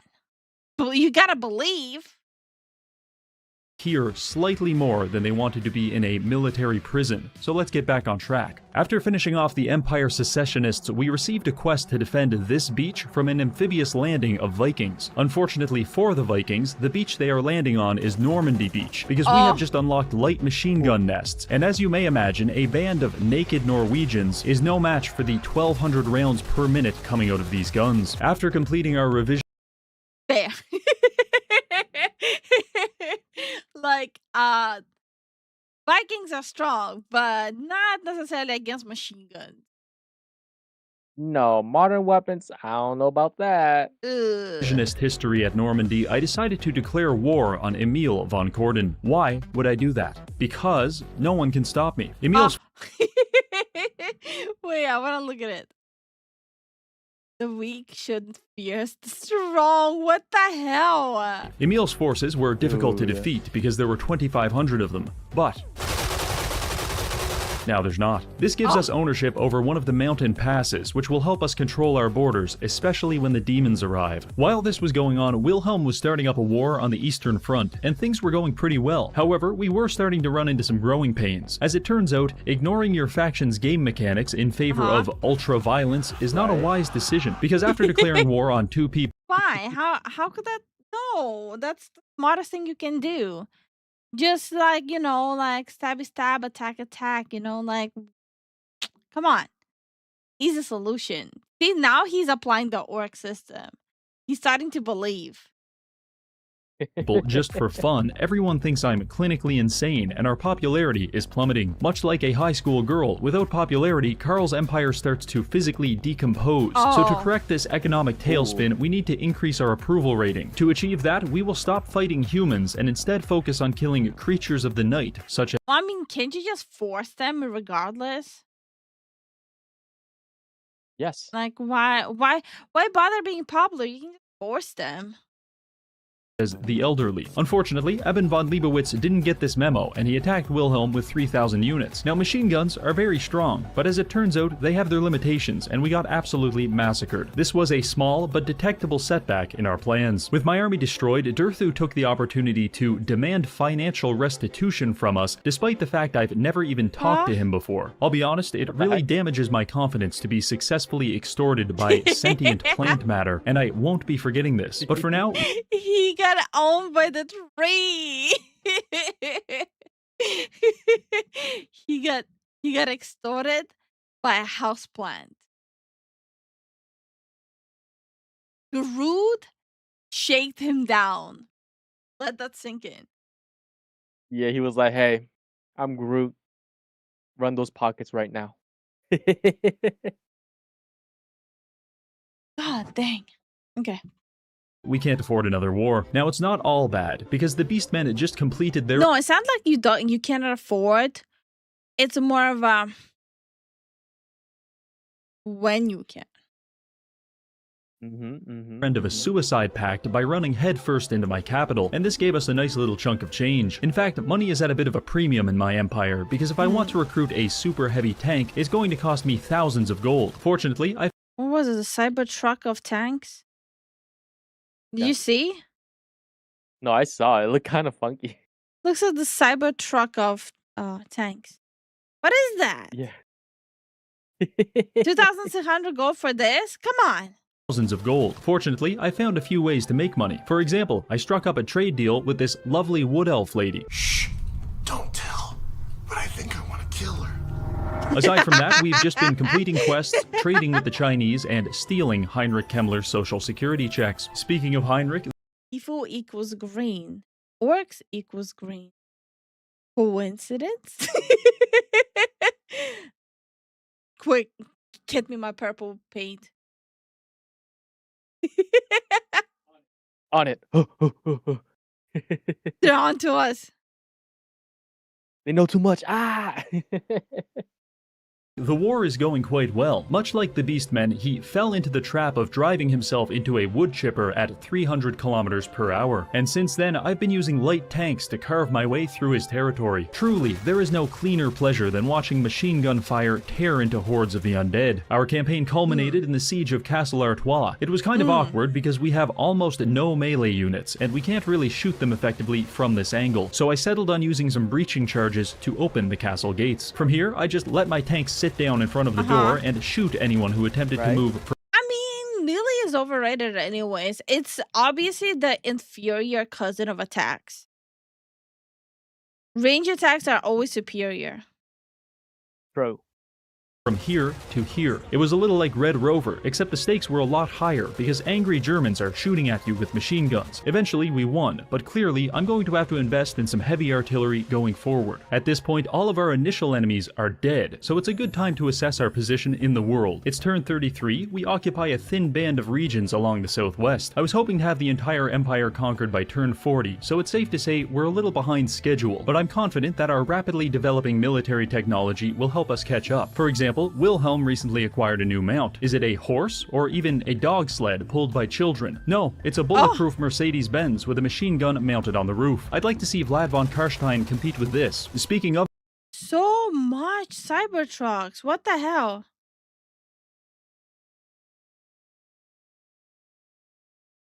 And hi, Haas, how are you doing? Hi, Dumbbell, how are you doing? How are you guys doing today? Hey, Night Owl, what's up? Honey, are you falling asleep there? No. Ah! So you're gonna continue the video. Okay. Of Vlad, he's going to be our next target. He owns a lot of territory, and unfortunately for him, most of the Geneva Conventions do not apply to reanimated corpses, so I should lose no popularity. I mean, the Geneva Convention, just a suggestion. Everyone knows that. Come on. Yeah, it's not a guidebook, it's just a suggestion. Just raise the dead, bring your homies back. By eviscerating him with hundreds of landmines. However, the orcs were blocking my path into Sylvania, so I had to grapple with the serious moral dilemma of whether I should shoot them to death or cover them in napalm. I chose both. It was all going very well, because the orc military philosophy consists exclusively of screaming and running headfirst into bullets. The undead were Hell yeah. Do you need anything else? We're experiencing a similar issue. Usually, they throw bodies at you until you become exhausted, but luckily for us, bullets do not get tired. The only problem we ran into was that the ghosts are ethereal, so roughly half of our bullets go right through them. But I am a firm believer in just shooting them twice as much. So we plowed forward, capturing Grenstadt, Schwarzhaven, and Fort Obersteyr. And just as my military conquest was about to send me over the edge into an erection-induced coma, tragedy struck. Clan Scryer declared war on me. It's alright though, they're strength rank 21 and we're rank 2, so surely they won't invade me with 3 armies, you son of a bitch. You look like a smart guy, so I probably don't have to tell you, but this is really bad. Because for every Skaven we can see, there are probably 10 that we can't. With all of my generals tied up in the east... Now he's going against Skavens. Oh no, let's see how this goes. Yes. Ikit Claw had a fantastic time detonating nuclear devices on my peasant militias. To make the situation even more embarrassing, the orcs actually started defeating us by changing their army composition. Did they also develop... Is he fighting orcs and the Skaves at the same time? I think so. Hell yeah. Heavy machine guns, you may ask? Nope, not even close. They just put themselves on pigs and drove into my gun line really fast. Hell the only yeah. silver lining to all of this was that I convinced Balthazar Gelt to confederate with me, which expanded my borders considerably. Naturally, this decimated my economy because AI build their empires in the same way a recently lobotomized man builds a helicopter, which is to say... So The way I play tactical games. Yes. The only difference is AI would still be better than me. Why am I so stupid? You're not. You just don't play these type of games, my love.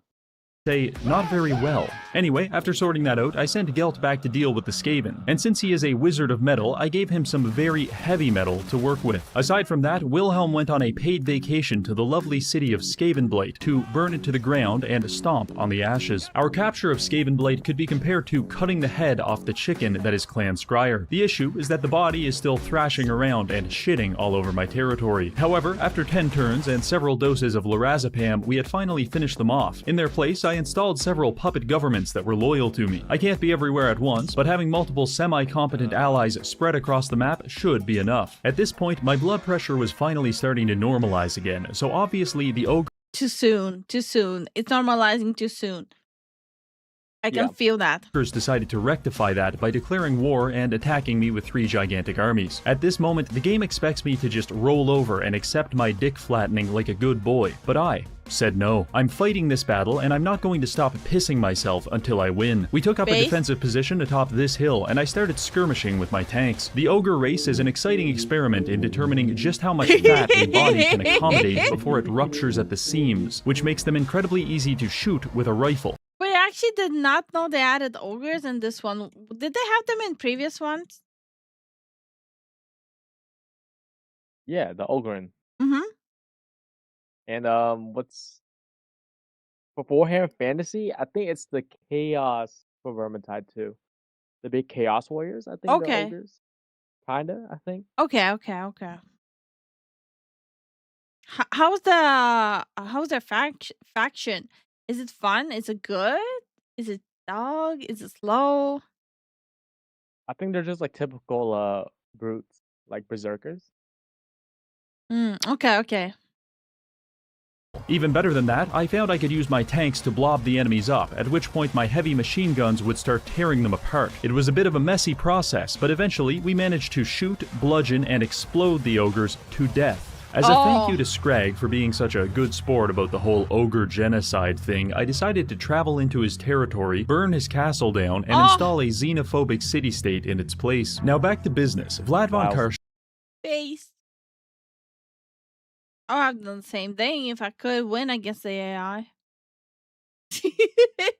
is technically still alive, but his empire is dying, so we're going to administer some end-of-life care by caving in his cranium. This was fairly easy because I now have access to Pioneer Infantry, which can construct razor wire, MG nests, mortars, and anti-aircraft bunkers for free. It takes a lot of time, but the undead aren't exactly in a hurry. In fact, they're having a hard time moving at all, because Wilhelm upgraded his mount, and he's now flying above the battlefield in a war blimp, dropping cinder blocks and lawn darts on our enemies as they approach. Excited by the idea of blimp supremacy, I decided to recruit several Imperial war blimps to help me clean up some Viking villages. They're stronger, considerably more phallic, and each one has 10 bombs they can deploy for massive damage. The Norwegians attempted to counter this by throwing axes into the sky. Not only did this tactic not work, it actually made me bomb them even harder. At this point, I've managed to narrow down what the actually good units are, and things are starting to move pretty fast. Some orcs declared war on us, we beat the daylights out of poor Festus, hired the Red Baron, who was apparently a melee specialist despite being in a biplane, killed some wood elves while no one was looking, used rocket launchers to defeat Pope Francis in a quest battle. Okay, someone explain to me, what's with the massive hate towards wood elves?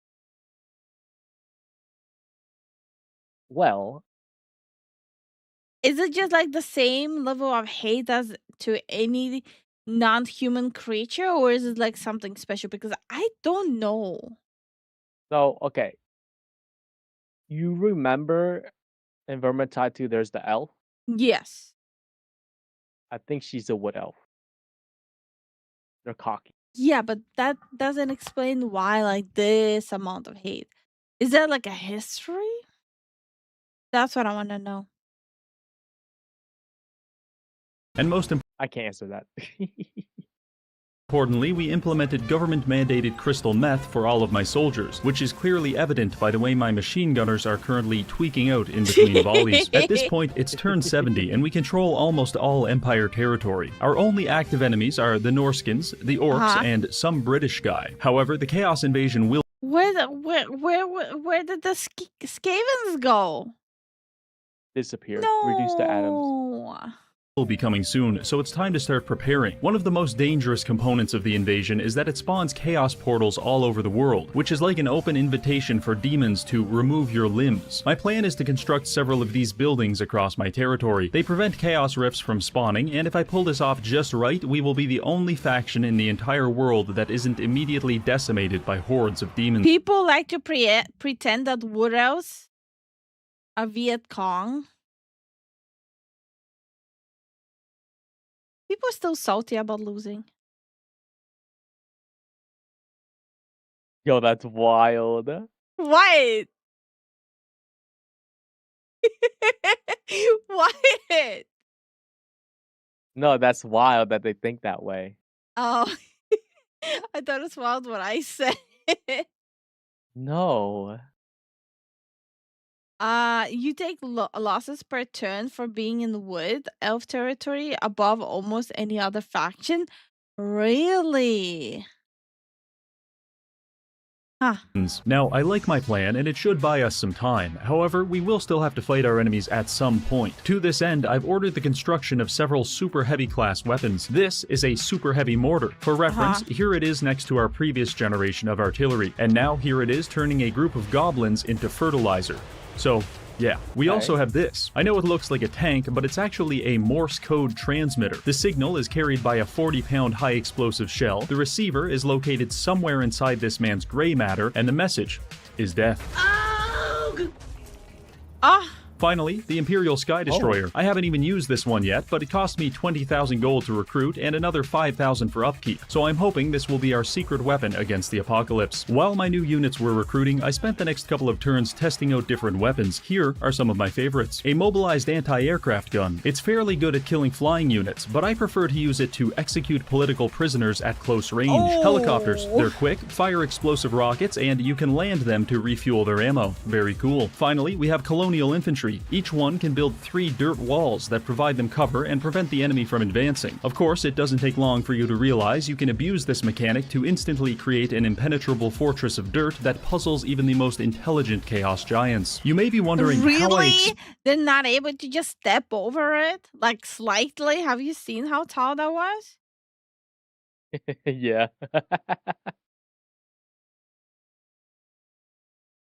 It's like up until the ankle. Just step over it. Like, what?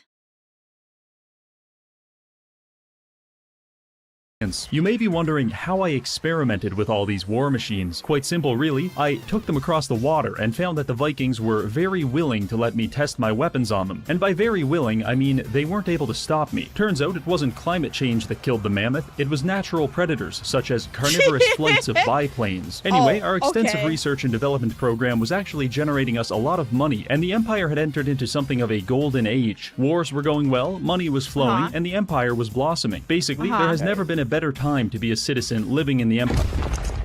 Doom is coming. Destroying all in its path. The end is nigh. You know what? Honestly, he just read more than I ever read. I just like, okay, I don't care. Then what happened? Why is this going on? The end times, honeys. The end times. I always like literally any pop-ups in the game, including dialogue, I treat it as a suggestion sometimes, you know? Listen, here's the rule. If it's a pop-up with green on it, that's good news. If it's a pop-up with red stuff on it, it's always bad news. And then if it's yellow, then you know it's like, oh, okay. No, usually that's gray. Really? The games I played, yeah. Don't worry about that. I'm sure it's fine. On a completely unrelated note, I'm going to start drafting a few thousand people into the army now. We're on the final stretch at this point, and I'm just getting everything prepared. I imagine the literal apocalypse may slightly influence the Empire stock market, so I've saved up plenty of cash, recruited extra armies, and set up 2 layers of walls in all of my settlements. I finished out the next 10 turns fairly relaxed. The only excitement was when we were attacked by Leopold Wolf. For those of you who don't know, Mr. Wolf is an avid collector of traumatic brain injuries. How do I know this? Because I'm the one giving them to him. I don't know much about him, but he's very upset that I own the moot, and every 5 or 10 turns he shows up and starts screaming at me about taking the moot pill. I don't know what that means, so naturally I... Moot pill? What? What is that? Does Grandpa just need a nap? shot him with an anti-tank rifle. Other than that, we were ambushed by a large quantity of ogres. In case you are wondering, this is what a man's face looks like when he knows he's about to be spit roasted by murderous fat men. Actually, never mind. I was giving General Booger too much credit. But then again, it's hard to command your troops when you are dead. I took this incursion as an opportunity to use my flamethrowers to carve up the ogre kingdom and redistribute it to my vassal. I know this may seem like an overly violent solution to an otherwise mundane problem, but when you are a walking tank of napalm, suddenly every problem looks like a Vietnamese rice farmer. Turn 99. Things are good. Our southern border...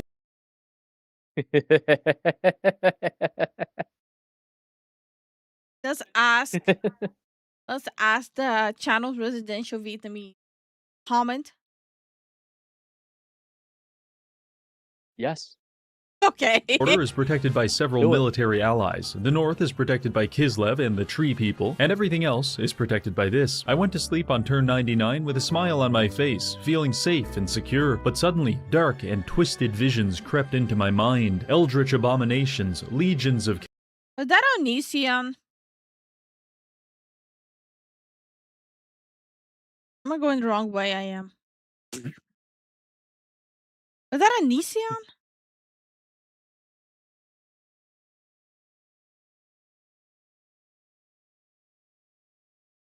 That's Onision, right? Yes. Yes, that's him. Oh my gosh. Whatever happened to him anyways? Last time I heard is that he's getting sued left and right. Not sued, investigated.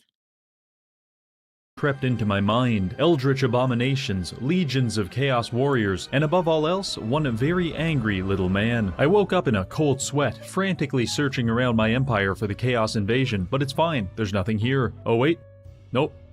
There it is. There are a total of 75 fully leveled hostile chaos armies on the map, and as it turns out, they're hosting a destination wedding in Altdorf, because they're all headed straight for me. Truly, it is time to summon the Elector Counts. Actually, never mind. They're all dead, and we killed them. Well, at least our preparations worked, and we have no chaos portals in our territory, so that should buy us some time. Anyway, good luck everyone else. Now, first things first, Festus has willed himself back into existence. Ooh, look at him. He's a sexy motherfucker, huh?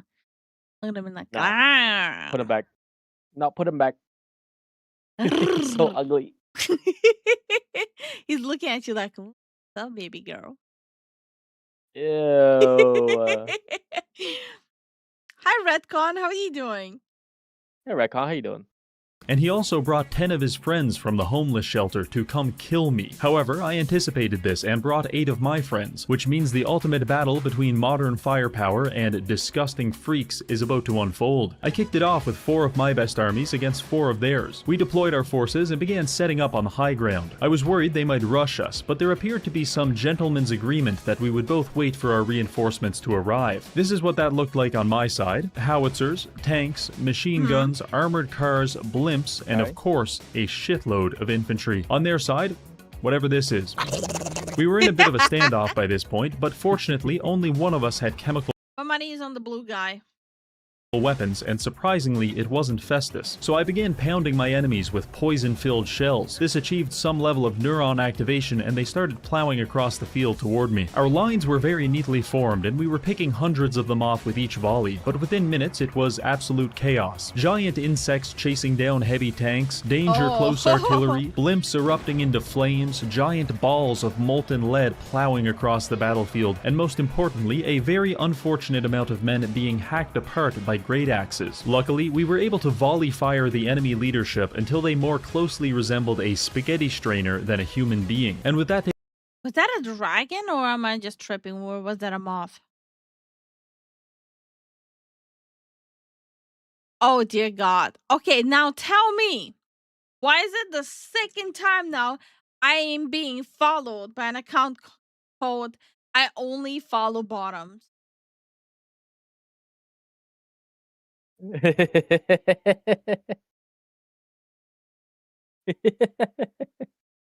I'm that much of a bottom. Two people whose name is I Only Follow Bottoms had to follow me. You're being memed on, I think. I'm a power bottom, okay? There is a difference. There is a difference, okay? I choose to be a bottom, okay?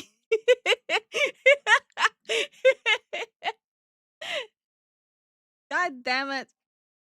taken care of, the Chaos Forces began to fold. After about 18 minutes, they were in full retreat, and the post-battle screen looked like this. We completed this routine 3 more times to kill Festus and eliminate his faction. It was a victory for mankind, but one thing has become clear. This is not sustainable. My armies are in shambles, and there's still 50 Chaos Legions barreling down on us. Fortunately, we do have a chance. You see, when I enabled this endgame crisis, I toggled a setting called Faction Doom. Basically, the Chaos factions are incredibly strong. However, if we can manage to defeat their main general in combat, the rest of their empire will start to crumble. So I don't have to fight all of this, I just have to find and kill each leader before it's too late. Our first— Wait, I like that system.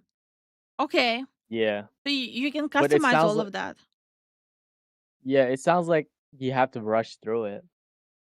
No, maybe not necessarily rush, but like be more tactical about it. First target, Archaon. He's the strongest So it's like, you don't have to go after every single member of it. You just have to find the general. That's it. Okay. And also in a surprisingly vulnerable position. I used Festus's portal to take Carl, Gelt, and Claude Dogburglar? Okay, whatever. I teleported them across the map and started a battle with Archaon. He was very strong, but I have yet to find a man who was able to withstand being shot by 1900 rifles. So anyway, he died, and next turn we had our proof of concept, because he went from being strength rank 1 to rank 89, and all of his armies are disappearing. 1 down, 6 to go. After defeating Archaon, I decided to close the Chaos portal that he used to teleport here. To do this, we had to complete a moderately challenging battle against Demons of Khorne, but after we beat the teenage angst out of them, we were able to close the portal and claim a reward. I took this ridiculously strong sword that will probably corrupt my mind and turn me into a sadistic lunatic, and I'm okay with that. In fact, each type of portal seems to give you a different reward. Khorne gives you access to extremely powerful items, Nurgle gives all of your armies poison attacks and attrition resistance, Tzeentch provides empire-wide buffs and removes Fog of War, and finally Slaanesh gives you laughably high casualty replenishment and empire growth at the cost of spreading their filthy, filthy corruption. This reward mechanic isn't very narratively important, but I think— I mean, you kind of have to withstand a little bit corruption for blackjack and hookers. I'm still convinced that's literally what Slaanesh is. No, that's an apt description of Slaanesh. I think it's a nice touch, and I like it. Anyway, our next target was Sigvald, accidentally. You see, I tried closing— Hold up.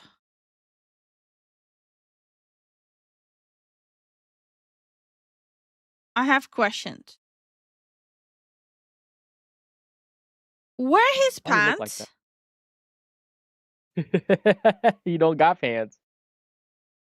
His sword looks kind of funky too. Why is he wearing just like metal chops? What happened to having pants? No pants in this world, honey. I know for a fact Starvin and the Moose are just running to the monitor right now just to see what I'm talking about.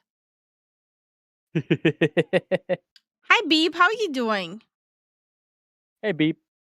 Accidentally. You see, I tried closing this other Chaos portal, but I fell into it and got teleported directly to Sigvald's Femboy Empire. An empire which was remarkably unprepared. No, that wouldn't be femboy. That would be like a himbo, no?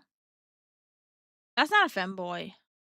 No, that's a himbo. For blimp supremacy. I felt bad shooting such a beautiful man to death, but dare I say, he looks even better now. By this point, Azazel's forces were starting to invade from the north. It took them only 2 turns to kill all of Kislev, and I really don't like the way they're looking at me. Most of my main armies have been dispatched across the world to hunt down Chaos Generals, so I'm stuck defending my territory with these micro-armies. They looked good on paper, but suddenly I feel unprepared. Anyway, the fastest way for me to stop this will be to kill Azazel, so I sent 2 armies up the river to look for him, and we didn't have to look very hard because he attacked us on the next turn. It's not looking good, but what the auto-resolve seems to be forgetting is that this is my main tank regiment, and as it turns out, no amount of horniness can protect you from having your limbs blown off in an explosion. And furthermore, Azazel's tactic of throwing himself under my tank treads was questionable at best. With Azazel defeated and his ecstatic legion in disarray, we've bought ourselves some time. For my next magic trick, I will be making Valkia the Bloody disappear. I took Blimp Boy through the Chaos Portals again and managed to land right next to her. She had a lot more units than me, but she's having a very hard time getting them through this choke point while I drop bombs on it. This is what we call a skill issue.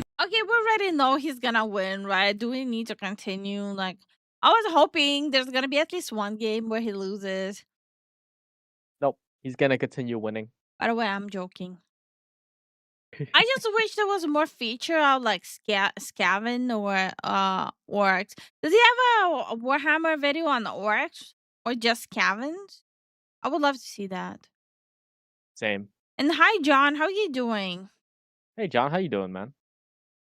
Anyway, Valkia was absolutely seething at the fact she forgot to bring ranged units to a blimp battle, so I had free reign to basically do whatever I want. With her defeated, we just have 3 to go: Kolek, Wulfric, and Village. Speaking of Village, his faction is absolutely mopping the floor with the Chinese, as evidenced by the fact I am looking at a map of Cathay with only 1 Cathayan settlement. Anyway, I sent Gelt and Dogburglar through a portal to chase Village down, but he got the drop on us at Dragon's Gate, and it's not looking so good. We did our best with the basic infantry, but they're remarkably squishy and don't hold up so well against return fire. Also, this creature exists and is doing horrible, horrible things to anyone unlucky enough to survive the enemy's ranged attacks. I tried everything: magic, bombs, even tried burning it like an ant with this high-powered magnifying glass.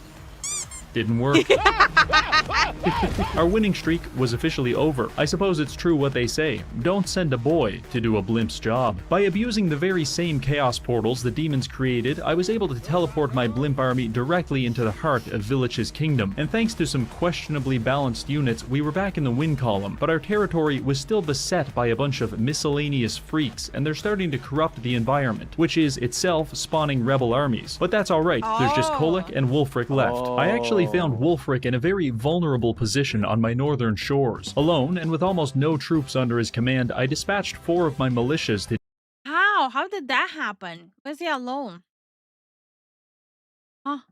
Deal with him, but perhaps sensing the noose tightening, he, let's just say, deleted himself. I don't know why, but he was there one turn and dead the next. You can blame it on a freak accident or a bad horoscope, but personally, I don't care. On to Kolek. In case you couldn't tell, Kolek is fairly dangerous. He wields a hammer the size of 6 grown men, and I have personally never seen him cry even once. We attacked him just outside of Cathay with what's left of our army. We have about 5 units of riflemen, a few blimps on life support, and whatever random regiment. I'm gonna crack a bad joke. I bet. Only weak men don't cry. Men who cry, they're the strongest one because they don't give a fuck. There we go. I wanted to say something else, but I forgot. All right, question. Is that dude supposed to be a horseman or a cowman? I'm confused. Is he like a cow or a horse? Both? Yes? Or a donkey? Like an overgrown donkey? It could be an overgrown donkey, yeah.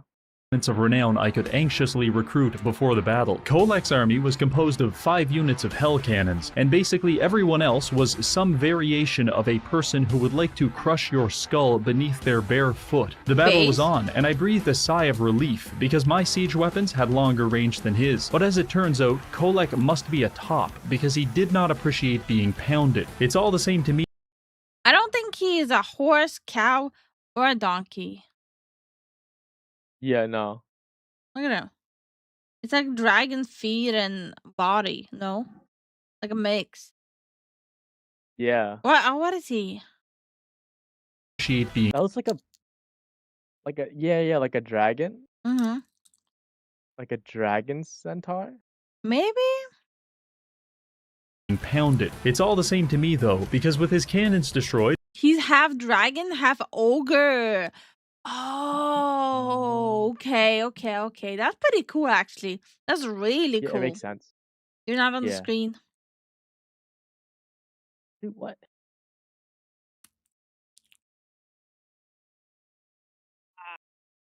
My Steam crashed?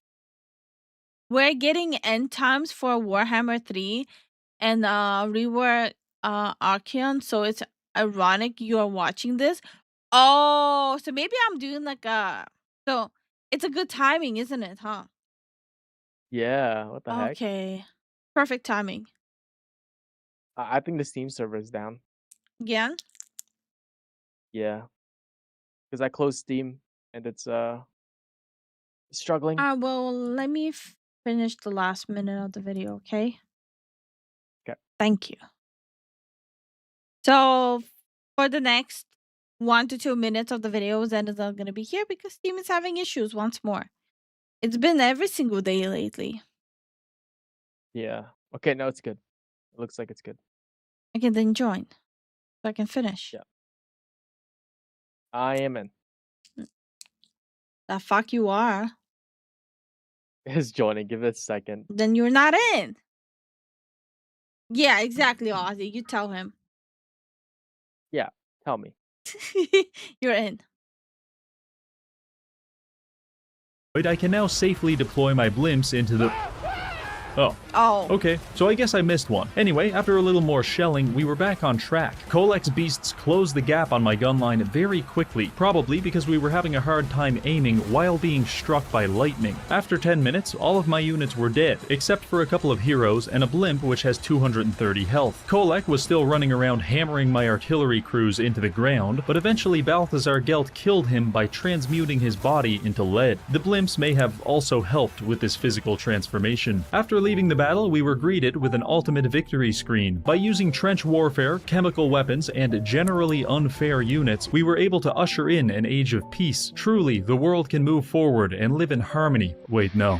We still have unfinished business. In the end, perhaps I was the endgame crisis all along. Alright, big thank you to this month's patrons, and finally, thank you for watching. And also, thank you to War Thunder. You can check out the game using the link in the description or the pinned comment below to receive all this cool stuff. Alright, that's all. See you later.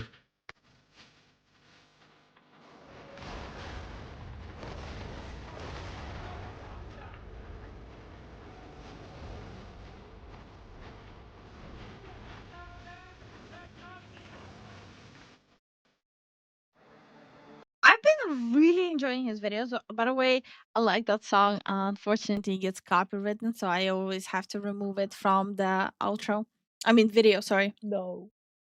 Damn. It's a really good song.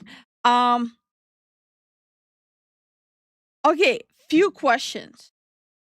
But those few questions, just one question. Huh? What? Who? How is he making it look that easy? He genuinely enjoys Total Warhammer 3. Okay, I enjoy games like that too, but I'm dogging it. That has nothing to do with my question. How does he make it look that easy? Like playing on the hardest difficulty like that? I cannot figure out how to finish campaign in Heroes of Might and Magic Old Empire. And Ozzy's going crazy.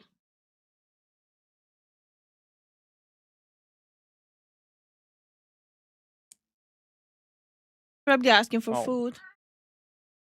No, I gave him food. Probably asking for more food. Oh no. Pure No, skill? he has a dry food.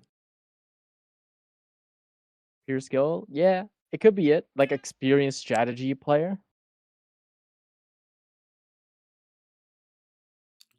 Hmm. No, like there's like specific games that I've played for years. I'm not even like a tiny bit smarter than them.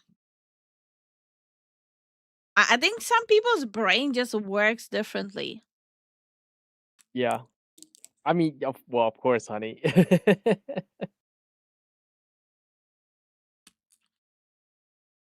Maybe you should learn some World War One tactics. I mean, I guess World War tactics would go well with strategy games. I don't know anything about World War One actually. It's just trench warfare. Trench warfare and like small strategic skirmishes. And also no, that doesn't work like that. They a game enough time, you begin to see the code. That's absolute bullshit. You know how many people I see in competitive that have been playing for years, but they're genuinely dog shit at the game, sitting in bronze for years. Yeah, I know a person that played League since almost the beginning. Never got above silver. So yeah, playing a game for a long time doesn't equate to being good at it.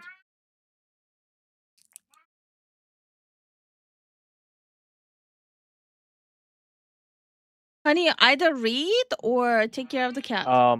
Pick. Yeah, I got the cat. Anything not to read. Oh dear God. He will literally do anything so he doesn't read. So he doesn't have to read chat. It's actually. I played Dwarves Fortress for years, and I'm dog water at it. I've played Heroes of Magic for years, and I'm absolute dog shit at it. I cannot get through the campaign. It takes me several attempts, and I'm playing on normal. My brain is just not there. Like my brain doesn't do that thing. I'm like a simple like point and run monkey. What?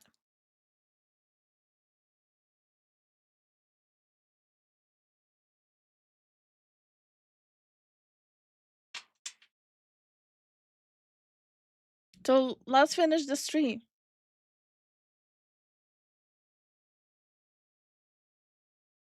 All right.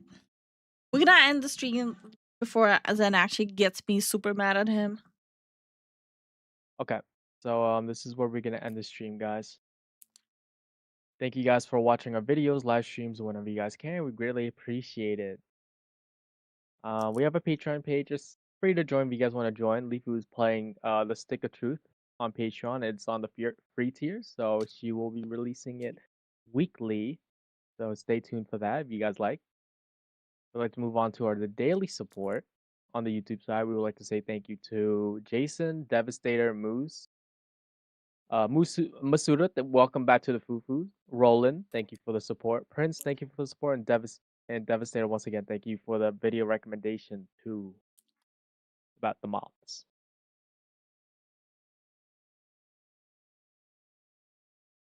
Okay. And on the Twitch side, if I can get that out,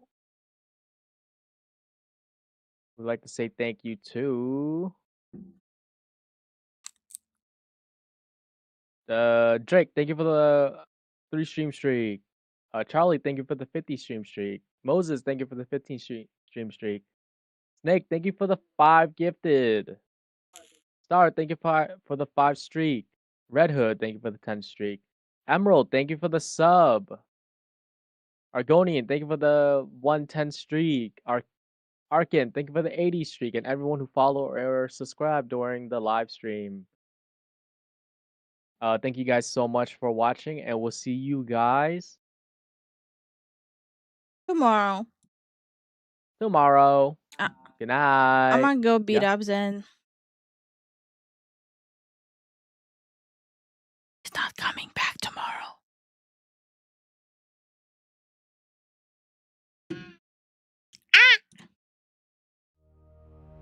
Come then, heroes. Come with your light and your prayers. I have heard every speech.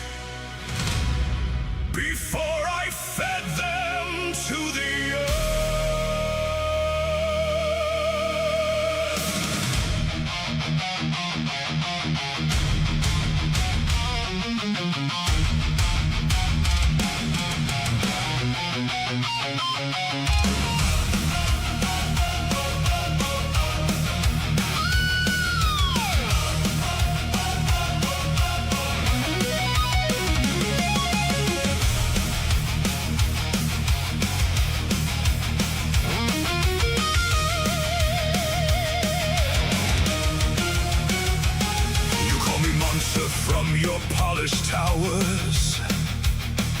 You never watch the ones you love turn gray. You never held a body going cold and begged whatever listened to let them stay.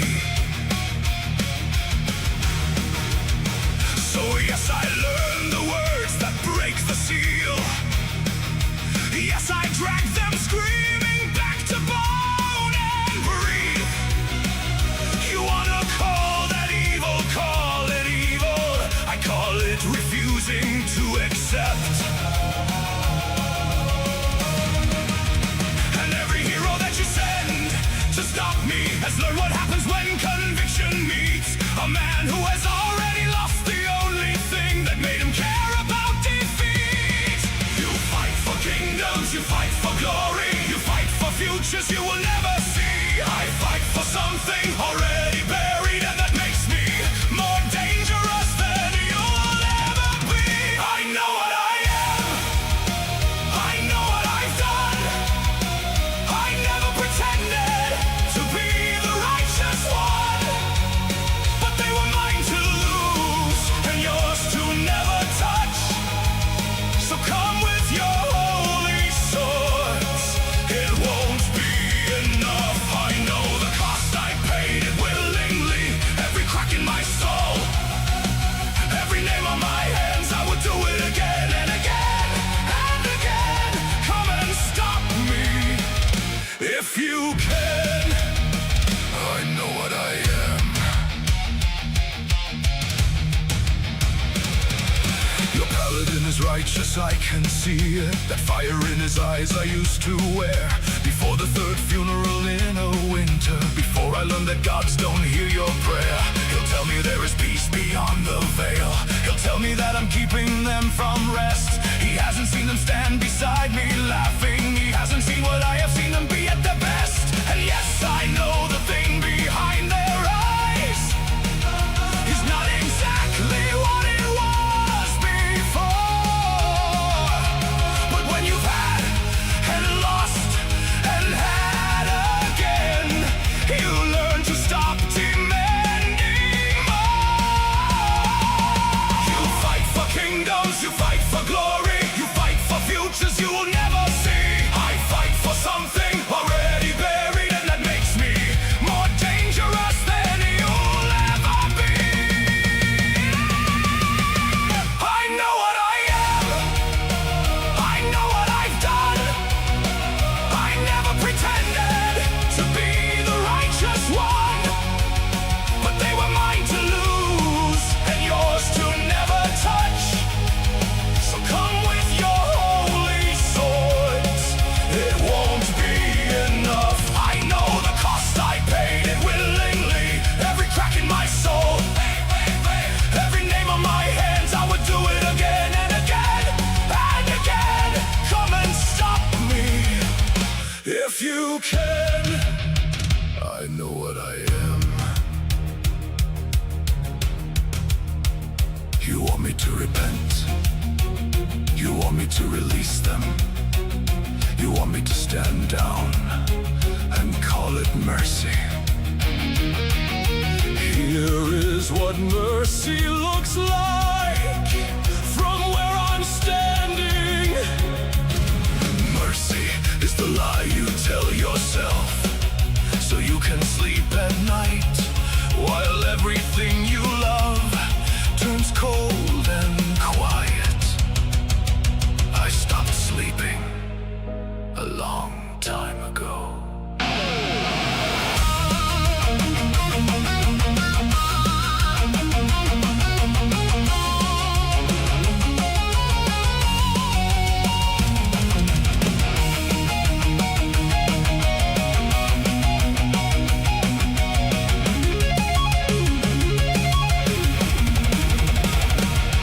When you finally break through my door and my dead fall one by one around me, don't look at me like I'm something to be saved.